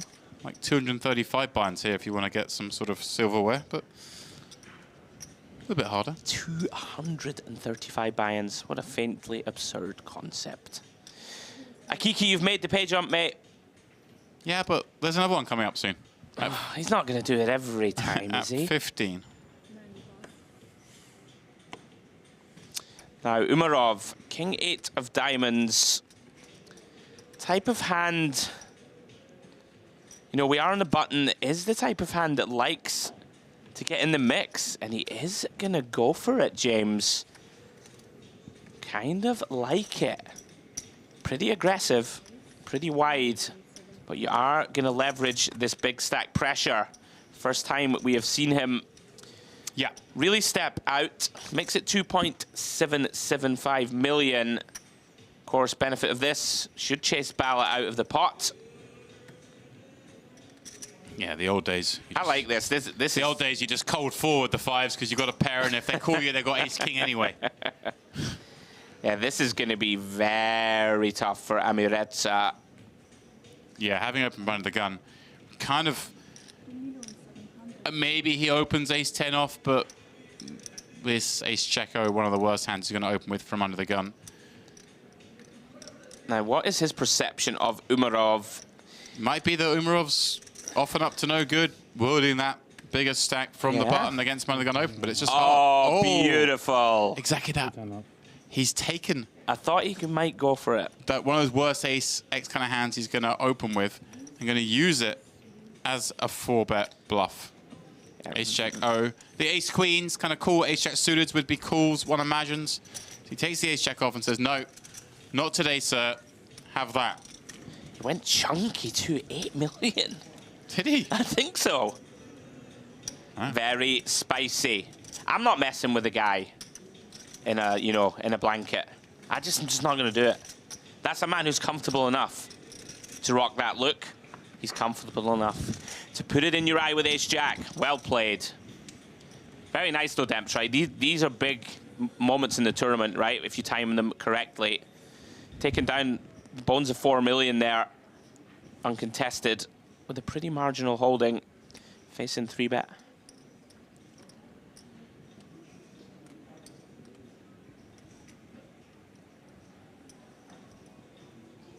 Come on, Akiki. It's late. You can let this one go a little quicker. Looking in the chat, we have none other than Wadey in there. Oh, brilliant. Another legend of the UK scene. Hello, Wadey. Certainly is. Wishing us a good evening.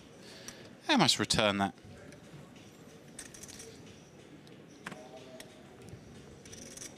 Such a great guy. Yeah. What was I saying there? Such a great die somehow. Such a great guy is Wadey. Yeah, Wadey. And tell you something, Wadey gets it done. He really does. He really does. Low-key killer. He is. Now, Vinokurov, 9-7 of clubs. Isn't this faintly uncomfortable position, James, of having Amiretsa on his left with a big stack? But of course, 9-7 of clubs. Wants to try and C3. Limps in. Interesting decision point for Amiretsa now. One of our ace-x that likes to check back a lot, James, you know, 30 blinds deep. We don't, if we raise and get shoved on, it's a bit of a disaster. Well, not a disaster, but you hear me. Yeah, no, I'm but he is going to take the aggressive route again. I like this as just, hey, look, I'm in a huge field, 2K. I'm just going to play a little bit more exploitative, just going to raise a lot from the big blind and hope that my opponents aren't going to have the right frequency of counterattacks. Yeah, I don't think Vinokurov will fold this from what we've seen of him so far, but I can get on board with what you're saying. You know, you will see players limp, hands with good playability like this, and feel uncomfortable, right? And just, you know, we saw earlier a gentleman fold a king-8 suited to an ISO, which you just can't do against aggressive players. But I hear you. You might be able to lean on people a lot more in this type of field. As it stands, after the flop we go, was a 9 in the window, followed by a king and a queen. Amiretsa with a reason to go blasting, perhaps, holding the ace of spades. And of course, having a fair amount of that board as the raiser. But the same is also true for Vinokurov, having limp called off 30 blinds. He gets to connect with this at a reasonable frequency. So I wonder if we see a bet here. If we see a bet here, we're setting up, aren't we, in case of spades, rather than any other reason to bet? Because ace high just is kind of good here a lot, or we get called by better. Yeah, it's the type of texture where I think you expect to get check called pretty often, but as we go down the streets, you know, on a blank or on a spade, as you're suggesting, Demps, gonna get to leverage a lot of pressure. We can be pretty confident our opponent, you know, doesn't have a hand like ace-king, obviously. Aces, kings and queens, probably announced himself pre-pocket nines, right? These hands, gonna limp re-raise. So it's gonna be a lot of sort of one pair hands with potentially a straight draw to go with them, etc. Oh. Turn pair's the king, though. Very hard card now for Amiretsa to bluff, one would imagine. Yeah, this is one of these really fun spots. Right. Where, like, if you do bet again, it just looks so strong. But it's about finding that barrel, and it's so, so tough to do. As you mentioned, see if he can find it.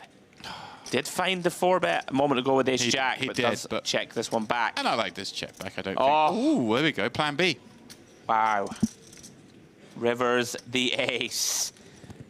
Vinokurov hates this card. Now, is this ever a spot where you want to turn this 9 into a bluff? Or do you just think, hey, check, and I just beat enough sort of 8 deuces of the world? This is the thing that's very interesting. I would expect Vinokurov to check. Now, Amiretsa is going to bet this card insanely often, right? If he has a hand like you've just mentioned, an 8 deuce off, like a junky ISO, right, he's going to feel compelled to think, right, I'm going to have to go for this. And it's going to make it really tricky for Vinokurov, like now sort of polarizing himself for the most part to ace-x and bluffs. There are going to be some traps, right? Some boats, potentially.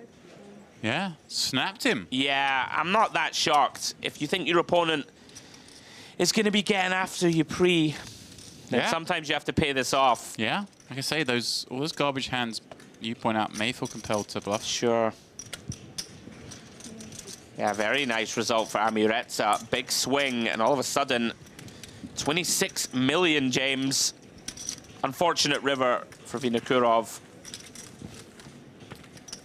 I was about to say maybe you think about it a little longer, but if you think your man is either got an ace or is bluffing and you know he's capable, maybe you just flick it in. Yeah, I hadn't got to the point yet where I was going to question whether what hands do we use as like our check raise bluffs on the river. Sure. I wondered if the 9... Queen 10, Queen Jack. Right. But blocking a straight, maybe not a huge thing because our opponent barrels turn, right? If he has... Oh, maybe. Blocking full houses, I guess. Blocking full houses is always nice, right? Yeah. Although you're check raising into a range that can include queens, kings, aces, ace, king. Right. So maybe we don't get to check raise that much value. Yeah. Interesting spot. Was. As it stands, Amiretsa gets the better of it. Fun one.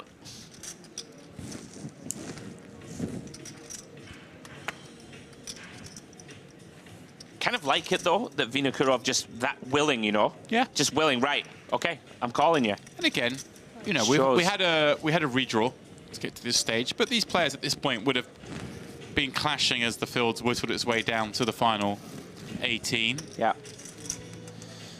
Back on Amiretsa now. Now, he has Akiki in the big. Wonder if he ever goes an exploit here, James. We've seen Akiki. Oh, yeah. I thought he might raise fold somehow, right, against a tighter player. Wow, he has jammed right into it. Jack 10-0 up against the ladies of Akiki.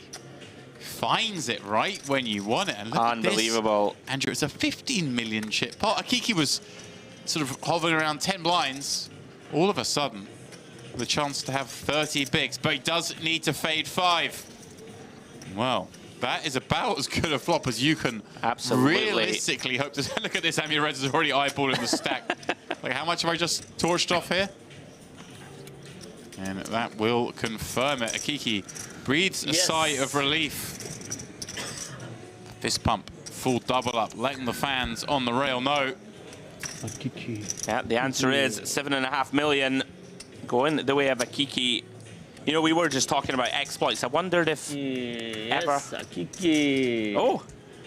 Yes, baby. I love this game.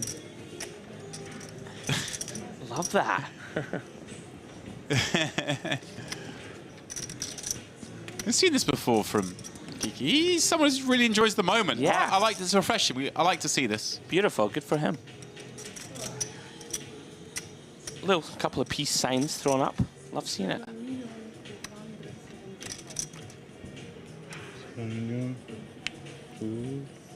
Full double up. Gets himself to just sort of below average now. Like that. 15 million, 30 blinds. Life is good. Thank you.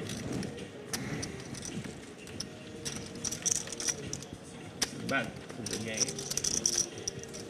Remember, a man whose best career cash and all his career cashes bar one having come here in Cyprus.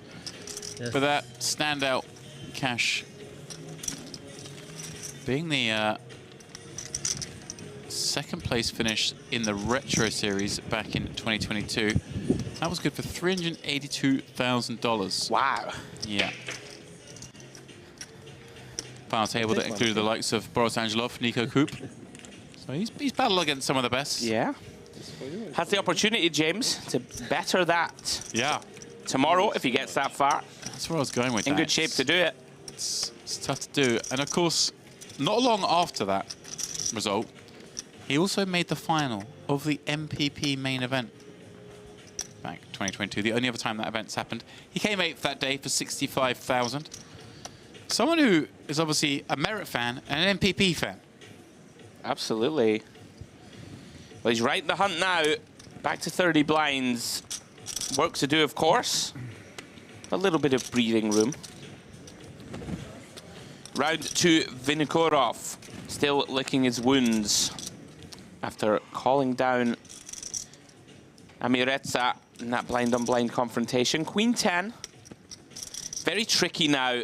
Sort of 24 blinds is a hand we want to open for chips, but when you've got an aggressive player on the button, can sometimes make you shy away a little. But now, he's in there. With that, I was going to ask you, what would your perception be of Amireza? Is he less likely to 3-bet the same hands he would have done had he not just lost that Jack-10, or is he going to play the same range still, or is he perhaps... Would you ever perceive that some players maybe go more 3-bet happy because they've just lost the pot? Like, not tilt, but something akin to tilt. I think in general people do...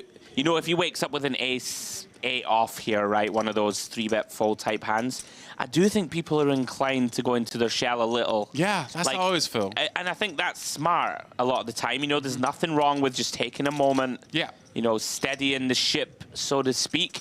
But it really depends just on the personality of the player. Yeah, that might be an astute observation from you.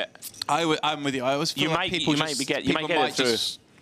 Might just need a slightly better hand to come after you. So therefore, you know, I think we're going to open this Queen 10 regardless. I like that. Yeah.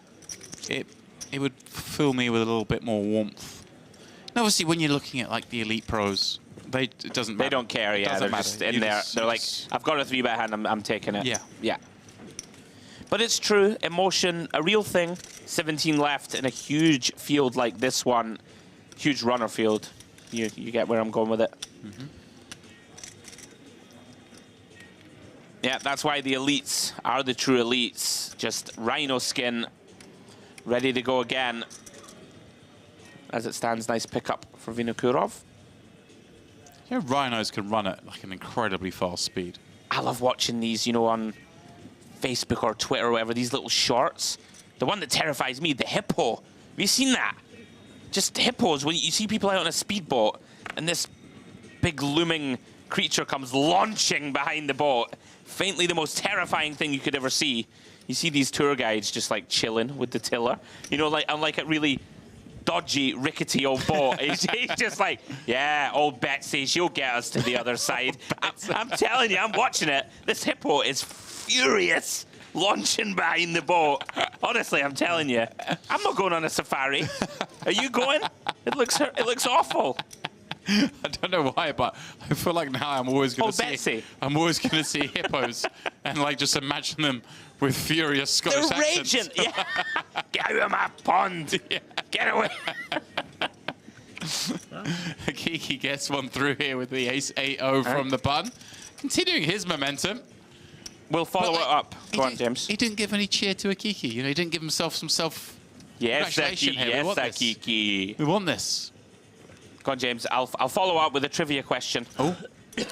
Which wild animal in Africa is responsible for the most human deaths? Well, I was about to say, year? I believe it is the hippo. It is the hippo, James. It was one of those facts I know, I wish. I mean, well, to be honest, there's no way for me to bring that up in conversation randomly. I was just going to go there in a minute. I remember thinking I heard that they... Yeah. I mean, there's just a sheer volume of them and they are very furious. aggressive creatures. They are furious, yeah. And also, people maybe some sort of ignorance on that front. You see a crocodile, you know to stay away. You see a lion, probably leave that be. Right. People are like, oh, look, it's a little hippo. I know, it's lovely, yeah. And oh, look at this. All right. This is the shot I'm about. Oh, hello, beautiful. We're getting artsy here in the late hours. We'll get back to hippos in a moment. Oh, yes, that got me, that did. That was nice. I'm all for the artistic shots. I mean, that's I don't know who we got working the jib here, but I'm going to go out and shake hands. Ami Reza popping this up. 2 jacks, as he should now. Akiki. He's not gone for this. No. Well, obviously just still burning a little bit of time. 17 remain.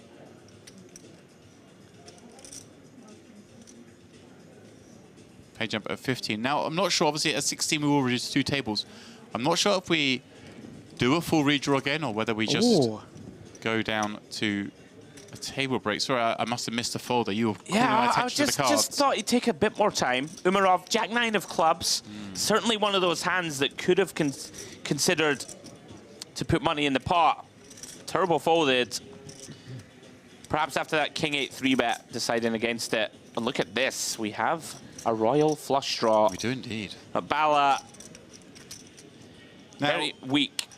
Now, we know the hijack kind of wants to always bet Ace King 10 monotone against big blind, but if ever we're going to check this one is the one. This is the one. Okay, he is going to just bet. Yeah, jacks and queens here, especially with a spade, are the most natural checkbacks that, you know, aren't give-ups or, you know, aren't pure pot controls as it stands. Unfortunately for us, don't get to see it materialize. No royal flush bonus here. Yeah. I was going to say, maybe the person who designed Hungry, Hungry Hippo was actually like, had a horrifically scarring experience in Africa. And it's not supposed to be the joy-filled childhood game we all know and love. It's a learning aid, is it?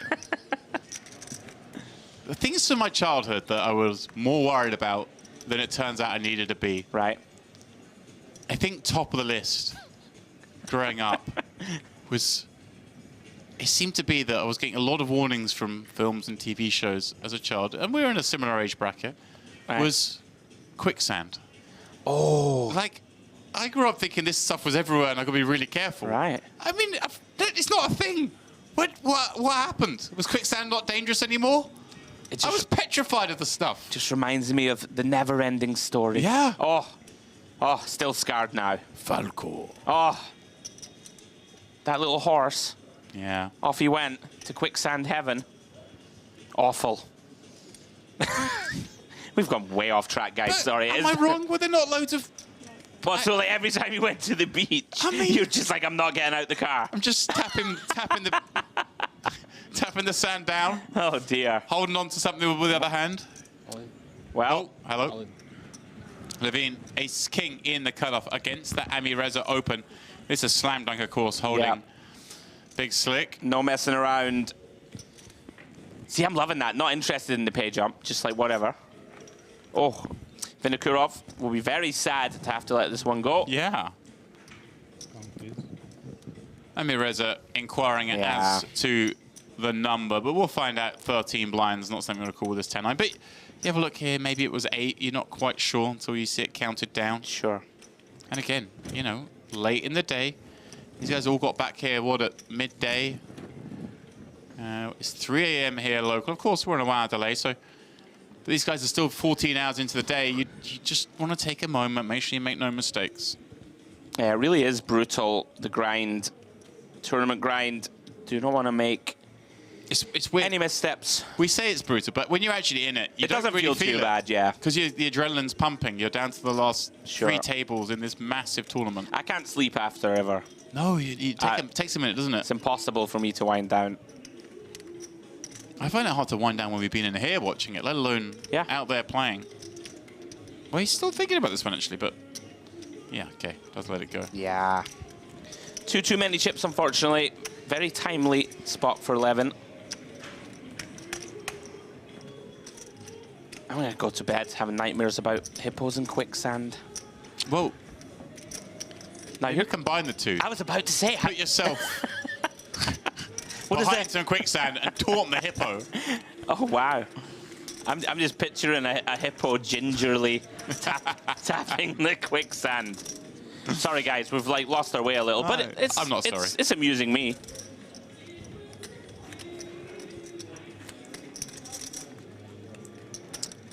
Would you go on a safari though? Like, would you be excited to go, or like? Yeah, it's. I mean, obviously, not something I've chased, but Yeah, I think it'd be interesting. I guess. I don't know. It's never. I think people underestimate. Maybe I'm like, you know, seeing monsters under the quicksand, but you know, lots of terrifying things can actually happen. Like even like a nice elephant, you know, oh, he's beautiful, and he just looks at you and he's like, you know what, I'm over it. Ears are flapping. Yeah, it's not something that's ever really that appealed to me. But if I was in the area, I think I was like, okay, I'll go on a safari. But yeah, I'm chilling, and it's not a reason for me to head down to Africa. Okay, I think we should go. But I've only ever been to North Africa. I've never been to Sub-Saharan Africa. Well, Levin, ace-8 of spades, sees this one as a viable candidate to open the pot, rightly so. Umarov quickly gets rid of the queen-9 of spades. Yeah, Levin just trying to sneak one through here, isn't he? Really nice candidate. Yeah, fresh off the 3-bet. And the table, obviously, we've seen the cards are just kind of going the way they are, but the table certainly feels like it's in wind-down mode, doesn't it? Yeah, it's always the case, right? At this stage of the night, last 2 tables of a major event, you do typically see some pretty tight play. Well, this will not be getting folded. No. Likely just calls Demps, I would say. Yep, close the action. You want to keep some of those weaker hands in, the king-jack, the queen-jacks of the world that have opened. You also just do pretty poorly if you were to raise and get it in here. You never quite know with Amuretsa. No, he's certainly got it in him, I think, to just shove this in, but I don't expect it. How fresh does he look, by the way? Yeah. As we're at the end of day 2 of this event. Looks like this is level 1 of the day. Ooh, hello indeed. Ace-high board, Levine. Now then. Does flop the best of it, but Amireza with the king of hearts. And a board, Andrew, the kind of the 6-5 nature certainly favors the big blind, but Levine opened in the hijack off that stack size, just gets to have a lot of ace-x, so it makes sense that we're going to see a c-bet here and a small bet on this monotone board because, hey, the big blind just has a lot of hands that fold, right? Yeah, very normal. The interesting spot here, you know, naked king of hearts could start to get spicy, but this one particular, we can just have the best hand still, right? Like, you know, Levin is going to have some, you know, queen-jack suiteds in there, queen-10 suiteds and the like, king-jack off, you know, stuff like this that does c-bet. So I quite like just check call here. You know, it doesn't mean that we can't turn this into a bluff later, depending on the action. Does land on check call, like it. You know, for example, if he had, I don't know, king of hearts 9, right, we might start turning that one into a bluff. I mean, now this, I don't know about this. Like, really? We're check calling and now leading. Is this in a sense that Levine's just going to have a lot of checkbacks on this turn, so we want to bet to be able to access the entire stack on the river? I mean, do you really check call like one, you know, just over 1 big blind and then lead a flush on this turn? I don't think you do. I'm with you. It seems like we're kind of repping 2 pair or 3-4. Yeah, I think this is a misstep. We will see if he finds the river follow through. Yeah, that's he's going to need to unimproved. He's shadowed it out, so the effective stack is about 0.9. It's an effective blank. I mean, are we really going to lead something like a 4 or 5 of clubs on the turn? I don't think so. I mean, I'm trying to think. It just feels kind of bluffy. I know we can see the cards, of course. Is this Amireza taking the spot here where he's like, well, I've got king, queen, so I do block ace, king, ace, queen, kind of... I mean, now he's painted himself into a corner, Demps, where you feel compelled to jam now, and he has found it. I love this. Well done. Credit to for finding it. Now, Levin. You weren't a fan of the turn bet, but if it's coupled with this river jam, suddenly it's that little bit more reasonable. And Levine, yeah, this is horrible now, isn't it? Yeah, I mean, one potential value combo. I don't really like it on the turn anyway, but if we are like an ace deuce, and now that's counterfeited, right? So that's something to consider. Let's see if Levin, has he got any time bank stamps, by the way? Because this is critical. I don't think he does. Oh, wow, is he really out of them? You're right, I don't see any there. Oh, he finds it. Yeah, 1 second to go. Wow. Puts the cape on. Yeah, and I'm not shocked. Really, Line didn't make a lot of sense, Rami. That's a credit to Levin. 1 second to go, by the way. I was watching the clock. Well, bravo. Whoa. Yeah, I hear everything you're saying, but it's still so hard so to hard. press cool. It is. There at the end of the night. But maybe he's seen enough from Ami Reza today. We've seen Ami Reza quite active at this table. Levine with the huge double up. Yeah, that's massive. Yeah. I mean, Reza may reflect on that one. You know, for example, Demps like check shove turn, right? Like check shove turn if your opponent barrels. I think it gets way more credit. Credit to him for finding the river bluff, though, as you said. Yeah. Great call from Levin. I think Levin just deciding my opponent's never going to do this ace-9, ace-10, ace-jack. He's just never going to check call leads. So now he's repping flushes and houses somehow. Feels faintly impossible to have a house. Deuce-5 suited or something that... Yeah. Right? So with all that being said, our opponent ends up having a lot of bluffs. But Levin, well done. Found the call. Very, very good, yeah. Especially as you picked up on no time banks. Like insane. I actually caught on the iPad. It was literally on 1. Yeah. And he found the quick How forward does motion. Reza feel there when he's got it down to the 1 second and then... Awful. Then in go the chips. 1 second away from scooping up that big pot. Like, but I guess if he has like 4 time banks, he might talk himself out of it. You know, interesting spot. Well done, Levin. That's got to feel incredible with 5 minutes to go. Is that right? Is that all we've got left? yeah, that's what we have left on the rest of the day.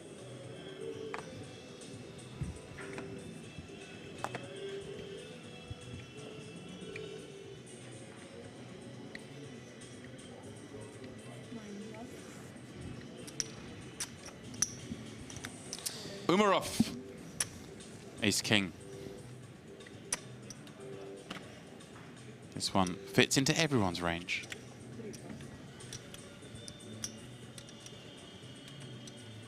Vinokurov, he's got 2 8s on the button with, what, 24 blinds. This seems to me, Andrew, that just kind of can fit nicely as a call, but maybe against hijack. I think this is really close.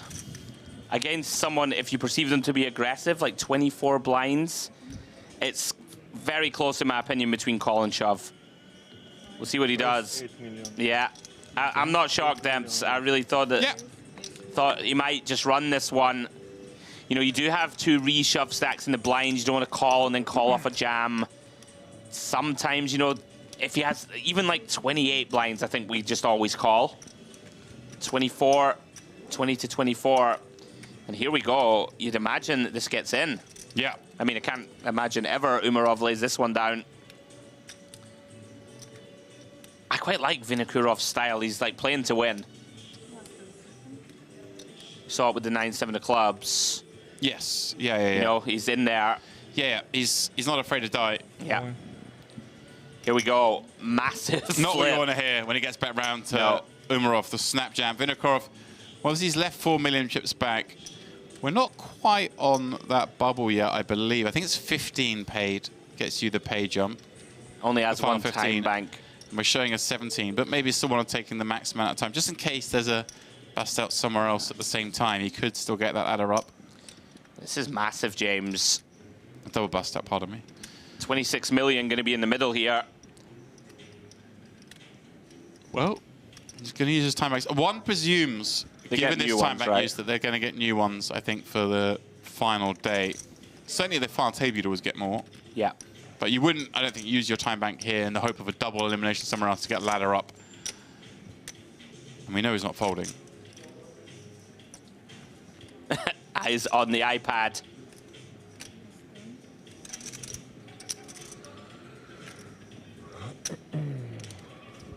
Well, big flip incoming. Here we go. This is huge. Umarov, if you can get there, you can have 35 million Demps. Here we are then. Umarov. hunting the overs, as you say, will be a monstrous stack. More than 10% of the chips in play will be in front of him if he were to spike.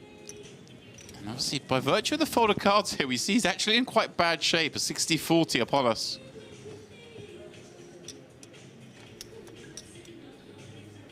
But that all changes on the ace-high all-spade board. King of spades covering that 8 means it is just a solitary out. The 8 of clubs, and even then, still needs to see a brick. My goodness, up against it. This is not the music you want to bust out to. It really isn't. Can he find the miracle? Vinokurov, he is not going to find that miracle you alluded to. And will bust out in 17th place, right in the final throes of today's coverage. Yeah, commiserations to him. Great run. There you go. Here we have reached, well, what I imagine, Andrew, is coupling the final 2 tables and the end of the day. It looks like we have 40 seconds left on the clock. Yes. It was 2 tables.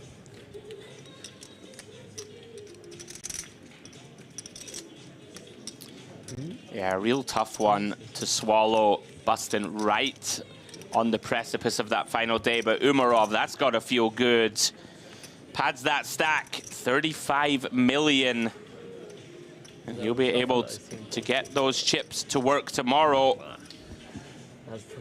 Yeah, that's a great stack for him. I'm having a look just as we settle things down here and draw the close of play that, according to Poker News, the overall chip leader in the tournament, Andrew, Andrei Pedachuk. The man who was all in for 10 blinds just a couple of levels ago with ace-2s against 7s is carrying that big lead. But from this table, it will be Umarov with 35 million, just a smidge behind Pedachuk. Amir Reza down to just 10 million. Gabriel Akiki surviving and thriving on the stage here at Merit. Andrew, out of these 5, who are you most looking forward to seeing again tomorrow? You can just say Akiki if you want. Ooh, interesting. No, I'm going to go rogue. Oh. Amir Reza. Amir Reza, okay. I've enjoyed how he's approached things. Like, things didn't go right, okay, that last level. But he's in there, like, he's swinging punches, ready to get after it. I'd like to see him spin up chips so that we can watch some of these non-standard lines a bit more. Well, still just working out exactly what the order of play here is. The player's stationary. I don't know if we're just going to fill the table, play one more hand on this level, then bag, because... Would make some sense. Yeah. Let's see. We still love you, Akiki, to be clear. Oh, I love him. I had to pick one. That's fair. Yeah, I think that may be the thing here, because I don't think... I'm not sure if they do a full redraw at 16 or they've just filled the tables up. I think they just... In the other tournament, they just filled the tables up, They did. Remember. Yeah. Here we go. Here we go. So if that's the case, we could just fill up the spots, play out the one hand that's left, because we've got 40 seconds left on the clock, then bag and tag. And of course, there wouldn't need to be a redraw tomorrow, because we've in the redraw process from the last 24 anyway. Right. So that's why we could still get one more hand in tonight. I think that must be what's happening, given everyone is still sat at the table.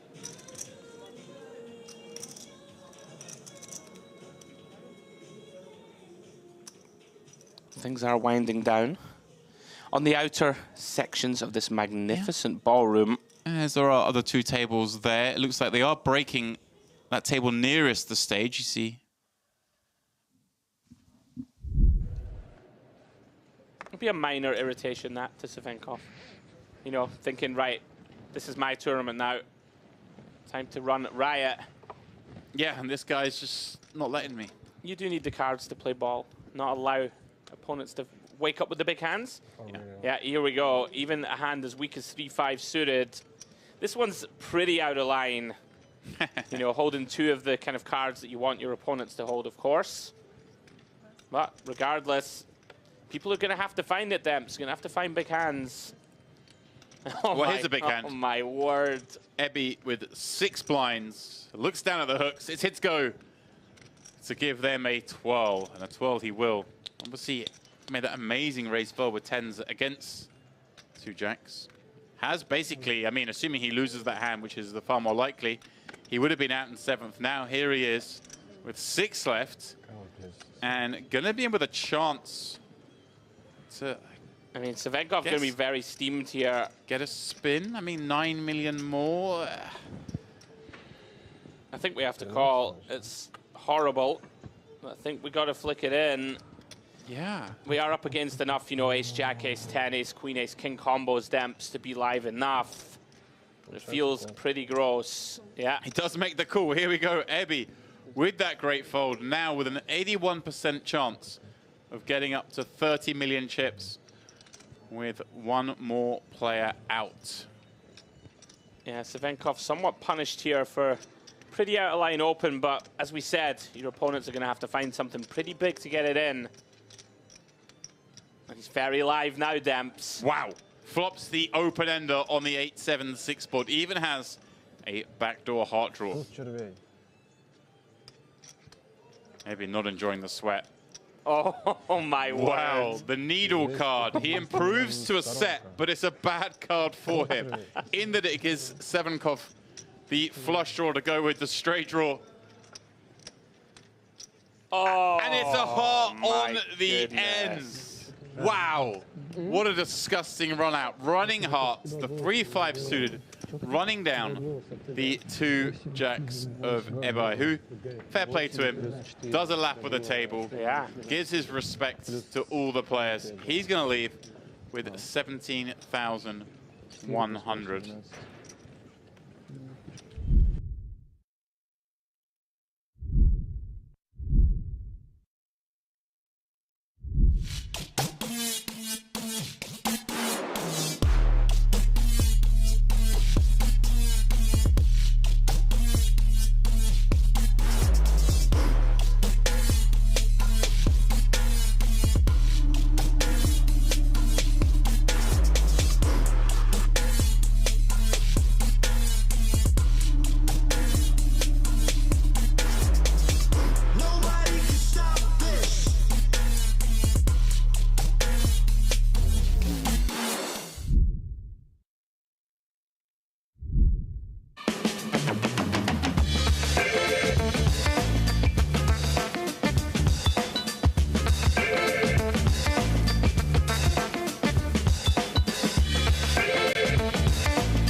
Welcome back, one and all, to the Mediterranean Poker Party here at the glamorous Merit Royal Diamond Hotel Casino Spa.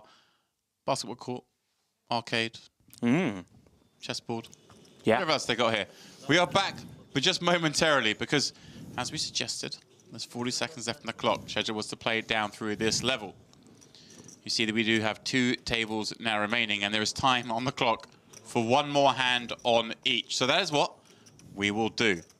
And that's how our table filled up. Andrei Pedichuk coming in here with 28.3 million. So poker news updates, obviously, at different stages of the tournament. Looks like he may have backslid a moment, but still a very impressive stack for him. Adrian Strobel joining our table. And Christopher Puetz, someone who I think was on your feature table to start with. He really impressed me. Yeah, very, very, very competent player is Christopher. I think I called the action on him winning something, but I'm trying to remember what it was. Yeah, the name did ring true to me even before we started today's coverage. And Andrei Pedichuk, we've seen him here in Merit many times. If I'm not mistaken, online legend also. I've played with him for many, many years. If it is indeed the namesake, I'm pretty sure it is. Oh. But Umarov. There's only one Pedichuk. Yeah. A man who has a WPT title, has an EPT title. Yeah, he's a boss. Got very deep in the main event of the World Series last year. Finished 17th, I believe. Oh, did not know that. That's pain. That is pain. But you know, when you reflect, oh yeah, it's pretty awesome run. But yeah, knows his way around the poker table. All right, guys, we are back. So 40 seconds left on level 27. I say we've got time for one hand. I'm willing to bet we can't get two hands in 40 seconds. The dealers here are good.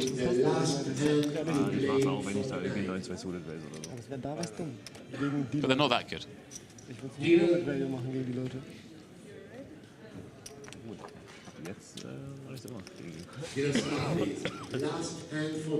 There we go.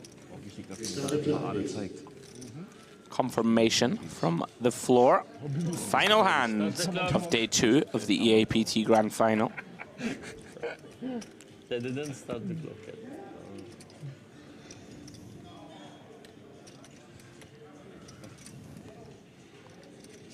They announced the deal.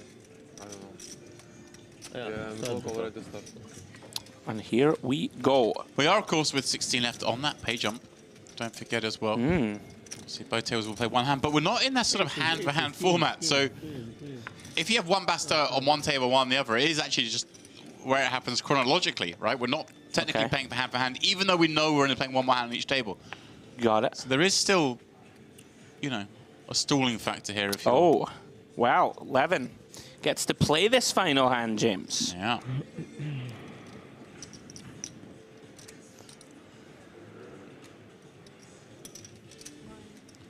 Made that great call off with ace-8 on the river.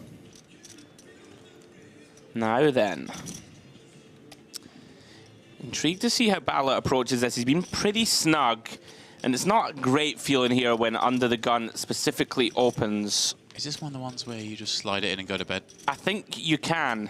Interesting. I thought he may elect 3-bet or fold. Lands on option 3, which is call. We do have position. Tricky though, James. Yeah, table of course full up, having just combined the final 16. Amiro's just desperate to try and get one little uptick at the end of the day. This one's surely not it. Don't do it, Amiretsa. You've had a tough spell. Don't do it. It would look pretty gangster though. Wouldn't it make it like 3 million Oh there. dear, yeah. Wow. Okay. Pedichuk with a very reasonable one in the big, and I want to imagine it's a pretty easy decision. Yeah. Yeah, Bala. The more I think about this, the less I like it. You know, you can be dominated already. You only have 24 blinds back. It can be very tricky post. We'll see what develops. King 9-4. All three players whiffing the flop, so to speak. Levin's still best. Bala does have that ace of hearts working. And as flops go, Demps, to start bluffing, it's not the worst one. Of course, don't love the king. The under the gun can connect pretty well. Yeah. But I think if we're going to start bluffing, this is very reasonable.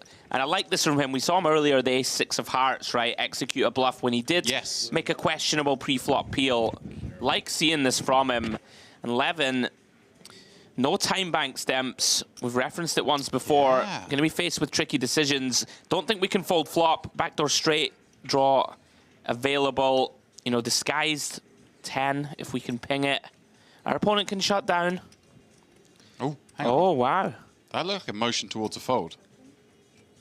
I mean, this looks weak. Wow. Wow, wow, wow. There we go. Bala, take a bow. Yeah. Love it. A little too tight from Levin, but maybe, you know, you've sort of... That's a tough spot to be in. You've sort of checked out mentally, I think, from the night, and now you're faced with a tricky spot. You don't really want to play it down the streets. Decides to make a tight laydown. Well done, Bala. There we go. 25,000, and then we back the... A colour up. That explains the necessity of having to get that hand out the way. On the break, myself and Andrew were questioning why we wouldn't just come back and play that hand tomorrow, but we have to do a colour up. So this makes sense. Here we go then. Almas Umarov takes the lead from here out into the Night Sky, 35 million. Petacek, a little fewer than I suggested he may have at the end of the day, given the news and poker news, but he may have taken a back step on one of those outer tables before we got here.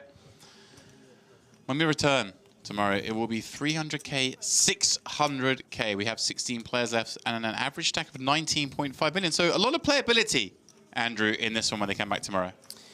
Yeah, lots of, play left, as you've just suggested. Damps, 16 left. Couple of very established pros left in this field. Very excited to see what Patichuk and Putz get up to tomorrow. Yeah, as we move towards that final table, James. Here we go, just our little 2 tables here, bagging and tagging. And this is a little look ahead at what else we have in store. Of course, the final of this very event taking place tomorrow. 50k final day up in the air. Whether we're going to get that tournament off the ground. Obviously very hard to get 50ks running. They cost 50k to enter, Andrew. It's a lot of money. It is a bit of a problem. Well, guys, that does draw to an end our coverage today. Please do join us again tomorrow, 1 p.m. local time, where we will crown a champion in the EAPT Grand Final. Good night.